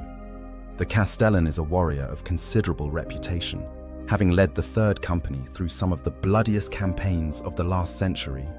He wears Gravis armor, its heavy plates bearing the scars of countless battles. His face is grim, carved from stone it seems, typical of the Imperial Fist's dour demeanor. When he sees you enter, he nods in acknowledgement, the respect between warriors who have both bled for the same cause. "Brother Ancient Adaric," he says, his voice carrying the authority of command. "Thank you for answering the summons. I know you were not scheduled for activation for another 2 decades." His words carry an implicit apology. The Tech Marines try to maintain a regular cycle of dormancy and activation, preventing any one dreadnought from bearing the burden of consciousness for too long. To be awakened ahead of schedule means the situation is desperate enough to override standard protocols. "There is no schedule when the last wall is invoked," you reply, your mechanical voice carrying none of the weariness you feel. "What does the Imperium face?" Garradon gestures to the hololithic display, which shifts to show the outer reaches of the solar system. Red icons swarm inward, so numerous they blur into a solid mass. Hive Fleet Leviathan, largest tendril yet encountered. They emerged from the galactic east 6 months ago, consuming everything in their path. 12 systems devoured, estimated biomass increase of 2,000%, and they are heading directly for Terra. You analyze the display with the tactical awareness that centuries of warfare have instilled in your consciousness. The Tyranids are not simply swarming inward. Their approach shows coordination, calculation. Smaller splinter fleets fan out to consume nearby systems, growing stronger even as the main tendril advances. They are stripping the region of biomass, ensuring that the Imperium cannot draw reinforcements from nearby sectors. It is siege warfare on a galactic scale, isolating Terra before the final assault. The strategy bears an intelligence that should be impossible, for what the Imperium likes to believe is a mindless hunger. "Fleet disposition?" you ask. Garradon manipulates the display, highlighting friendly forces in blue. They are pitifully few compared to the red tide approaching. Imperial Navy elements from Battlefleet Solar, approximately 200 major warships, and 5 times that in escorts. Space Marine forces from 17 chapters, approximately 8,000 battle brothers total. Adeptus Custodes commit 1,000 guards. Sisters of Silence deploy 3,000 strong. The Phalanx itself will serve as command fortress and primary weapons platform. The numbers sound impressive until you compare them to the approaching swarm. The Tyranids outnumber the defending forces by what appears to be a factor of hundreds, perhaps thousands. They will absorb casualties that would break any other force and continue advancing, driven by the inexorable hunger of the hive mind. This will not be a battle that can be won through superior tactics or individual heroism. It will be a grinding war of attrition, victory measured in how many Tyranid organisms can be destroyed before they reach Terra itself. "What is my deployment?" you ask, already knowing the answer. Garradon's expression becomes even grimmer, if such a thing is possible. The Phalanx will position itself at the outermost defensive sphere, approximately at the orbit of Jupiter.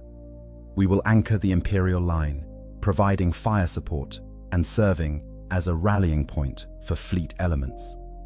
You and every other activated dreadnought will deploy to the Phalanx's surface batteries, reinforcing our defensive positions. When, not if, the Tyranids attempt boarding actions, you will hold the critical junctions. The Phalanx cannot fall. If it does, the inner defenses of the solar system will collapse in hours. It is the assignment you expected, the role that dreadnoughts have filled since their creation. You are too valuable to waste in simple line combat, too powerful to hold back from the most desperate positions. You will be placed exactly where the fighting is thickest, where the fate of battles hangs in the balance. You will stand in corridors and chambers, your weapons sweeping arcs of destruction, your armor absorbing impacts that would obliterate lesser warriors. And you will hold, because that is what Imperial fists do. You will hold until ordered to withdraw, or until your ammunition is exhausted, or until something manages to crack your sarcophagus open and end your existence finally and completely. Understood, you say, because there is nothing else to say. You are a weapon, and weapons do not question their use. When do we deploy? Assembly is complete within 48 hours, Garradon replies. All last wall elements will be in position within 1 week. Initial contact with Tyranid advanced organisms expected within 2 weeks. This will be the greatest test the Imperial fists have faced since the Horus Heresy. We stand as Rogel Dawn taught us to stand, unyielding, unbreakable, the last wall against which all enemies shatter. His words are meant to inspire, to kindle the righteous fury that should burn in every Space Marine's heart. But you have stood on too many walls, fought in too many last stands, watched too many brothers die believing that their sacrifice mattered. You know the truth that comes with centuries of perspective. Victories are temporary. Every battle won is just a prelude to the next battle, the next threat, the next apocalypse. The Imperium survives not because of glorious triumphs, but because of stubborn refusal to die. It endures because warriors like you are willing to stand in the fire again and again and again, not because you believe you will win, but because the alternative is unthinkable. But you do not voice these thoughts. Instead, you salute, power fist raised in acknowledgement. The enemy shall find no weakness in our defense, Lord Castellan. The Sons of Dawn will hold the line. Garradon returns the salute, and you turn to leave, the sound of your footfalls echoing through the command center. As you make your way back to the Hall of Ancients, you pass through the Chapel of Remembrance, a vast cathedral space where the chapter honors its fallen. The walls here are covered with names, thousands upon thousands of names, each one a brother who gave his life in service to the Emperor and the Imperium. Some died quickly, cut down in the fury of battle. Others died slowly, holding impossible positions against overwhelming odds. All of them earned the final peace that you have been denied. You stand before the wall bearing names from your own era, searching for the brothers you once knew. There, carved in Gothic script that will endure long after you finally fall, Brother Sergeant Michael, killed in action on Geist 7 during the Vorok incursion. Assault Marine Lucian died holding a bridge against Orc invaders on Rin's world. Devastator Hadrian lost with all hands when his transport was destroyed during the Battle of Badab. They are all gone, all at peace, while you remain. They fought their battles and earned their rest. You fight on, denied even the dignity of a name on this wall. Sometimes you wonder what Rogel Dawn would think of what his legion has become. Would he approve of the Dreadnought program, of warriors kept in service centuries beyond any reasonable limit? Or would he see it as you sometimes see it, as a kind of torture dressed in the language of honor? Dawn was many things, stubborn and unyielding among them, but he was also practical. He understood the value of sacrifice, yes, but he also understood that some costs were too high. Would he look at you, at all the ancients waiting in darkness, and see strength?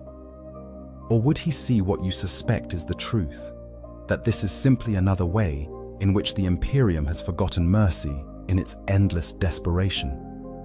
But Dawn is gone, dead for 10,000 years if the stories are true, and the Imperium he fought to preserve has become something he might not recognize.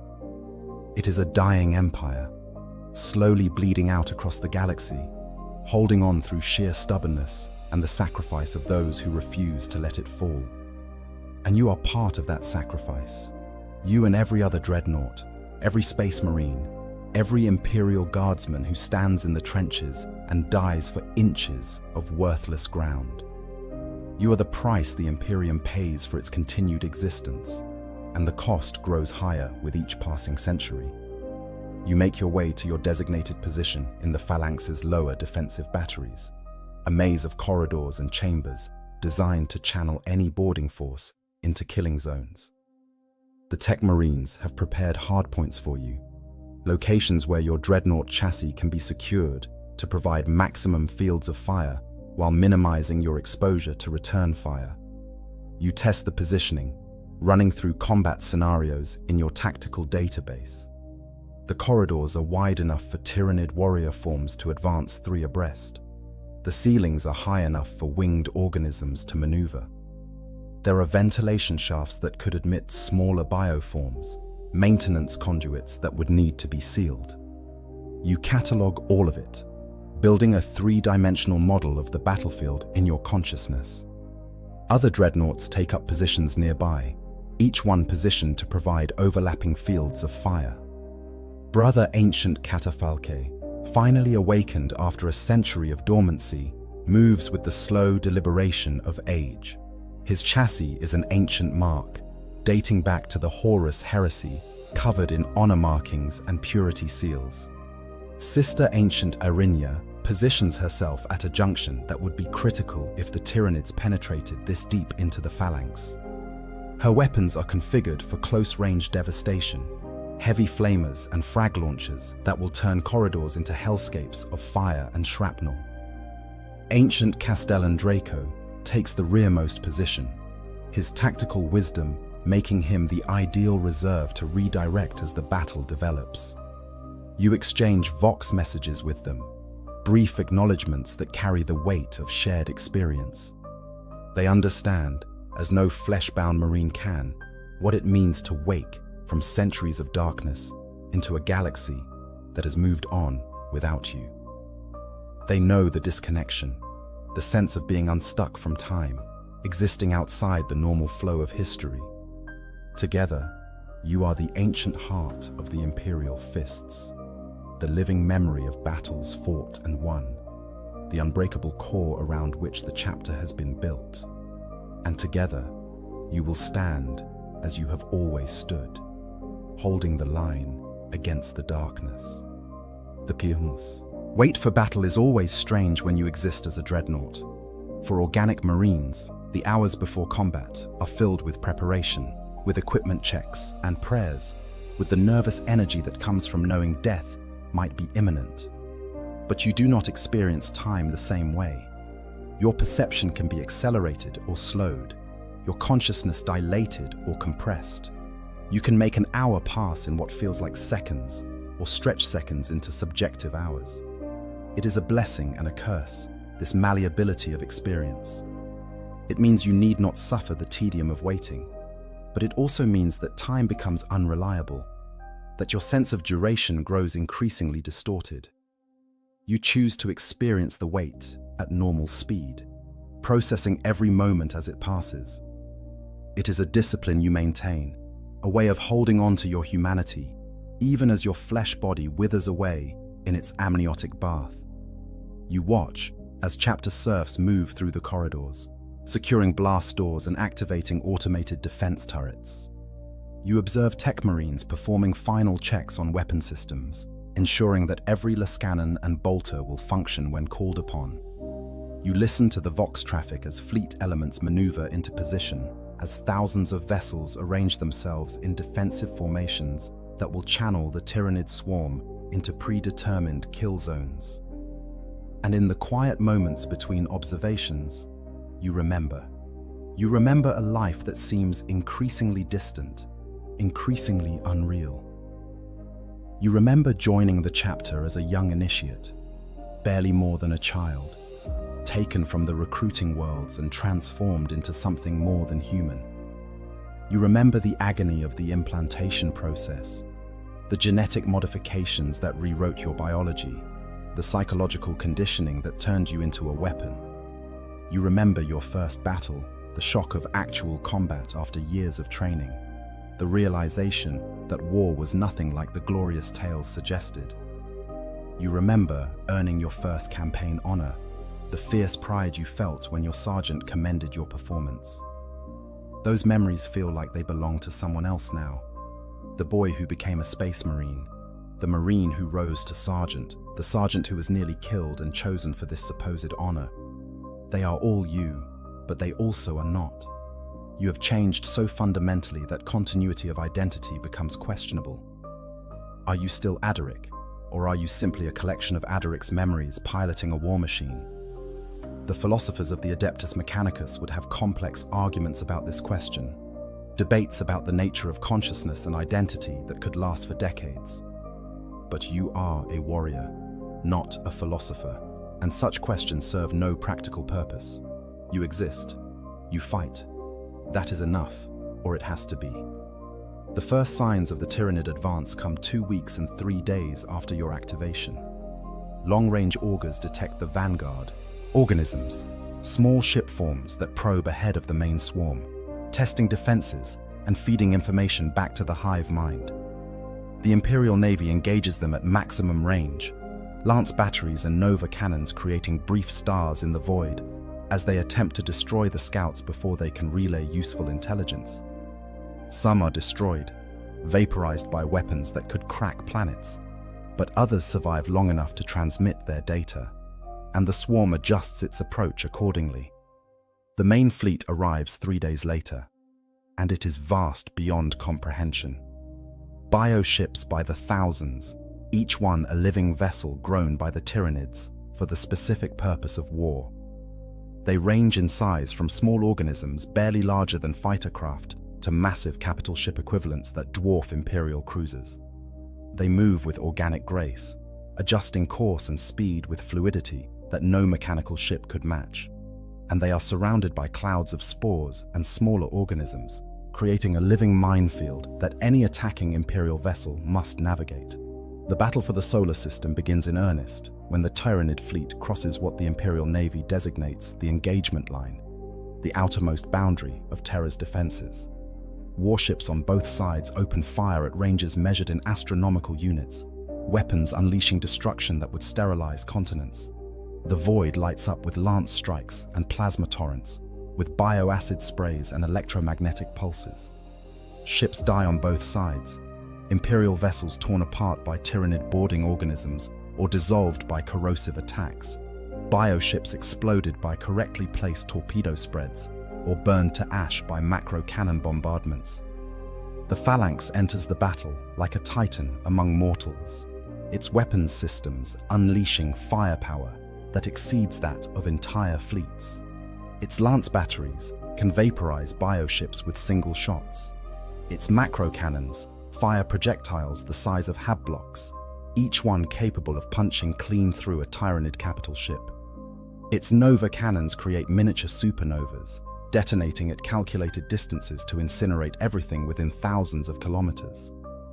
The Phalanx does not simply participate in the battle, it defines it, creating a sphere of destruction around itself that the Tyranids cannot penetrate without suffering catastrophic casualties.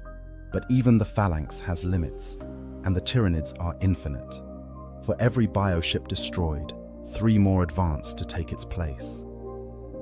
For every wave that is annihilated, another wave forms from the endless reserves of the swarm. The Imperial forces fight with desperate courage, but courage alone cannot overcome numbers of this magnitude. Slowly, inexorably, the Tyranids push forward, accepting losses that would break any other force, driven by the hunger that defines their existence. The first boarding attempt comes on the 3rd day of the battle. Mycetic spores, massive biological drop pods, are launched from bioships that accept their own destruction to bring the spores within range. Imperial point defense systems destroy most of them, filling space with fragments of chitin and flash-frozen ichor. But enough survive.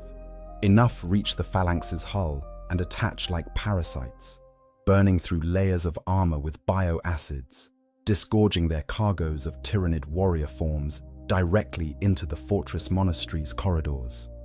This is the battle you were awakened for. This is the moment when all your centuries of experience, all your accumulated tactical wisdom, all your stubborn refusal to die will be tested once more. The Tyranids that pour from the breaching points are purpose-built for boarding actions. Genostealers with claws that can shred ceramite, Tyranid warriors whose bone zords can cut through bulkheads, Hormagaunts bred for speed and ferocity in close quarters. They come in waves, driven by the hive mind's directive to destroy, to consume, to convert everything they touch into more biomass for the swarm. But they have never fought Imperial Fist's dreadnoughts on ground of the dreadnought's choosing. They have never faced warriors who have stood in corridors just like these for centuries, who know every angle and approach, who have refined the art of defensive warfare to its absolute perfection. The Tyranids charge forward with mindless hunger, and they die in fire and fury. Your Lascannons speak first, twin beams of coherent light that vaporize the first wave of Hormagaunts before they can even register your presence.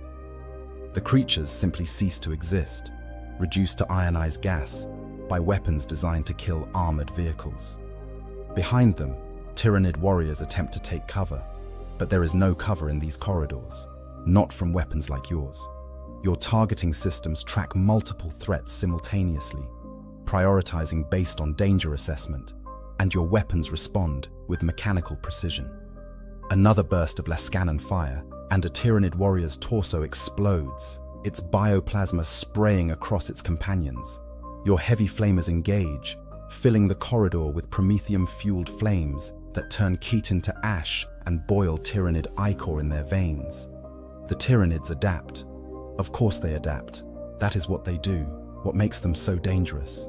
The hive mind processes the casualties, identifies the threat you represent, and redirects forces to neutralize you. Larger organisms push forward, Carnifexes, whose bioarmor can absorb Lascanon hits, Tyrannofexes, whose rupture cannons can threaten even dreadnought armor. They advance through the corpses of their smaller kin, accepting the casualties as the price of reaching you. A Carnifex charges, its massive bulk filling the corridor, crushing the bodies of its own dead underfoot. Your tactical systems calculate intercept timing with nanosecond precision. You wait until it is in optimal range, until there is no possibility of missing, and then you fire.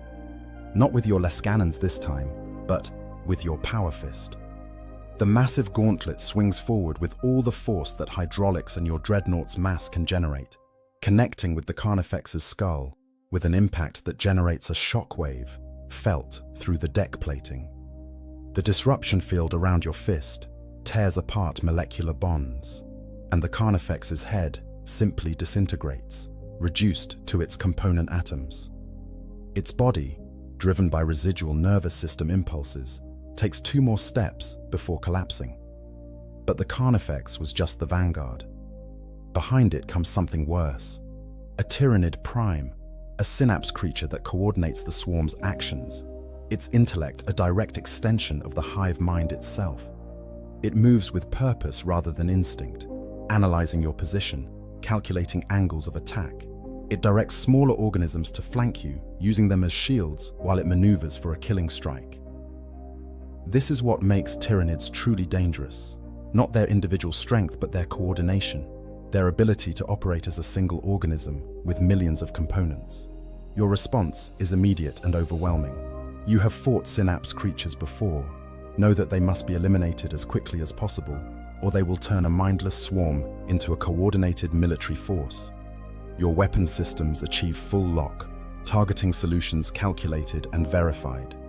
Your Lascanons fire in rapid sequence, not at the Prime itself, but at the smaller organisms it is using for cover, vaporizing them and removing its protection. The Prime realizes its danger too late, attempts to retreat, but there is nowhere to retreat to in these corridors. Your missile pods acquire target, fire a salvo of crack missiles that streak down the corridor and impact the Prime's thorax. The explosion tears through bioarmor that has evolved to withstand most Imperial weapons, and the Prime collapses, its synaptic connection to the swarm severed. Without the Prime's coordination, the remaining Tyranids revert to instinct, throwing themselves at your position without strategy or planning. It makes them easier to kill, but no less dangerous. Their sheer numbers threaten to overwhelm your position through attrition, if nothing else. You continue firing, weapon systems cycling through their targeting priorities with inhuman efficiency. Lascanon, Heavy Flamer, Missile Pod, Power Fist. Each weapon has its optimal range and target type, and you switch between them with fluid precision, always using the right tool for each threat. Brother Ancient Catafalca voxes a warning. His position is under assault from a different direction, multiple Trigons burrowing up through the deck plating to attack from below. Sister Ancient Irinia redirects to support him, her heavy flamers filling the breaches with fire that burns Tyranid flesh and prevents more organisms from emerging. Ancient Castellan Draco coordinates the defense, his centuries of tactical experience allowing him to predict Tyranid assault patterns and reposition forces to counter them. Together, you are an unbreakable line, a wall of ceramite and adamantium, and absolute refusal to yield. The battle continues for hours, then days. Time loses meaning in the constant rhythm of combat. Fire, Target, fire again. Monitor ammunition levels, manage heat buildup, request resupply when necessary. The Tech Marines move through the battle zone when they can, carrying fresh ammunition and performing emergency repairs, their servo arms working even as they fight off tyrannid organisms with their own weapons. Chapter serfs follow behind them, hauling massive drums of bolter shells and promethium tanks, their merely human strength augmented by servitor assistance and sheer determination. You watch them with something that might be admiration. These humans, fragile and vulnerable compared to Space Marines, continue to serve, even knowing that a single strike from a tyrannid creature would kill them instantly. They could retreat to safer areas of the phalanx, could hide in the armored citadels where non-combatants shelter during battle. Instead, they choose to be here, in the most dangerous corridors, ensuring that you and your battle brothers have the supplies needed to continue fighting. Their courage shames you, in a way. They face death knowing it will be permanent, that there is no sarcophagus waiting to preserve their consciousness, no chance at continued service. They have one life to give, and they give it willingly. A serf dies 3 meters from your position, a Genestealer's claws punching through his armored vest and into his chest. You vaporize the Genestealer immediately, but it is too late for the serf. He slumps against the corridor wall, blood spreading across the deck plating. His last act is to push the ammunition crate he was carrying toward you, ensuring that his mission is complete even as his life ends. A Tech Marine retrieves the body when there is a lull in the fighting, carrying it with reverence to wherever the dead are being laid out for final rites.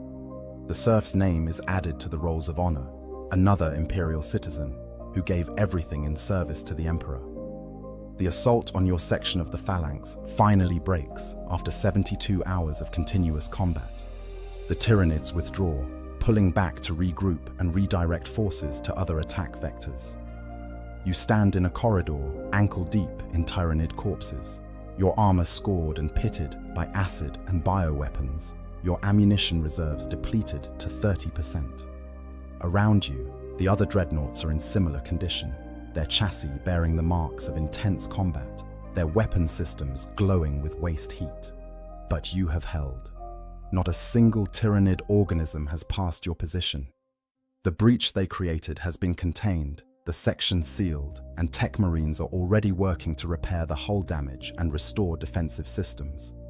Lord Castellan Garadon voxes commendations to all defensive positions. The phalanx stands. The enemy has been repelled from all critical zones. Casualty assessment is ongoing, but preliminary reports indicate acceptable losses. All defensive positions will maintain current status.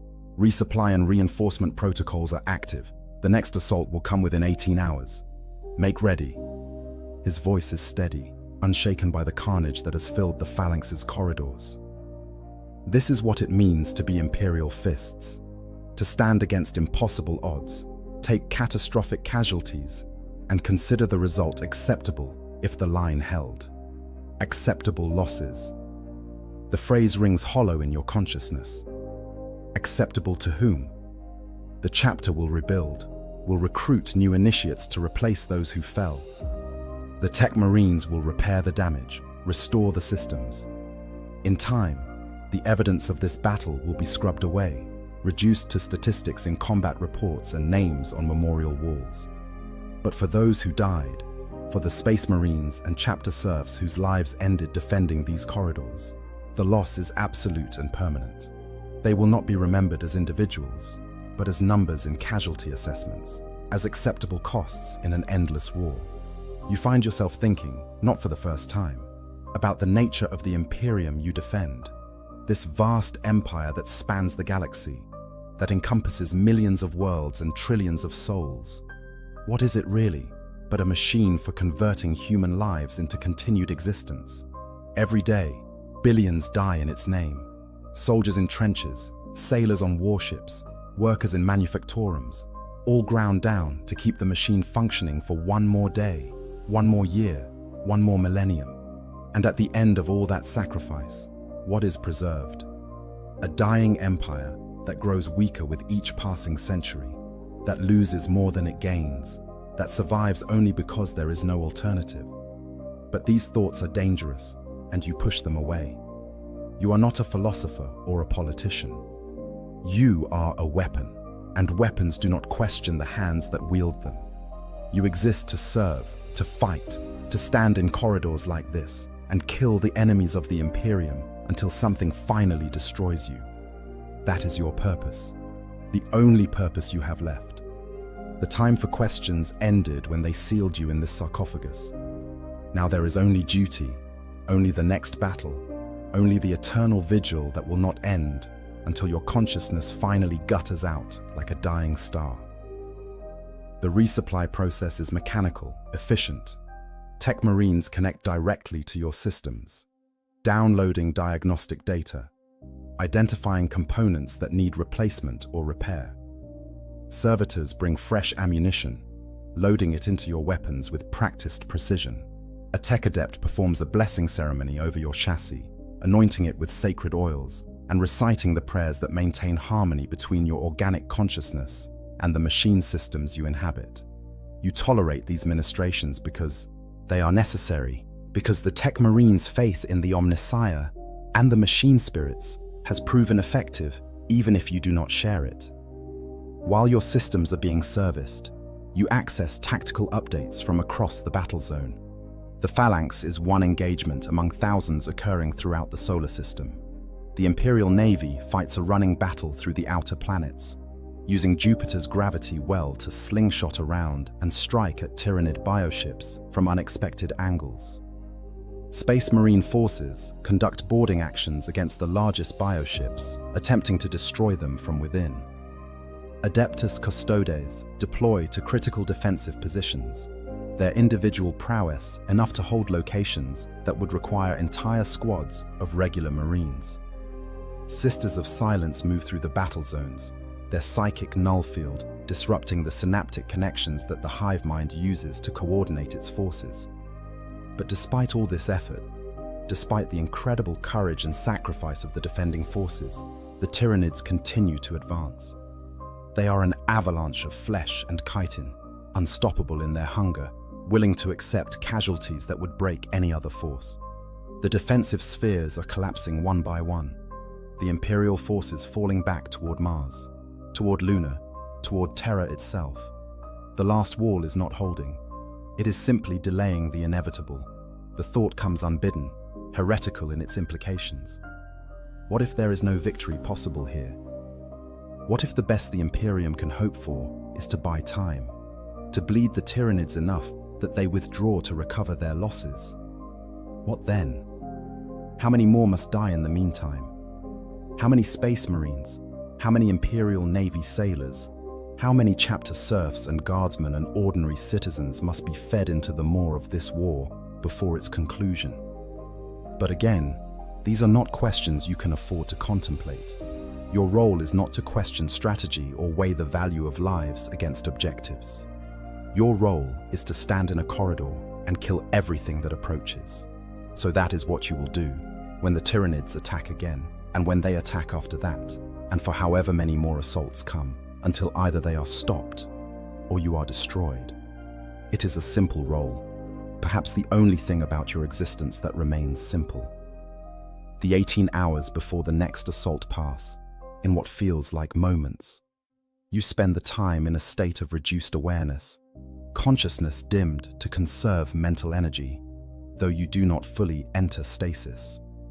It is like floating in dark water, aware of the passage of time, but not actively experiencing it. This is another skill you have learned across centuries, the ability to exist without fully experiencing existence, to wait without suffering the psychological burden of waiting. When you are roused by combat alerts, you return to full awareness instantly, all systems transitioning to combat readiness in microseconds. The Kitsan Tyranids are attacking again, this time with even greater force than before. The hive mind has analyzed the Phalanx's defenses, identified weaknesses, and adapted its strategy accordingly. The assault comes from multiple vectors simultaneously, attempting to spread the defenders too thin to maintain their interlocking fields of fire. This time, the Tyranids bring something new to the battle. Lictors, specialist organisms designed for infiltration and assassination. They have somehow penetrated deeper into the phalanx than should be possible, bypassing the outer defensive lines entirely. You receive Vox warnings of their presence in your sector, reports of ambushes and sudden attacks that have caught even veteran Space Marines by surprise. These creatures are dangerous in ways that mere physical threat cannot encompass. They can disrupt entire defensive positions, create chaos and uncertainty, turn prepared defenses into confused melees, where the Tyranids' numbers become an overwhelming advantage. A Lictor attacks from a ventilation shaft, its chameleonic scales rendering it nearly invisible until it strikes. Its rending claws target a Tech Marine, working on Sister Ancient Irinia's systems, attempting to decapitate him with a single blow. But the Tech Marine is Astartes, his reaction time measured in fractions of seconds. He rolls aside, the Lictor's claws scoring deep gouges in his power armor, but missing his neck. Before the Lictor can strike again, your targeting systems acquire lock and your heavy flamer engages, filling the corridor with promethium fire. The Lictor's chameleonic abilities mean nothing against an area of effect weapon. It thrashes in the flames. It screams, registering as ultrasonic frequencies in your audio sensors, and then it collapses, its body charred beyond any possibility of regeneration. But the Lictor was just a distraction. While your attention was focused on the immediate threat, the main assault force has advanced closer than you realized. Tyranid warriors supported by Carnifexes and Raveners, a combined arms attack that exploits the brief window when your weapons were engaged elsewhere. They are close enough now that your Lascannons are less effective, the range too short for optimal target lock. You switch to your Power Fist, the massive gauntlet becoming your primary weapon as the battle degenerates into brutal melee. Fighting Tyranids in close quarters is an exercise in controlled violence. They are biological killing machines, evolved over millions of years to tear apart whatever they encounter. Their claws can shred ceramite, their weapons fire bioacid and living ammunition. Their very bodies are weapons designed to kill. But you are Imperial Fists, and you have been training for melee combat since the chapter's founding. Every blow you throw is precisely calculated, every movement optimized for maximum efficiency. Where the Tyranids rely on instinct and hunger, you rely on 10,000 years of accumulated martial knowledge. Your Power Fist connects with a Tyranid warrior's thorax, the disruption field tearing apart the creature's bio-armor and pulping the organs beneath. Before the warrior has fully collapsed, you are already turning, tracking the next threat, your chassis rotating with surprising agility for something of your size. A Carnifex attempts to gore you with its crushing claws, but you step inside its reach. A maneuver that should be impossible for something as large as a dreadnought, but which you execute with the precision of long practice. Your Power Fist drives upward, punching through the Carnifex's lower carapace and into its body cavity, finding the critical organs that sustain its massive bulk. The creature dies standing, its nervous system taking several seconds to realize that it is already dead. Around you, the other dreadnoughts fight with similar ferocity. Brother Ancient Catafalque moves with the inexorable patience of age, his every action economical and precise. He does not waste ammunition or energy on anything except killing blows. Sister Ancient Irinia fights with controlled fury, her heavy flamers creating a wall of fire that nothing can penetrate. Ancient Castellan Draco coordinates the defense from his position, his Vox transmissions directing reinforcements and identifying threats before they can fully develop. And supporting all of you are the flesh and blood battle brothers of the Imperial Fists, tactical squads and assault squads and devastator squads, all fighting with the stubborn determination that has defined the chapter since Rogel Dawn first took command. They fill the gaps in your defense, cover angles you cannot engage, finish enemies that your weapons merely wound. They die in the process, of course. Space Marines are not invincible, and even power armor cannot protect against every threat. You watch brothers fall, their life signs dropping off your tactical display one by one, each death another wound in the chapter's strength. But for every Space Marine who falls, dozens of Tyranids die. For every position that must be abandoned, 2 more are reinforced. The Imperial fists are being bled, but they are bleeding the Tyranids far worse, extracting a terrible price for every meter of corridor, every chamber, every junction. The Phalanx is holding, not because its defenders are overwhelming the enemy, but because they are willing to pay the cost that holding requires. The second assault finally breaks after another 50 hours of continuous combat. This time, the Tyranids do not withdraw voluntarily. They retreat because they have suffered casualties that even the hive mind cannot sustain, because the cost of continuing the assault has exceeded the benefit of potential gains. The corridors are choked with Tyranid corpses, the dead piled so deep in some places that they create barriers that must be cleared before the position can be properly secured. The stench of alien ichor and burned promethium is so thick that even your filtered sensors register it, a chemical signature that will take weeks to fully clean from the Phalanx's atmosphere.